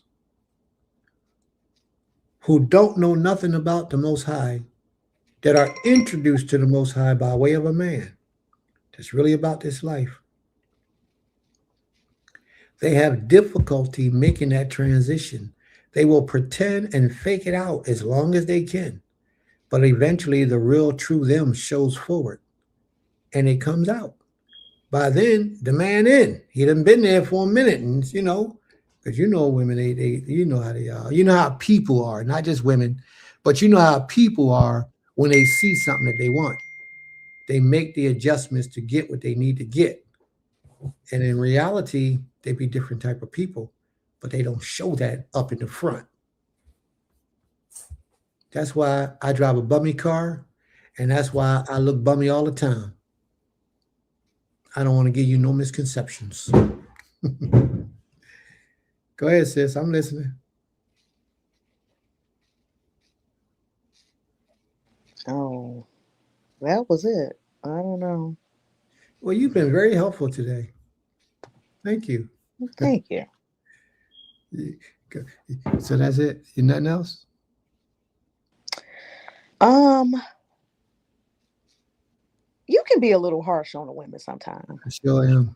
The truth hurt. The truth hurt, but it only hurt the guilty. You roll with an iron fist. Oh, did you hear me? Yes, I'm listening. That's all. Oh, I'm sorry. My apologies. Mm.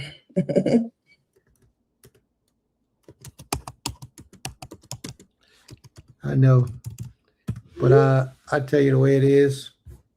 I tell you the truth. I try to give it to you in a soft way, but it is an iron fist. I would agree. It's an iron fist. But I try to give it to you in a compassionate way because I care. If I didn't care, I wouldn't give it to you at all. It's not making me, beat my chest. I don't care about all that. I don't care about beating my chest. The only thing I care about is that my people wake up to the reality of what we need to do to get ourselves in the proper alignment with the Most High.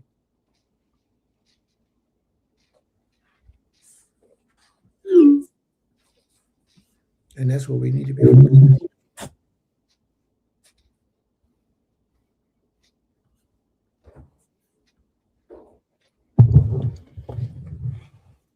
Okay. I feel like um the commandment I gave, I would need to explain it. I tried to write it out though, but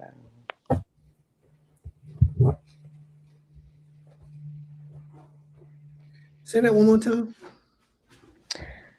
also I was saying, I guess before I leave, I sent over a commandment 50 comments ago and the breakdown of it, but I'm not sure if I should explain it or if it makes sense being read, if that makes sense.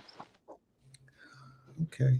So you want to do that before you leave, or you going to hang around and do it when we start the commandments? Yeah, I guess I'll wait. All right. Ima? Did you want me to share more comments or? Yeah, you got one up there. All right. Sister Causa says, growing up with a household of women is imbalanced and full of emotions. It can be confusing because the woman is forced to be in dual roles. Then young boys grow up thinking women are supposed to hold all authority and responsibilities. Wow. That's deep. But I don't think it's just the young boys that grew up that way. I think young girls grew up that way too. What's that? Got it. Who's that? Oh, that's Marquez.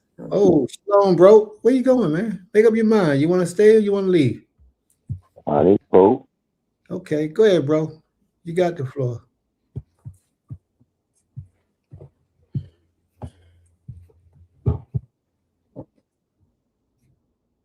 Did you want to speak, bro?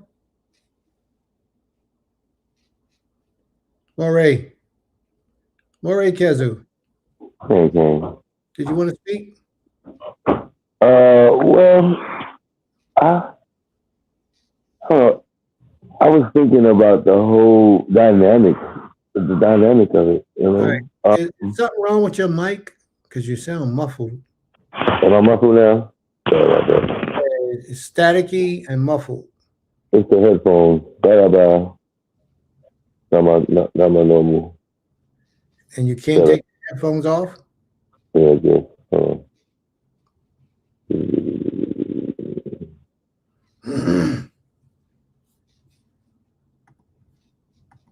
Is that better? Yeah, much better. All right. I was just gonna say, having lost my father at a young age, and my Ima at 15, my grandmother came down to basically take over the responsibilities of the household, and it was my father's mother. Now, the dynamic behind that was My Ima had been Torah all her life, and she brought my father into the fold and to knowledge of himself. And my father's mother was like straight Christian, you know. So it was like here on one dynamic, one side, my mother's side, it was Torah, Torah only, basically, and on my father's side was Christian, and my father was the first one to basically acknowledge himself as a servant of the Most High. So when he passed, and his mother, my grandmother Salva Geneva, came down, she still, you know, held on to her Christian beliefs, I guess, but she also, promoted that follow the lifestyle my father um, introduced us to, and this is all we knew. We grew up in the house reading Hebrew as a first language. So here now the dynamic is my grandmother, who was Christian.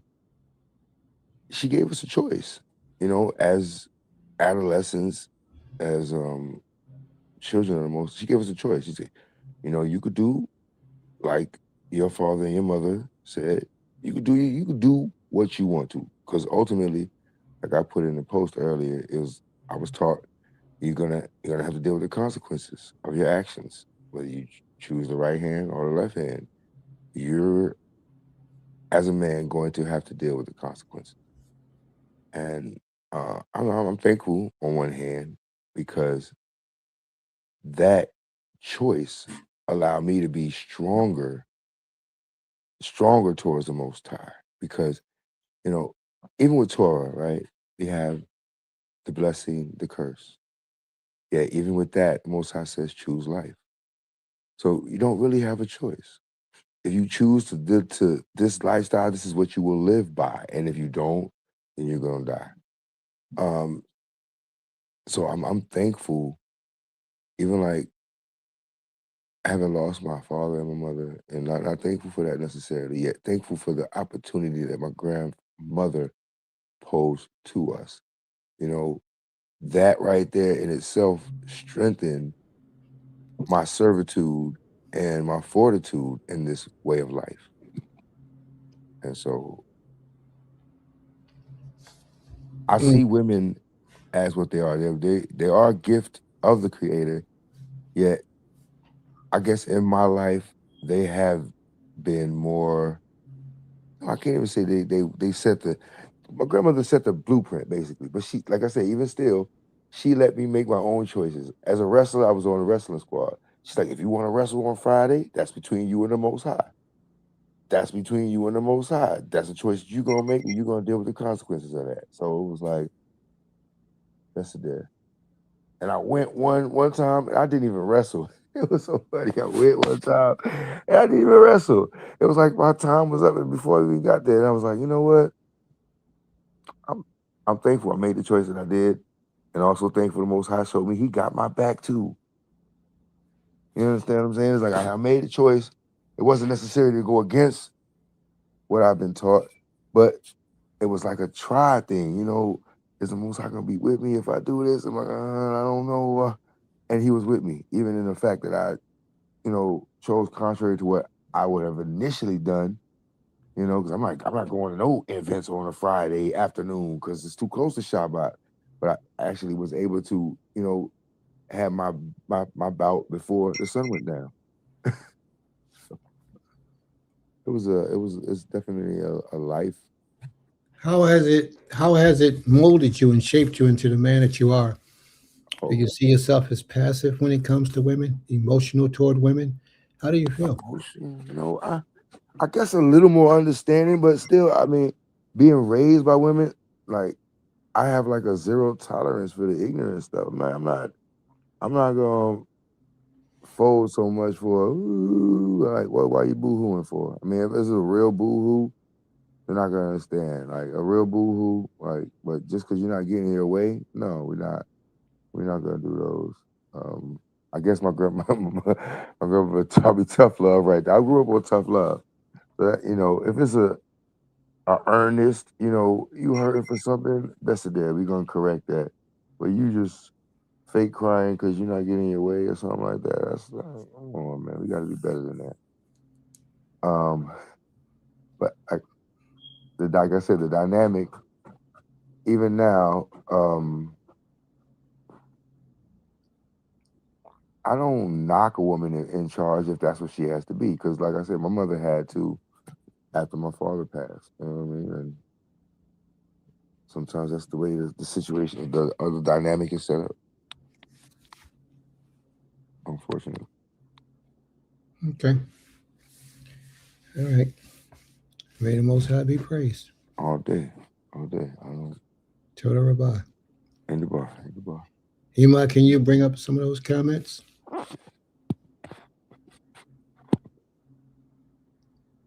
Hima? I think I confused.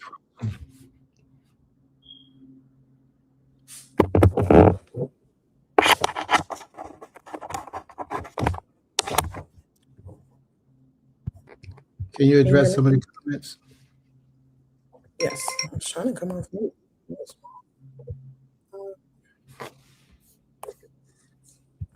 All right, the next comment. It's not letting me. There you go. Can you see it? It's like some. Okay. It says reality be so harsh sometimes, but I wish someone had told me some of these things as a young daughter. That's very honest. Mm-hmm.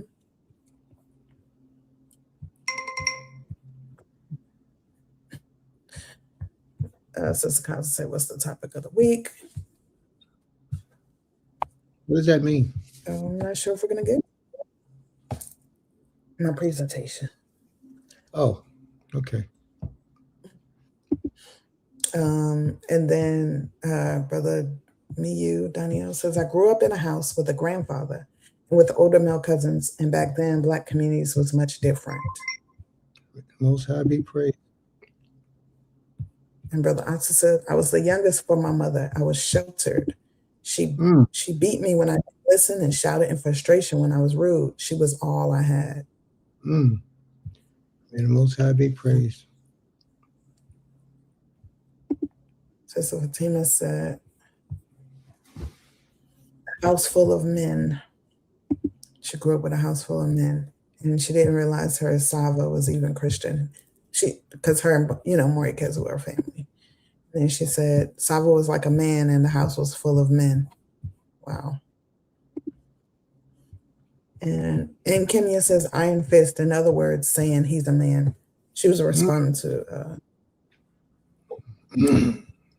Brittany. Yeah. That's all the comments. Oh, no. Yeah, that's all the comments. Okay. All right. May the Most High be praised. Say it again. What'd you say? My computer is like glitching for some reason. All right. My computer is glitching or something.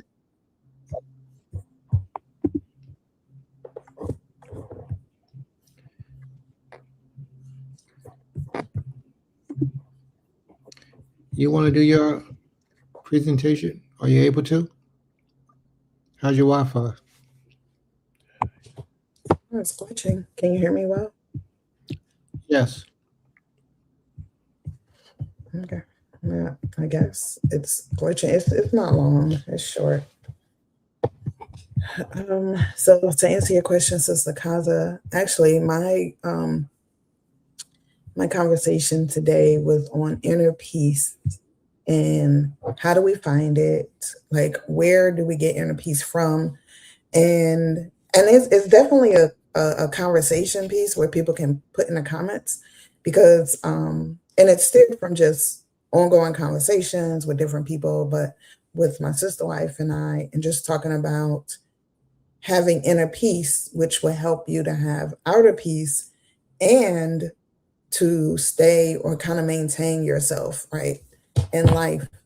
And of course, the first thing I thought about was, for me, actually, I wanted to, Alba, can I play this song first?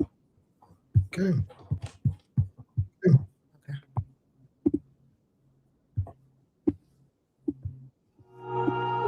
Making me lose my mind, making me lose my mind. I feel suicidal. Man,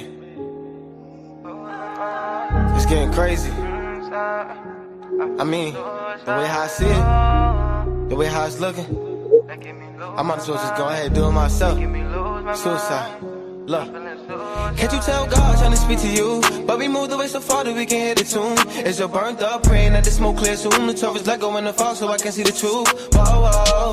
But you know the book. You see the truth and turn around cause you don't wanna look. And through the pain the scene, you was first on the hook. But now they give you garbage tea, you smile like happily cooked. But can't you see? This image is bigger than just you and me. To my people I plead that you go follow my father's motion and that we in the testamental history is meant to be. God was testing you and feeling out your energy. But when you folded, he found out you had bad chemistry. Fathers messed up, they wasn't into God, literally and mentally and physically. We be knowing what's right, still doing wrong. When you know you the lie, but dimming it down. It's so plain to see what we've come to be. Walking shamelessly, unfaithfully, yeah. Trying to get by, ooh. Rule it with your life, it's true, yeah. It's like suicide, suicide. Claiming your life like suicide, yeah. Trying to get by, ooh. Rule it with your life, it's true, yeah. It's like suicide, suicide. Claiming your life like suicide, yeah. You make it bad, you laying in it so they got the grave. Why you thought yourself with the sword and think of the shame? I thought they motion was gonna die to keep with the name. It's like you kicked down the staff and it spit on his fame. You better teach the people, Lord, I just hate the blame. I like the flu to burn myself when I started the flames. I put the king in front of the pawns and mess up the game. 20 years from now, full of wrath, with nothing to shame. You cross in the same throne but never make a move. You hold a hat high like David but can't clean the shoes. You had a plan, let's see it, I'ma give you a boost. You bought with God but you sinning and you break it loose. Put the book in front of you and told you find a clue. Let me help him with the test, I don't wanna see him lose. I heard you sin to be a god like when we ate the fruit. Repeat our moves just to lose and express something new. We be knowing what's right, still doing wrong. When you know you the lie, but dimming it down.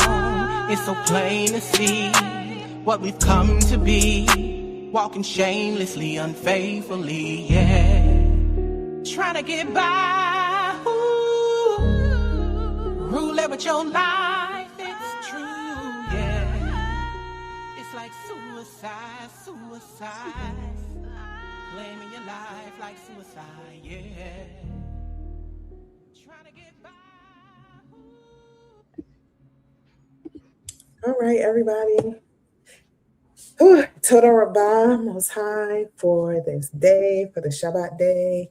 I definitely appreciate everyone staying tuned. It was definitely a very, very intense first opening.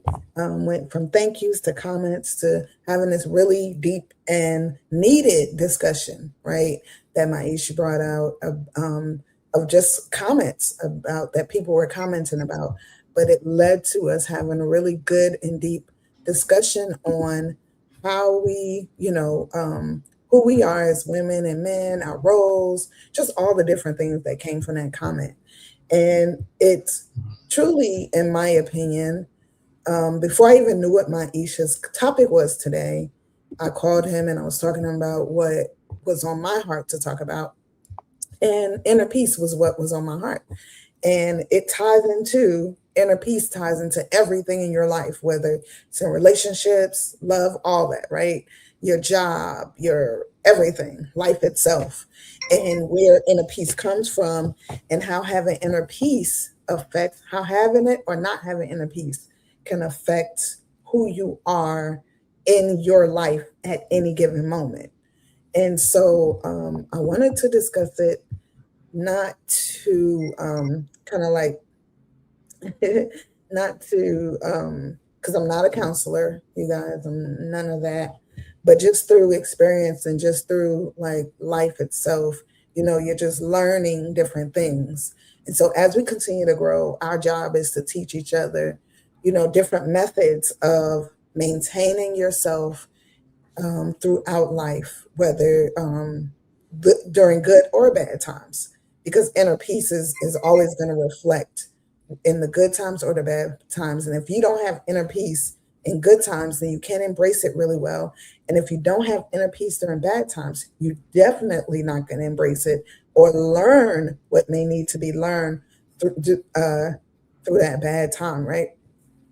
So I was having a really deep conversation with my sister wife yesterday about this, and what the first thing, of course, that I thought about mostly was inner peace is really only something that you and the creator can control. Inner peace is something that you truly have to go to the creator to help you to have that.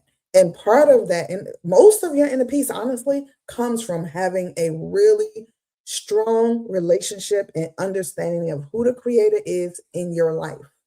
And that takes sometimes, and I can't speak for everybody, but sometimes it can take years and different experiences for you to understand that and for you to even hear how the Most High is telling you to acquire inner peace. A lot of times we look for everybody else on the outside to give us peace, but the other part is too, is if you have inner peace, but then you're around people that are not giving you peace, then it disrupts your inner peace, right? So it's all these different factors to inner peace and how it projects outwardly and how we treat others, especially, if it's not there or if we're trying to block someone from destroying our inner peace. So the first thing, of course, I wanted to bring out is scriptures that actually help you to find inner peace. There's, in the Torah, is so many different scriptures that speak about inner peace. But one that stood out to me, and because I was speaking of inner peace in your relationship with the Creator, was in Proverbs 3:17, and it says, I'm sorry, that wasn't it. It was in Isaiah 26:3, and it said, often cited in this context, you will keep in perfect peace those whose minds are steadfast because they trust in you. Meaning, for me, when I read that, it just reminded me that when I have my relationship with the Creator, when I have a steadfast mind, when I'm focused on my relationship with Him, and when I'm focused and I trust in Him with everything that I'm doing in my life, right? Then my peace is perfect because everything else around it cannot affect it. It's like He has a bumper there. But when I'm not focused with the Creator, I'm not reading my Torah, I'm not meditating, I'm not fasting, and I'm just clouding my mind with all the other things, then I'm not going to have a perfect peace. And that perfect peace comes from being connected to the Creator. And that could be different for everybody, right? And part of for my message for all of us is to really bear down and find your perfect peace with the Creator. It's not something that I could define for you. It's not something that anybody else can define for you. It's only something that you and the Creator know. And what happens is when you have that perfect peace, and when you are in a union with a husband or in a sisterhood, which, all these are relationships and unions to me, then you are able to express it to them in a different way. You're able to even listen differently. You're able to embrace differently. You're able to actually build your relationship from within yourself with others in a more meaningful and desirable way, because you have this perfect peace with the Creator, and you understand that you're not here to and it was really just being transparent. It was really a conversation about marriage, really. Like, how do you as a woman find your peace when you may be not at peace, with your husband, because, y'all might just had an argument or whatever. But it's like, really, if you don't have an inner peace, then you're not going to have peace. And part of that inner peace is, like I said, going to the creator. Then also, if you and your husband are having some type of spat, a lot of what was brought out today was really a lot of conversation we were having about if you are sitting having an expectation of how someone will react to how you react to something, then you're not there to get a solution or to heal or to figure out what's the best way to do it. And sometimes, most times, honestly, if you are in turmoil within yourself, right? Shabbat Shalom, Sister Shavanya. Shabbat Shalom. If you are within turmoil within yourself, then most of the probably arguments or disagreements with your significant other comes from your inner, your inner self not having peace. And we were talking about how to maintain a marriage, right, you have to have an inner peace that is comfortable for you to say, I'm gonna write down everything that was said in this discussion that we just had, or argument, however people want to relay what goes on in their relationship, right?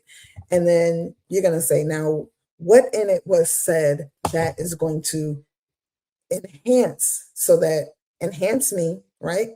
What in it was said that okay, I can agree with that, but maybe that's just not where I am right now, so I can't like embrace it. But you still write it down, right? But a lot of that comes from having a certain inner peace where your mind is clear, you're not confounded with so much other things going on. And that's really the basis of having a relationship with the creator. And if you don't have a really strong relationship with the creator, you're ultimately not going to have a really strong relationship with a person, because they are not the one who gives you inner peace. They're not the one who knows you inside and out. Of course, as you grow in your relationship, you get to know one another, but you cannot put the responsibility on someone else to say, oh, you didn't give me inner peace. Now, outwardly peace, that's a whole different, conversation. But I wanted to focus on inner peace because inner peace is so important. And as women, and I'm speaking from a woman's point of view to women, right? Not speaking to men, because I'm not a man and I don't know what is, what goes on in you all for inner peace or anything. But as a woman, especially when you're a mother, wife, working, all these things, is so many things that take our energy from within us. And then we're sitting, fighting, trying to figure out why, is because we haven't set aside and said, I need to take, and this is something I grew to learn, I need to take 5 to 10 minutes every so often and breathe, take some deep breaths. I need to take 5 to 10 minutes every so often. And if I'm not going to take a deep breath, I'm going to get a scripture and read it. If I'm not going to get a scripture, I'm going to do some stretches.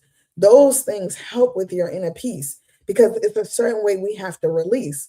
And a lot of times we're not in a space where we can release in the way that we really want to be comfortable to release, but we have to find ways to keep our balance. And motherhood is a very, very, very strenuous journey. And then if you're a mother and a wife, and a lot of times, and I put it that order because so many of us are mothers and not wives.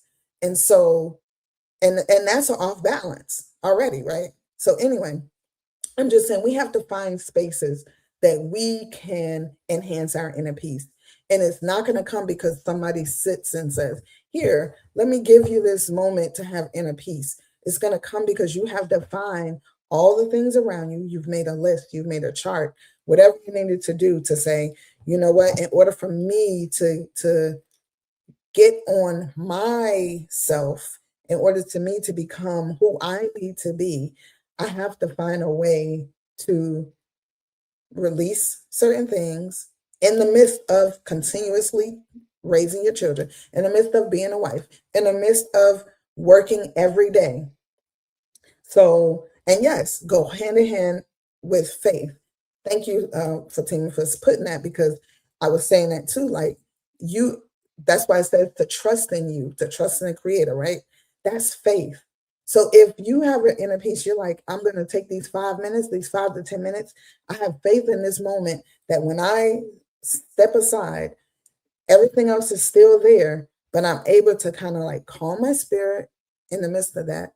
I'm able to bring myself out of whatever frustration I may be going through, whatever just triggered me, or whatever just, took me off of my focus. We have to be in control of that. We have to find that space for ourselves. And it's not easy. Sister Brittany says, I've heard women say they wake up at 5 a.m. to have alone time, journal, work out. Sorry. Oh, thank you. Work out, then tend to family to have balance. That says that's a very good point. Like that's actually for me, like, I do have a small child, of course, now, with my sister wife, but all of my children are teenagers, and the older 3 are adults. So literally, I haven't had that constant of children, berating my attention for years now. But it's happening, and I'm like, whoa, like, oh Lord, this is, I got to get back to figuring out how to, get that peace. But it's in our control. And I was explaining to my sister wife how when I was a young mother, a single mother at that, I literally would take certain times, and like Sister Brittany said, it was either when my children went to bed or before they woke up. And that's the times I would really kind of like fine tune within myself and have that me time. But also it's important that throughout the day that you find little moments to have a me time, because it can be overwhelming. And then a part of us as women, if we're pregnant, if we're going through a sickness, if we're going through the life-changing time, right? We have to identify what's happening within ourselves, because those emotions are all over the place. And it's really something that I, was talking to my sister wife too about, is that being pregnant and going through perimenopause is ultimately you have almost all the same emotions, the same cravings, the same like moods, all these things. Your body is aching, all these different things. Only the big difference is, of course, one is growing a new life. The other one, you are now going into a time in your life where the life that you would have formed is no longer, being able to form. And so you're releasing a lot of that. So those emotions, that your progesterone is all over the place. It's like almost an uncontrollable space to be in. But what I found, which was good for me, is I've started researching more, watching more, listening to other women who are dealing with it. And it's definitely helped me to identify spaces where I can say, okay, you know what? I'm going to take this time and have inner peace for myself right now, because I'm overwhelmed in this moment. And sometimes you don't even realize that is going to trigger you, but you'll start to see the change. And a lot of times that just comes with it happening over and over. And you start to recognize, oh, this is something that is not really comfortable. And I've been just going with it, but no, I need to actually stop, breathe it out, and then let my inner peace take over, versus letting what just triggered you be your response, or be how, you move forward. So I really wanted to just bring that out. Like I said, it's not long. It was other scriptures that I would just say really quick that I looked up, and I think Sister Fatima put in one too, but it was Psalms 34:14. Proverbs 3:17 said, her ways are pleasant ways, and all her paths peaceful. And it just talked about the tranquility of having wisdom. And that's another part of who we are as women. When the Most High, when wisdom is spoken about in the Torah, it's referring to woman, right? And one of the things is he said, when you find that space, it's like tranquility, because you found a space of just you, just a moment, that inner peace. And so I just wanted to, like I said, bring it out, and just open that discussion and just give women more thought to figuring that part out for yourself. Because the biggest thing is we go in this world, and the world has taught us that everybody else owes us something, which that's not true. And what we look for in everybody else, we look for happiness from everybody, peace, strength, comfort, all these things. And truthfully, if we have inner peace and we have that connection with the creator, we're not looking for it from other people. If it comes, then yes, we embrace it and we love it and we appreciate it. But to expect it from other people and to go out there and that's what you're seeking from others, you're going to be let down. You're not going to be in a pleasant relationship if you go into that marriage or sisterhood or even going into parenthood with this like, oh, I expect my to be treated this way because I'm this to that person. And for me, I went through life at a certain point in my life feeling like that. Like, oh, I do all this. So I should be getting happiness, or, I'm looking for this person to do me that, give me this, this, and that. And when I went through my most tumultuous times, that's when I started to really understand finding inner peace. Because a lot of times when you go through those things, and I was single for a majority of those things, right? I had to find inner peace within myself because there was nobody for me to lean on. And, blessings is that towards, certain parts of that. I did marry my husband, and I found a person to bring comfort to those situations, but I didn't look for him to give me the comfort that I needed to have for myself in these situations to overcome it, if that makes sense. I do want to read a couple of more comments. Brother Miyu says, inner peace is a realization of self-value. Very true. I agree with that. My sister wife says, Kane, having a alone time either before everyone wakes up, during naps, or either everyone goes to bed is what's going on. What is going to help people women's sanity? We're serving literally everyone all day, morning, night. Some alone time to reset your spirit is essential. What's the alternative? Being continuously drained and not being able to show up fully. Nah, right. That's not the alternative. She said inner peace. Oh, she was just reposting what the brother said. And then Sister Fatima says Proverbs 31:15. Preparation for makes productivity, and for a peaceful household, for me, like I crave order. Absolutely. And I love that, what you just brought out. Order also helps inner peace. Like, it's like everything that came out today, from the questions, Maisha's conversation just now, and even some of the comments, but your comment, order, just sparked on everything that we talked about. And for me, I'm like that too. Like, order is so important, because it's like, if there's no order, like if I can't write down step by step what we're doing, like it gets really chaotic in my mind, and then it becomes chaotic in reality. And then to me, it's there's no completion in the processes of whatever your day is supposed to be.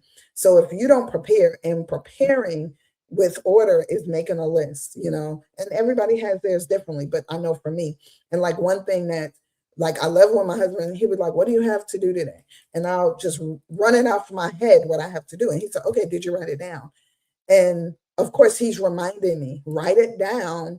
He's not, he's not saying do it how I'm saying do it, but he's reminding me, when you write it down, you're more successful in your day. And it's true. And I've gotten to more of, okay, I'm writing it down, then I'm checking it off, then I'm numbering it to say what's more important in this order or this list of to-dos, so I can make sure that I'm accomplishing what needs to be done so that it's more effective, versus me trying to figure out in my head or trying to remember what I had to do. So it's just, quite a few different things that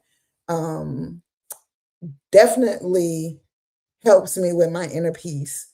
And when things are chaotic, it definitely throws off my inner peace, because I'm not focusing to make sure I'm staying, you know, in a peaceful manner so that I can be proactive and productive. So Toda Rabah for that proverb, Fatima, Toda Rabah. And then she said, I make so many lists, so many calendars, so many Excels, and it helps me to feel accomplished when I look back at what I crossed off my list. So I don't feel like I'm wasting my days. Absolutely. Like I told somebody the other day, they said something to me, and I pulled up a book.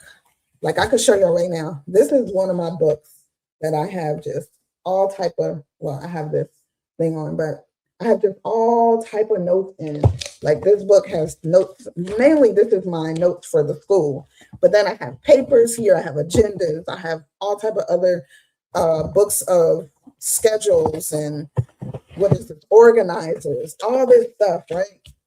And I'm constantly writing all these different things, like you said, Fatima. And it does help because when you look back, you're like, oh, I did that. Great. I did this. Great. You know, and it keeps you in some ways like sane because as a woman, you can go insane trying to make sure you got everything done. But if you're going into it in a chaotic manner, then it's not going to get done. It's not going to get done efficiently. Let me put it like that. I won't say it can't get done, but you want efficient work so that you don't have to go back and do it again. And you want it to be efficient so that whoever is, you know, it's helping, which is your family, most likely, that it's something that they could just pick up and keep going. And if you're working, if you have a job, I watched, it was something, I don't know if my niece sent it to me, but it was this these two women, and one got a raise who hadn't been there as long as the other.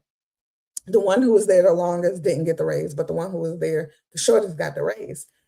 And the boss simply asked her, she got upset, the one who has been there the longest, and said, why is she getting a raise, blah, blah, blah. The boss asked the other woman to excuse herself. Then the woman that was there the longest, he said, he looked out the window, he said, oh, there's an accident out there. Go find out what happened. So long story short, she went back out there 5 times, like 5 times, because when she went out the first time, she literally just found out what happened. She didn't investigate. She didn't ask no further questions. She just took what he said, find out what happened, and that's all she did. So she came back. Then he said, so does the man need any help? Is his, you know, bike broke? All these different things that encompasses find out what happened. So when the second lady, he brought back the second lady in that he gave the raise to that hadn't been that long. He told her the same thing. She went down and came back with a full report after going back down one time. And so what I thought about when I saw it, and I'm drawing a blank of how I got to it, but I thought about, yes, that's the key. Like if, especially in a marriage, right? Or like if you're working, if you're asked something, it's not usually just that one question, like going into it and looking at it and deeply saying, you know what, let me go into this like a research project. Let me figure out everything that's going on so that I won't have to be asked all these questions again and again. Because a lot of times that's what it is. You're trying to get the quick answer. Oh, what happened? Oh, there was an accident. Okay, how did the accident happen? What was the cause? What's the effect? What's the in-between stuff? And so instead of you finding out everything and doing a thorough investigation, you went down because you thought, oh, I'm gonna just go and do it the easy way. And most times the easy way is the hard way, because now you got to keep going back and forth, back and forth. And of course, at some point you're like, what?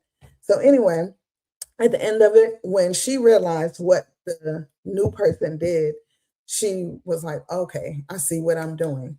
You know, it's like you're getting comfortable, one, because you're like, oh, I don't have to put in that much effort.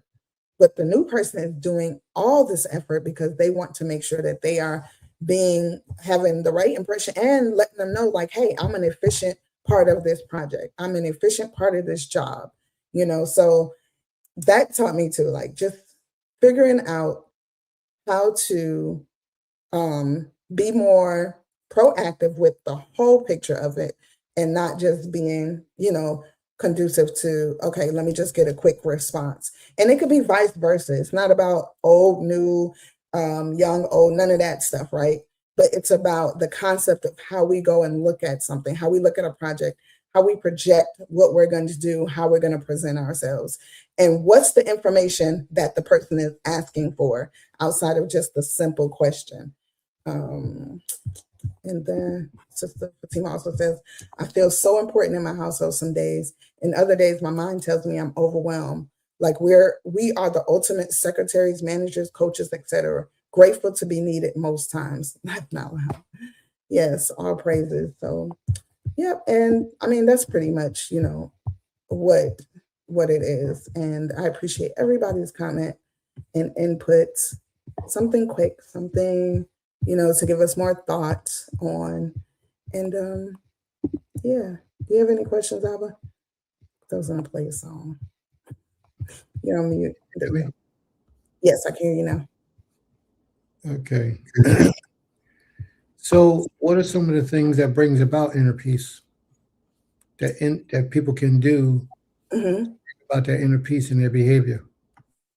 Well, one is, of course, what I was speaking of earlier was meditation, fasting, having your relationship with the Creator, praying, and then doing the work within yourself to make sure that you're getting it done. Like praying is fine, but prayer and work and faith, as Sister Fatima brought out, is what needs to go along with that. So, for me, and I think for most of us women, having the time, like you charting out your time to have a moment and saying, you know what, I'm going to do a stretch for 5 minutes to clear my head. That helps with the inner peace because it helps you to release. I'm going to go out. I don't know. I'm going to go out and take a run and just run around the block or take a walk. Like all these different things. One thing I do know for sure, fresh air is something we need all the time. If we're in a house or in an office all day or in a school building all day and we have no fresh air, we're getting headaches, our eyes is crossing, we're just like no focus because we're in a fog all that day. But once we step out, and we need to do that not when we're off work, but in between, at lunchtime, before you eat lunch, go and take a walk or walk to go get your lunch. However, but getting those things help with inner peace. But I started by saying your relationship with the Creator, first and foremost, is what helps you gain inner peace. Having those conversations with Him, reading different scriptures that He has already left on record to help us to find inner peace, to be able to look back and say, okay, you know what? These are the things that I see, He has said, okay, having trust in Him or being fortified in Him, all those type of things is what I would say helps to build and maintain your inner peace. I think, thank you for that information. One thing I'm not hearing is cleanliness. Clean your house. Oh, yeah. I'm sorry. Go ahead. That's a good point. Thank you for bringing that out because that is a good point, and that's something that we were talking about, and I even talked about that with my son the other day, because something I did want to lead to an inner peace can lead to depression. And if you don't have an inner peace and it's chaotic around you, meaning your house is unclean, your clothes is dirty, all these things are chaotic around you, it's not going to give you inner peace either, because that's chaos. You're looking at everything in a confused state. And a lot of times that comes because whatever you're dealing with inside, it's chaotic. So your outside reflects that. And I was telling my son the other day, like, I want you to go and clean everything, open the windows, clean, fold up things, wash with everything, because that will help with whatever is pulling you into a state of depression or confusion or chaos. And I do know for sure, and I was telling my sister wife this last night, in one of my past relationships, how Yeah, I didn't have inner peace because my world outside was so chaotic that I couldn't find a space to have inner peace.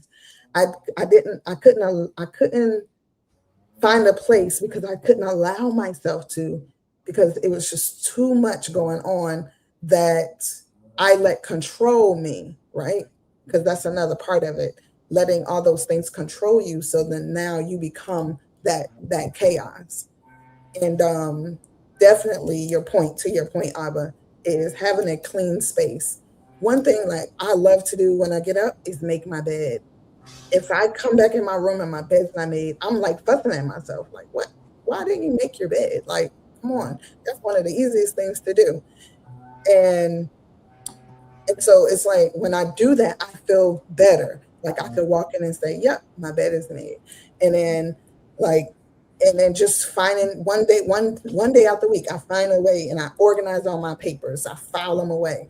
I try to keep that regimen so that I know where things are. But if everything's on my desk in chaos and I'm trying to have a conversation, I'm looking at all these different things, and now my mind is unfocused. And when I'm talking to you, we're talking about one thing, like we could be talking about apples, and I might start talking about a lamp because that's what's on a note. And I just looked over there because it's just all these different things, taking over my space right now. So, order, cleanliness, even cleanliness of your body, washing yourself daily, washing your face, brushing your teeth, cleaning out your ears, cleaning your nail beds. All these things help, with inner peace. It truly does. And I'm able to say it more profoundly now as an older woman, because as a young woman, I was so focused on just getting it, making sure I was taking care of my children, that I did not know how to get it the way that I am doing it now. I wasn't, into the whole like, let me go and get my nails done and all this. I was like, no, I got to work. I got to make sure my children have this, and this. All that other stuff goes to the side. But ultimately, I know that it doesn't help me that I made those decisions. It harmed me in different ways because now I'm catching up on, okay, now I got to redefine to me what I am, and find that way of figuring out my inner peace. So, Okay. In another order of that structure is mhm. the vehicle you drive. Your Yeah, vehicle has to be clean as well, that's true.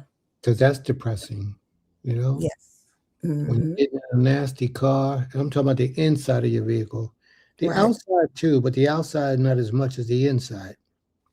Yeah. When you're getting into a nasty vehicle and it's dirty and trash all over the place and stuff all in the seats next to you, all on the dashboard, it's just an uncouth place. Hmm.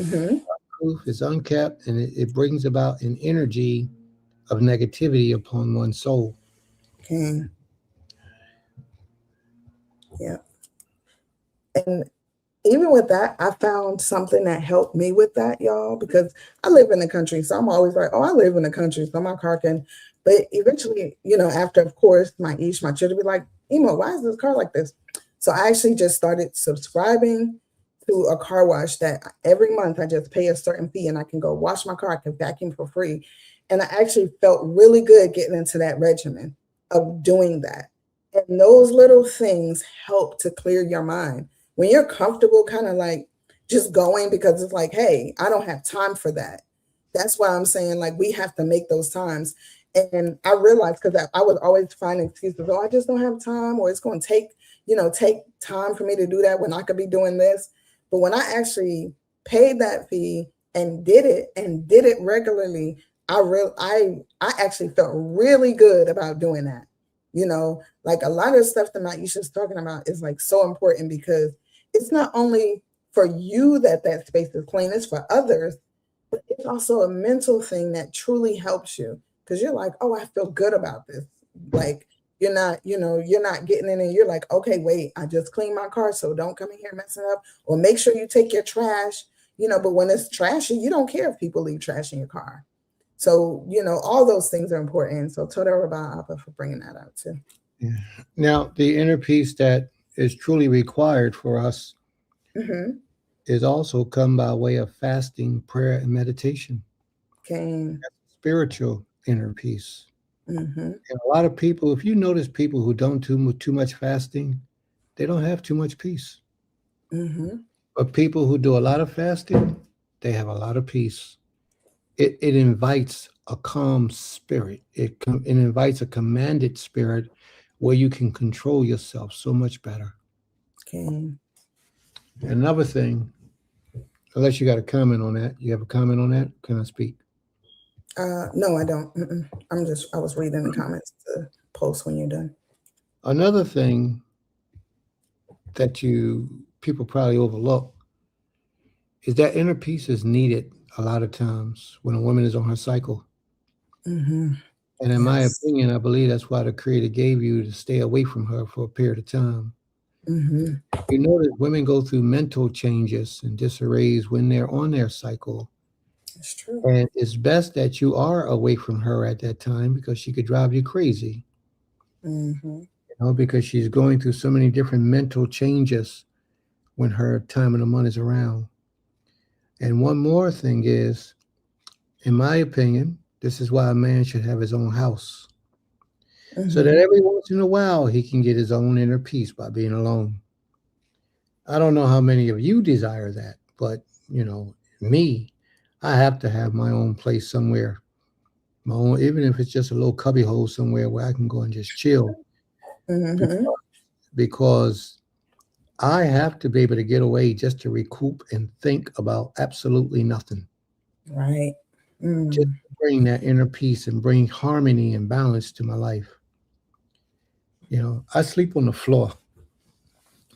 I don't like sleeping in the beds. I like to sleep on this little tiny mattress I got on the floor. Mm-hmm. And that floor is so peaceful. And when you're alone by yourself, it's so. My wife asked me that today, didn't you? Or was it yesterday? I asked you today. Yeah.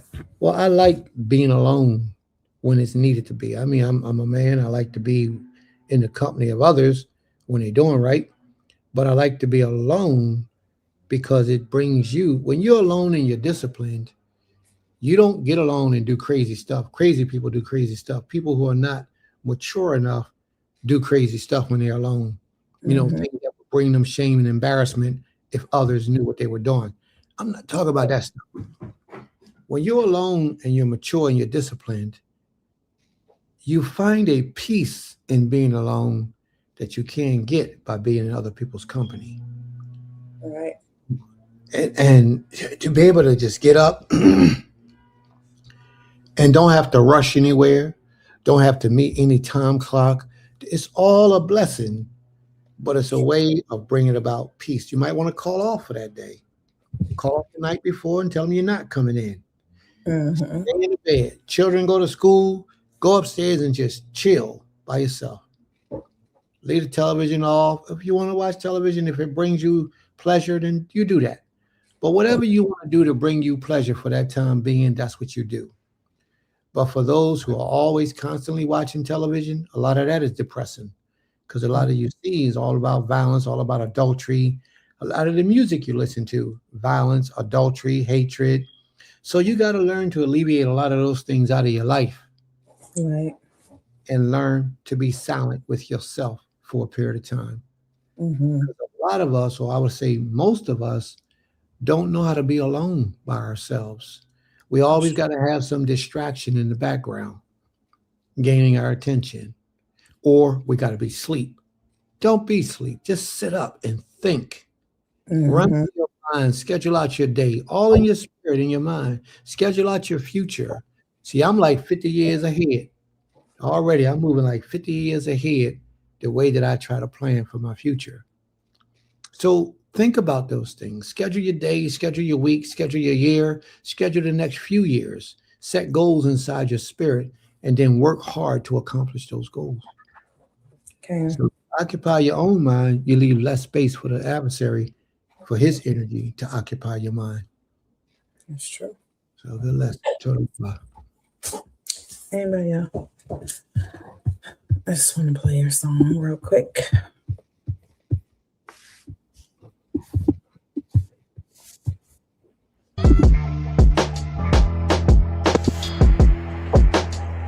This song goes out to my emo and all the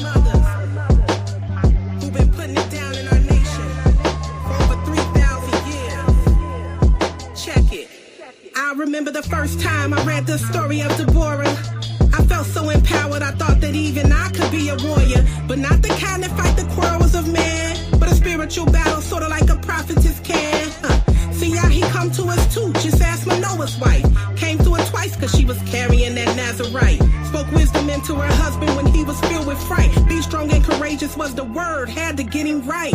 Don't let nobody say your job's simple, cause in the time of Ezra, Shalom's daughters had helped rebuild the temple. Zipporah saving Moses was never coincidental. Knowing the law of the covenant is more than accidental. The wise woman on the wall gave Joab a solution. Courageous women in Exodus sparked the revolution. Yo, Kevin and Miriam, the Shifra and Pur. I ain't here to debate they met this, I just came to salute them. Salute! I know your crown get heavy, just keep it steady. You're the daughter of the king. You're the daughter of the Most High God. My vein flows with royal blood. I know your crown get heavy, just keep it steady. You're the daughter of the king. You're the daughter of the Most High God. My vein flows with royal blood. Oh, daughter of Zion, rejoice greatly. They hate me, then emulate me, but they can't be melodic like we talk. Our style ain't come in stock. With the race who bring trinkets, anklets just dangling when we walk. But don't forget about the warrior in me. 3,000 years of holding it down. I got Deborah in me. Like Abigail, I save you from your own disconcert. Are y'all no enemies to dirt in a skirt? It's time to go back to the rock we were hewn. Cause the nations round about us wanna see us consumed. You come for me, we pushing back. Hot gals is in the building, want ya clap. So ladies, keep your virtue with the Father. Cause when the king and the priest needed the law, they had to go to Halder. And that's why I go harder and stay up in this Torah, so I can save a nation like Queen Esther Hadassah. Yeah, I know your crown get heavy, just keep it steady. You're the daughter of the king. You're the daughter of the Most High God. My vein flows with royal blood. I know your crown get heavy, just keep it steady. You're the daughter of the king. You're the daughter of the Most High God. My vein flows with royal blood. Daughters of Sarah, stand up, stand up. Daughters of Leah, stand up, stand up. Daughters of Rachel, stand up, stand up. If you a daughter of Rebecca, come stand up, stand up. Yeah. Daughters of Sarah, stand up, stand up. Daughters of Leah, stand up, stand up. Daughters of Rachel, stand up, stand up. If you a daughter of Rebecca, come stand up, stand up. Yeah. I know your crown get heavy, just keep it steady. You're the daughter of the king.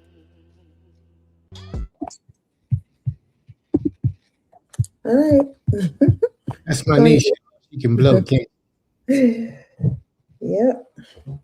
So she? we doing? She be doing her thing. Yes. May the Yes, Most she- High be praised. Total Rabbah. Yes. All right, Emma, let's go into the commandments. Let's see what we got with the commandments going on. Okay. Let's rock and roll, y'all. Let's rock and roll. Keep this thing going. Okay. Let me go to the commandments. I hope I ain't scared y'all earlier. You be robbing people, killing, taking people money. Bad guys smacking women. Hope I ain't scared none of y'all. Well, I don't really care. If I scared you, scared you. It's all right. It's the reality of life. Okay.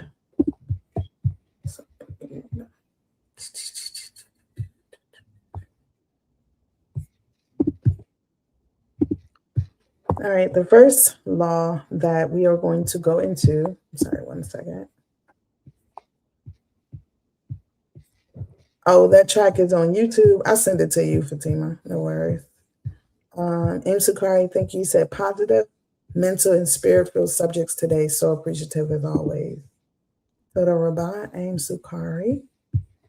All right, we are going to get into our law. And the first law that was placed up today was by Malka Higdalia. And it's in the book of Numbers, Bamidbar, chapter 30, verse 2. Let me get it for you guys. 30, verse 2. And it reads, if a man vow a vow unto the Most High, or swear an oath to bind his soul with a bond, he shall not break his word. He shall do according to all that proceedeth out of his mouth. And so her explanation is, when men say things they're going to do or not do a thing, it's important to keep their words, particularly when it's a vow they uttered before the Most High. If you vow before the Most High that you will be monogamous, it is a sin to turn around and try to be polygynous. And then hold up Genesis. Let me go there. Oh. Genesis 31 and 50 to go along with this. 1 second. And it reads, if thou shalt afflict my daughters, or if thou shalt take other wives beside my daughters, no man is with us. See, the Most High is witness betwixt me and thee. And she said, we see this as a part of the contract between Laban and Yaakov.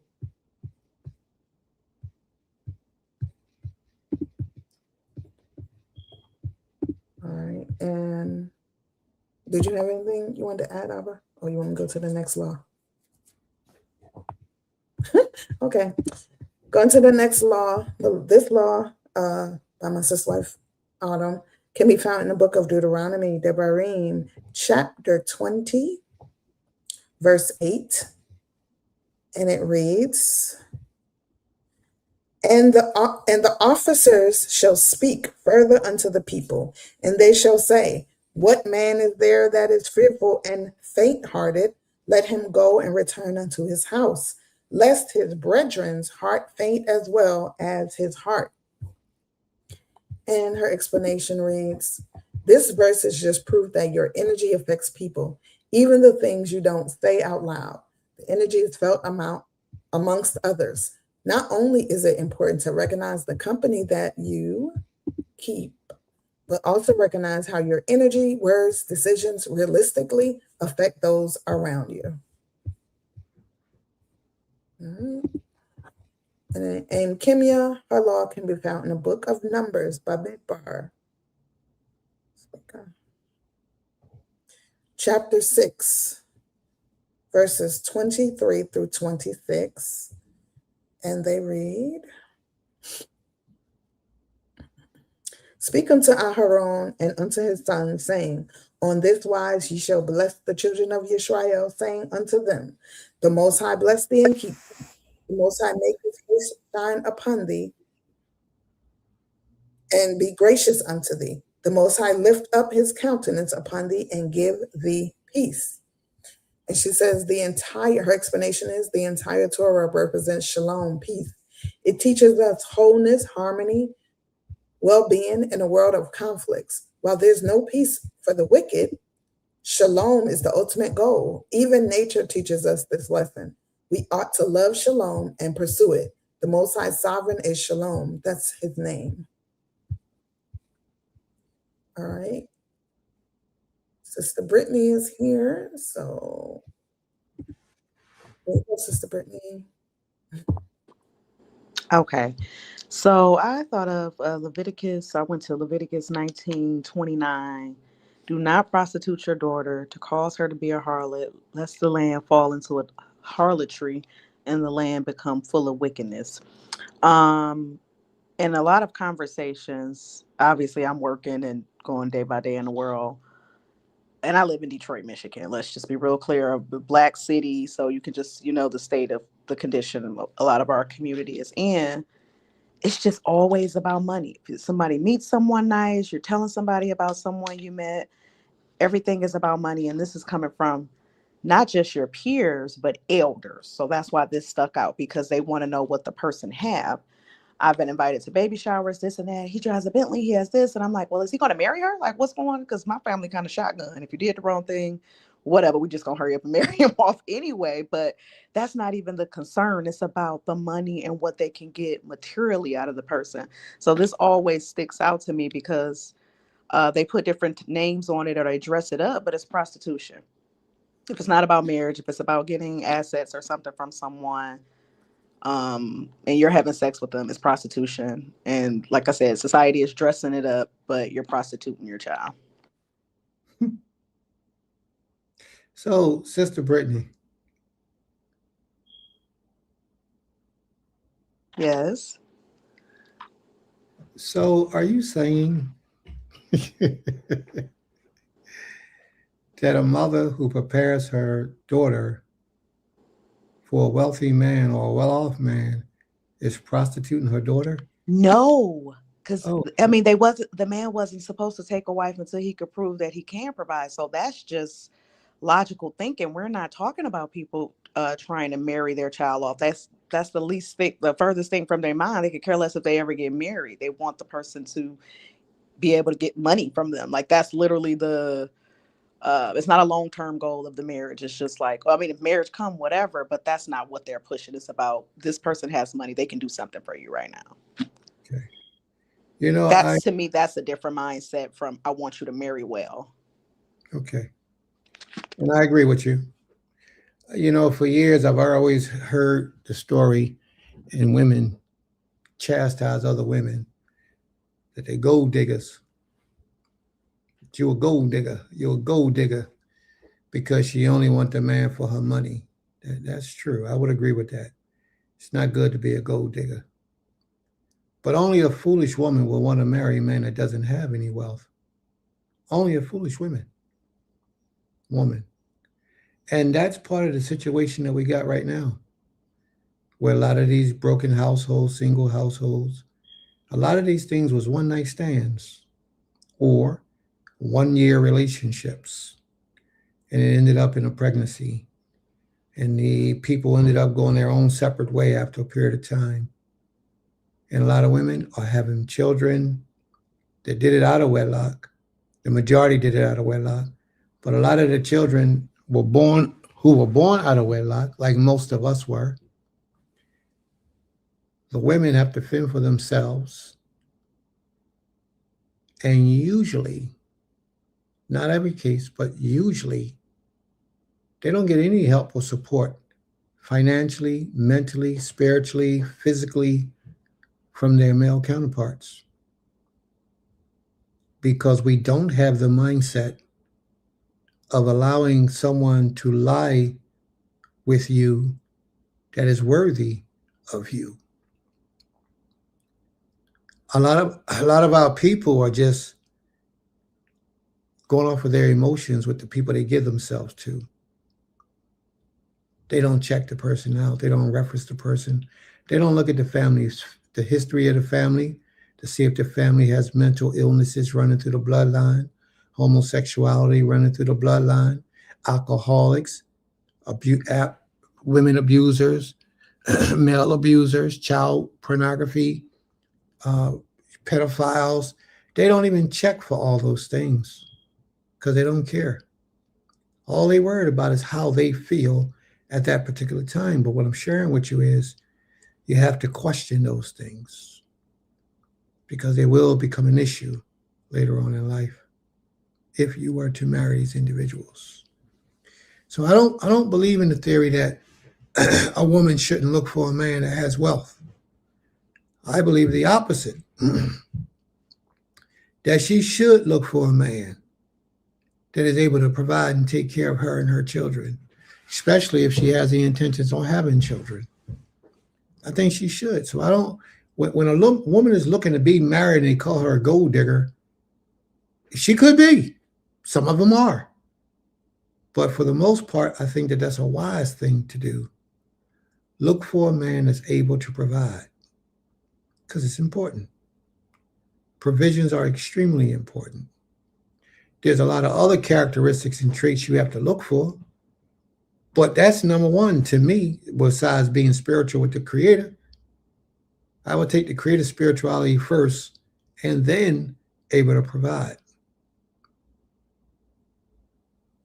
But a lot of people, for that girl to say, he a bus driver. Well, bus drivers make a lot of money. And it all depends on the mindset that he has that he can do with the money that he brings in. Now, if he making $100,000 a year, but his mindset is twisted, it doesn't matter how much money he makes, because he ain't going to do nothing with it. It ain't going to work. But if this man is making $40,000 a year, but he has expectations of being somebody great and mighty and high, and he's working hard to achieve that, then he gets my vote over the man who makes $100,000, but his mind is all twisted. That young brother's disciplined. We might be the older guy, but he's disciplined.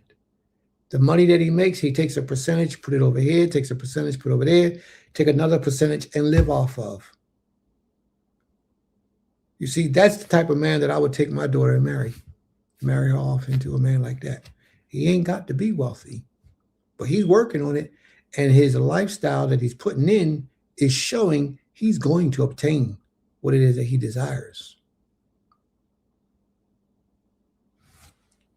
So, you know, in your comment here, sis, I totally agree with you that women shouldn't raise their children to be prostitutes. They should raise their young daughters to be wives and their young boys to be husbands. I believe that that's how we should do this. And don't push their children to be what we call sack chasers. Totally agree. May the Most High be praised. Total Rabbah.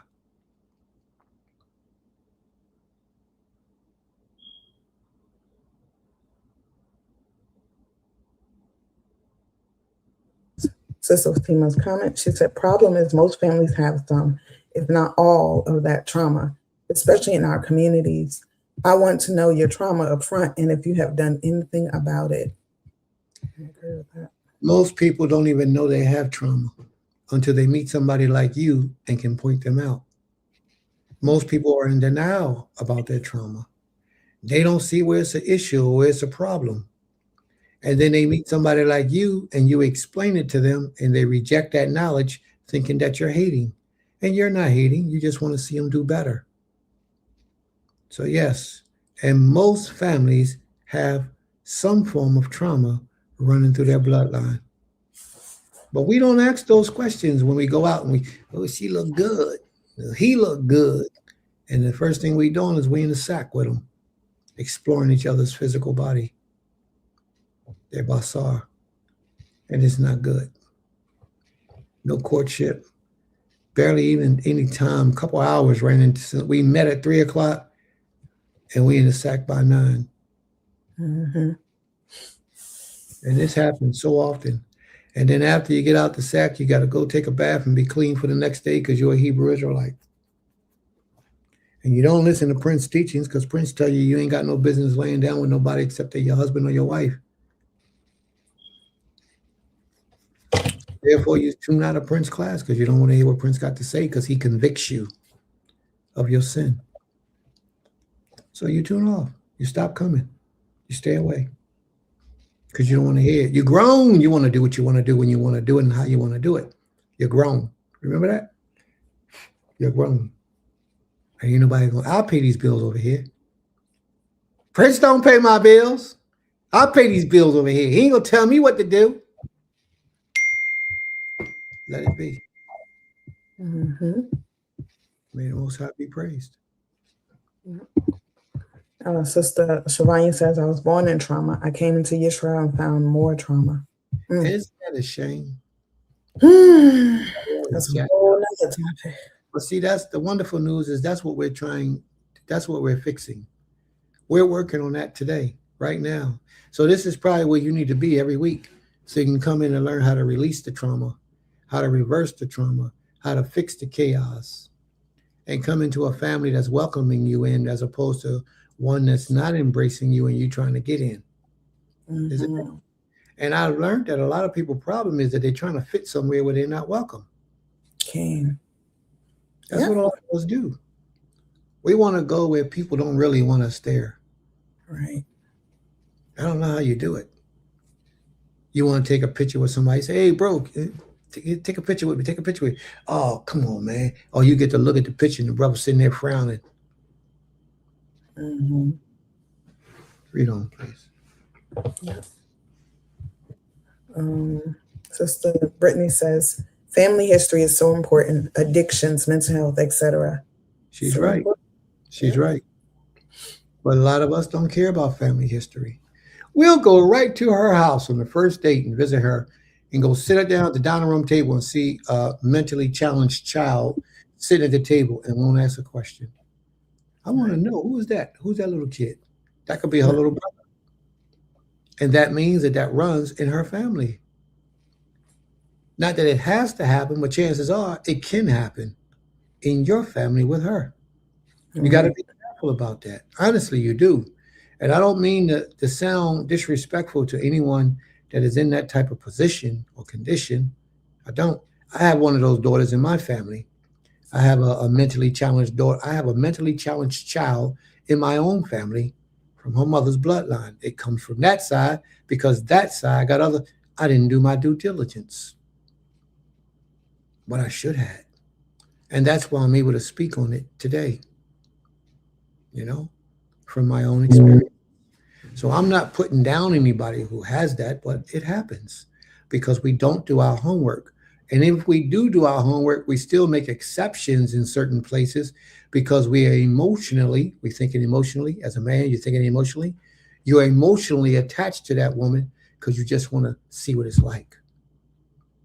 When the evidence, after you did your logic and statistic and your methodical research, the answer lays right before you what you should do and proceed with that woman. You cannot allow your emotions to get you into a world of trouble because you will backfire every time. Every time. At least 99% of the time. All right. And then, sorry, I'm trying to get to these comments. Sister Fatima says, we must heal that. We must. We have to talk about trauma. Accountability is what Jacob Yisrael is basically saying what made us us. Okay.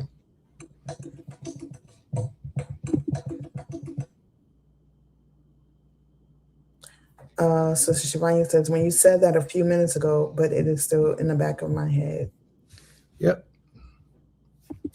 And Brother Miyu says, you were brought here for exploitation. The system to keep that in place is called capitalism. You will always have trauma. You will always have trauma on one level or another. But the thing is to alleviate as much of it as you can. If it's self-made trauma, which a lot of us have, it can be alleviated. Mm-hmm.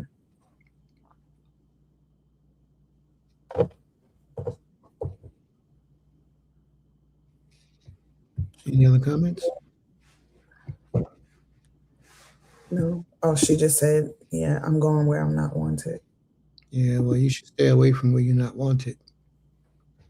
Too many spirits to fight against. Mm-hmm. All right. Any more comments? No more comments. Oh, laws, yes. Okay. Tehor Kodesh law can be found in the book of Shemot, Exodus. Exodus chapter 3, verse 53. Let me get to it. And it, wait, what? No, this don't. Maybe she meant 35, maybe. Deuteronomy. Shemot? You saying Deuteronomy? Yeah, maybe it's Deuteronomy.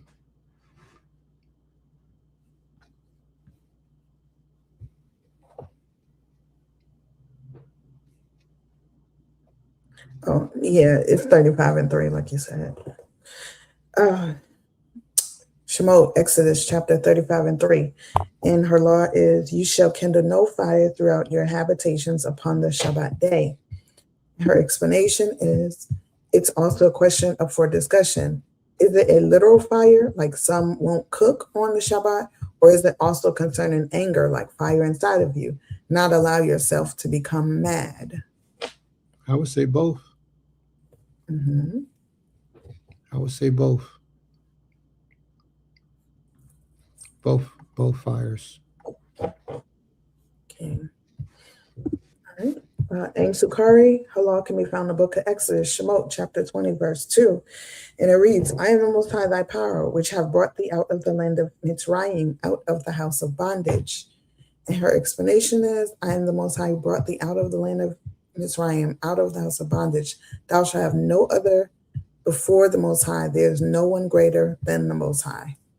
And he has no partners, and he reign alone. May the Most High be praised. Total Rabbah. Praise. All right. Okoti Kaza, her law can be found in the book of Leviticus, Vayikra, chapter 19, verse 16. And it reads, Thou shalt not go up and down as a talebearer among thy people, neither shalt thou stand against the blood of thy neighbor. I am the Most High. And her explanation is, talebearing causes discord. It puts negative thoughts in people's mind. Once the tales come out, it's impossible to take them back. Talebearing is an act of hate. It's meant to hurt or cause pain. It's meant to dismantle a person's reputation. You know, the people who do that talebearing, like I said earlier, are usually those envious people. Yeah. The people who are full of envy, they have a reason that they make up in their minds as to why they dislike certain qualities and characters and traits about an individual, and they attack until they dismantle the individual or dismantle themselves in the process. Okay. All right, and the last law that I see here posted is sent us from Brother Asa, and it's found in the book of Numbers, Bamidbar, chapter 14, and it reads, And the spirit of jealousy come upon him, and he be jealous of his wife, and she be defiled. Or if the spirit of jealousy come upon him, and he be jealous of his wife, and she be not defiled. He says, if a spirit of jealousy comes over him and he suspects his wife, he shall put no oil on it and shall put no frankincense on it, for it is a grain offering of jealousy. All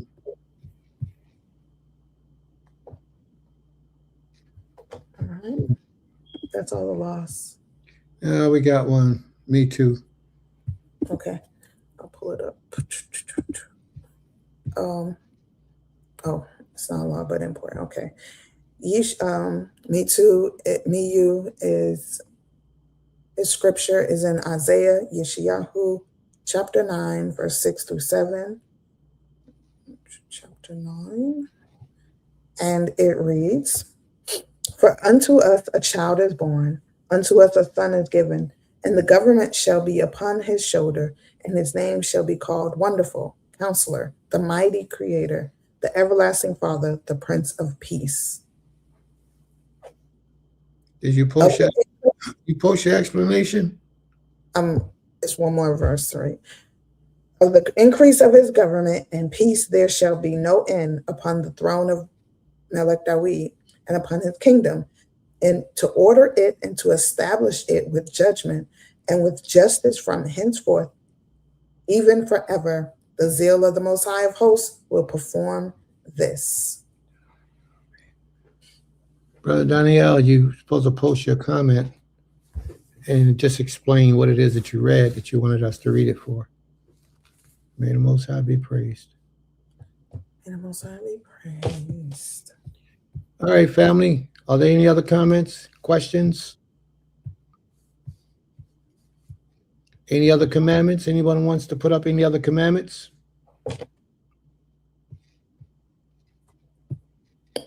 All right, we're going to call it a wrap. That's going to be the end for our day today. If nobody... your lesson came first.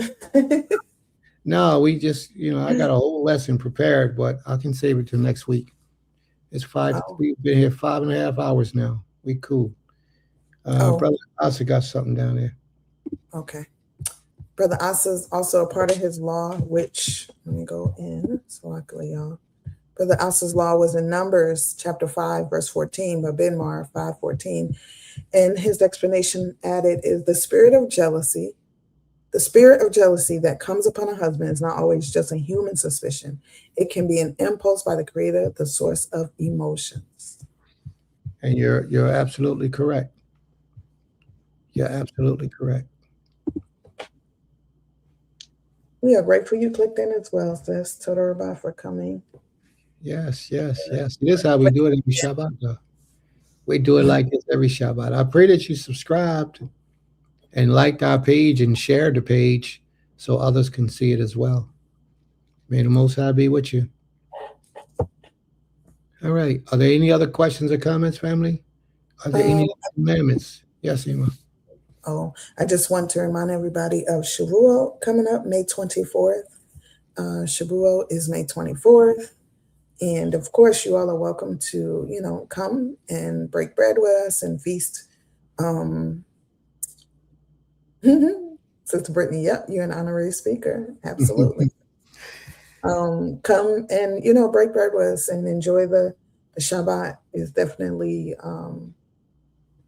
y'all know y'all are welcome to come to any Shabbats, but definitely the feast days. We try to be here on the land every feast day and do it together. All right. May the Most High be praised. Thank you very much, sis. We greatly appreciate it. You're welcome to return whenever you choose and feel free to do so. May the Most High be with you. All right. Can I play one more song before we go out?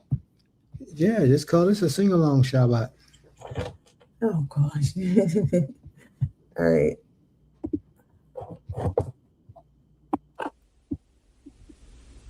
Hold up. Before you start the song, I'm going to close us out today in prayer. Do we have anybody in the audience that wants to close us out in prayer today? Is there anybody that y'all want us to pray for today? Anyone here needs a special prayer today? And if there's anything that any of you want to pray, let us know that you would like to close us out in prayer today. Go ahead, Emma. You got it. Thank you. Sorry.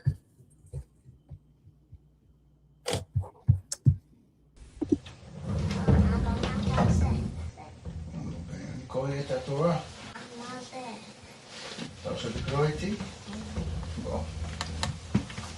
שמע ישראל,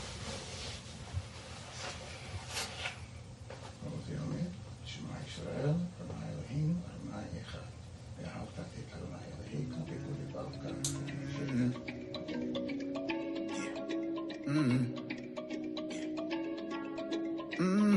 שמע ישראל, אדוני אלוהינו, אדוני אחד, יא אחד. ואהבת אדוני אלוהיך בכל לבבך ובכל נפשך. והיו הדברים האלה אשר אנוכי מצווך היום על לבבך. ושיננתם לבניך ודיברת בם בשבתך בביתך ובלכתך בדרך ושוקפך אפילו בקומך וקשרתם לאות על ידיך והיו לטוטפות בין עיניך וכתבתם על מזוזות ביתך כמובן בשעריך והיה כי יביאך אדוני אלוהיך אל הארץ שנשבע לאבותיך לאברהם ליצחק ליעקב לתת לך ערים גדולות וטובות שלא בנית. ישראל אדוני אלוהינו אדוני אחד יא אחד ואהבת אדוני אלוהיך בכל לבבך ובכל נפשך והיו הדברים האלה אשר אנוכי מצווך היום על לבבך. Yeah. When you wake up, when you rise up, when you going on your way, y'all proper representation, that be real law. This ain't no sometime, one time, or praises to the one divine for the gift of the Torah intended to make us divine. Open up the mind and allow the light to shine through the darkness to illuminate truth and also redefine the myth of the fine line between righteous and wicked. Commands were explicit before we entered. Wehayaki yavi'aka Adonai Elohecha el ha'aresh שנשבע לאבותיך, לאברהם ליצחק ליעקב, לתלך ערים גדולות וטובות שלא בנית. ישראל אדוני אלוהינו אדוני אחד אחד, ואהבת אדוני אלוהיך בכל לבבך ובכל נפשך, והיו הדברים האלה אשר אנוכי מצווך היום ולבבך. Teach him when you get up, when you walk by the way. Teach him every day. Make sure they sharp with it. There's no excuses. Be preparing for the next generation to take over. Hallelujah.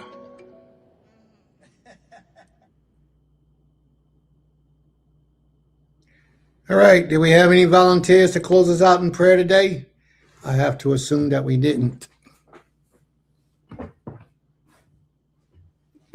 I could do it if anything. Wait, are you? You hear me? Yes, Kay. Okay.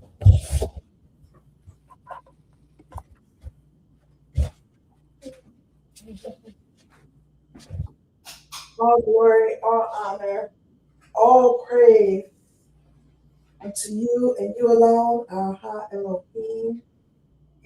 We come before you in a different ways. We prostrate before you. We stand, opening our arms, O Most High, unto you, asking your permission to approach unto you.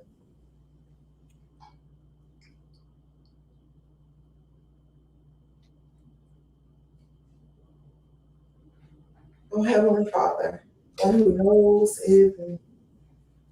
is all, we give thanks unto you, O Creator, for this holy, set-apart day, your Shabbat day. We give thanks, O Creator, for you allowing us to be here with one another, O Most High. We give thanks, O Creator, for the different messages that came across today, O Most High. We pray, O Most High, that everyone who was here walks away with some enlightenment, O Most High.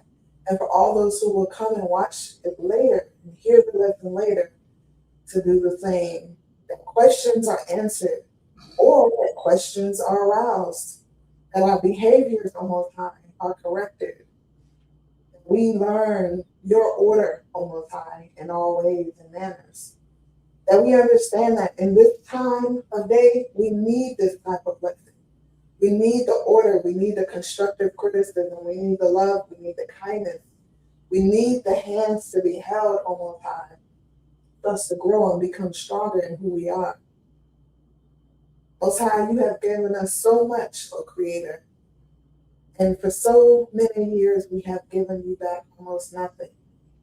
As we strive to make up, to do what is righteous in your eyes, to live your laws, O Most High, and commandments and statutes, everything righteously, to apply them to our lives, to teach them to our children, and to all those who may come before us and ask questions. We ask that we are doing it in the manner that you have set for us to do it, O Creator. We ask that we are leading the people unto you, O Most High, and not running them away, O Most High. We thank you, Creator, for all of the blessings that you have bestowed upon us. We ask, O Most High, that you be with all of our elders who are in the midst of us and who are even not in the midst of us, O Most High. Be with them with long life if it be your will. Allow us to sit amongst them, O Most High, and gain from their wisdom, O Creator. Be with all of our educators, our teachers, our Maureen, our Prince, our Masakin, O Most High. Be with all those who are leaders, O Most High, in our communities abroad. If it be your will, allow them to teach our people, O Most High. And allow those that are not teaching our people righteously, O Most High, for those people to seek out righteous leadership, O Creator.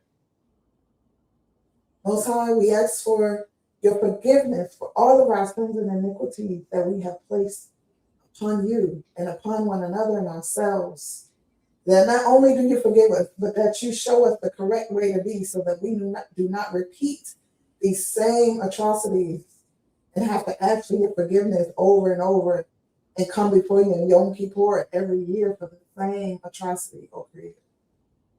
teach us and not just in teaching us that we embrace the teaching and change. Most High, we ask for a blessing over our school, Most High, that you continue to be with our educators, our students, Most High, with our administration, that you continue to be with us as we grow, Most High, that you continue to help us to format the best facility for our children's education, O Creator. We thank you for such an opportunity to be in the midst of our youth, in the midst of the future, O Most High. Most High, we ask that you be with all the children that we all have, O Most High. Be with them in the different walks of the things that they're doing in their life, O Most High, if it be your will. Be with the babies that are in utero, O Most High. They're going to continue to form and grow and be a blessing to the families that they're coming into, O Creator. Most High, we are at your beck and call, Most High. And we know that through you and you alone, all things and everything is possible. And we thank you yet again for the opportunities that you have put before us to be right, to do right, to treat each other with kindness, to change from our wicked ways. Most High, I thank you for all the things that you have placed upon me in my personal life, O Most High. The trials, the tribulations, and the victories and the triumphs, O Most High. The humbleness and the gratitude of going through the Creator. I'm so thankful, O Most High, to be able to walk with my head high and say that you carried me through, O Creator. I'm thankful to be able to watch my children grow and become all the things that you have already promised them to be, O Most High. So Total Rabbi, Most High, for all things. Please continue to be with Maisha, Most High, our spiritual leader, and the key battles, the elements that are going on in his body, Most High. Be with him through this fast, O Creator. Let it be whatever it is that he needs it to be, that you all have agreed upon, O Creator. It be your will. Be with any and everybody who is in need of prayer, O Most High, and healing. Be with all those who are in prison unjustly. Be with the fatherless, the widow, and the motherless. Be with the unsheltered, O Creator, and be with the sick and shut in. Be with all those who are in mourning at this time for the loss of their family members. Be with the memories of many who have been gone for years, but are still prevalent in the minds of their families. We thank you, we honor, and we glorify Yahweh in holy name. And you alone, O Most High. We all say, Total Rabbi, Abi, Total Rabbi, Selah.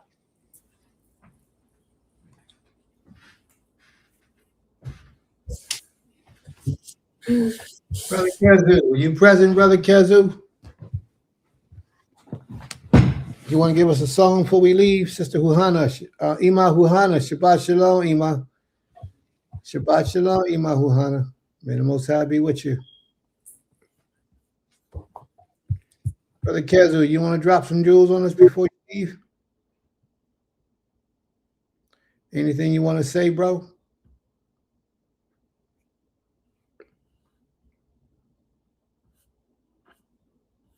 Okay. No response as of yet. All right. Ima, are there any announcements? No. Well, the holy day is coming up, isn't it? Okay, I had said that, but yeah. Once again, Shavuot is May 24th, and we will be feasting and getting together here on the land. You are all welcome to come. Just reach out to one of us, please. And if you're not coming, enjoy the holy day where you are. May it be blessed. But you're definitely welcome to come. All right. May the Most High be praised. Total Rabah. All right. So, did my brother Kezu show up? No response. Okay, he must be busy. All right, let's close it out. May the Most High be with you all, bless you all, strengthen you all, and keep you all under his divine plan and purpose in this lifetime and of many lives to come. Shabbat Shalom Lakim. Shabbat Shalom Alaikum. Oh, Yom Huledet Samayach says, Yom Huledet.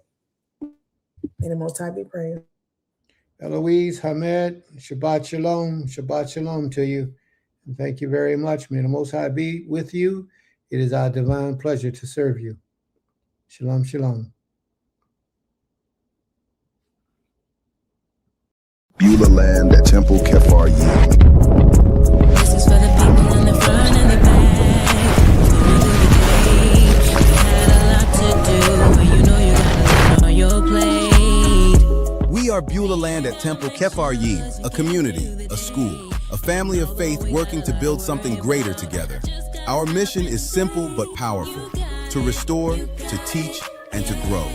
Here at Beulah land, we bring together the vision of Temple Kefar Yim with hands-on action. Stop it, you got it, yeah, you got it. Through our Goshen Hebrew Academy, we teach our children the Hebrew language, history, and principles that ground us in our faith.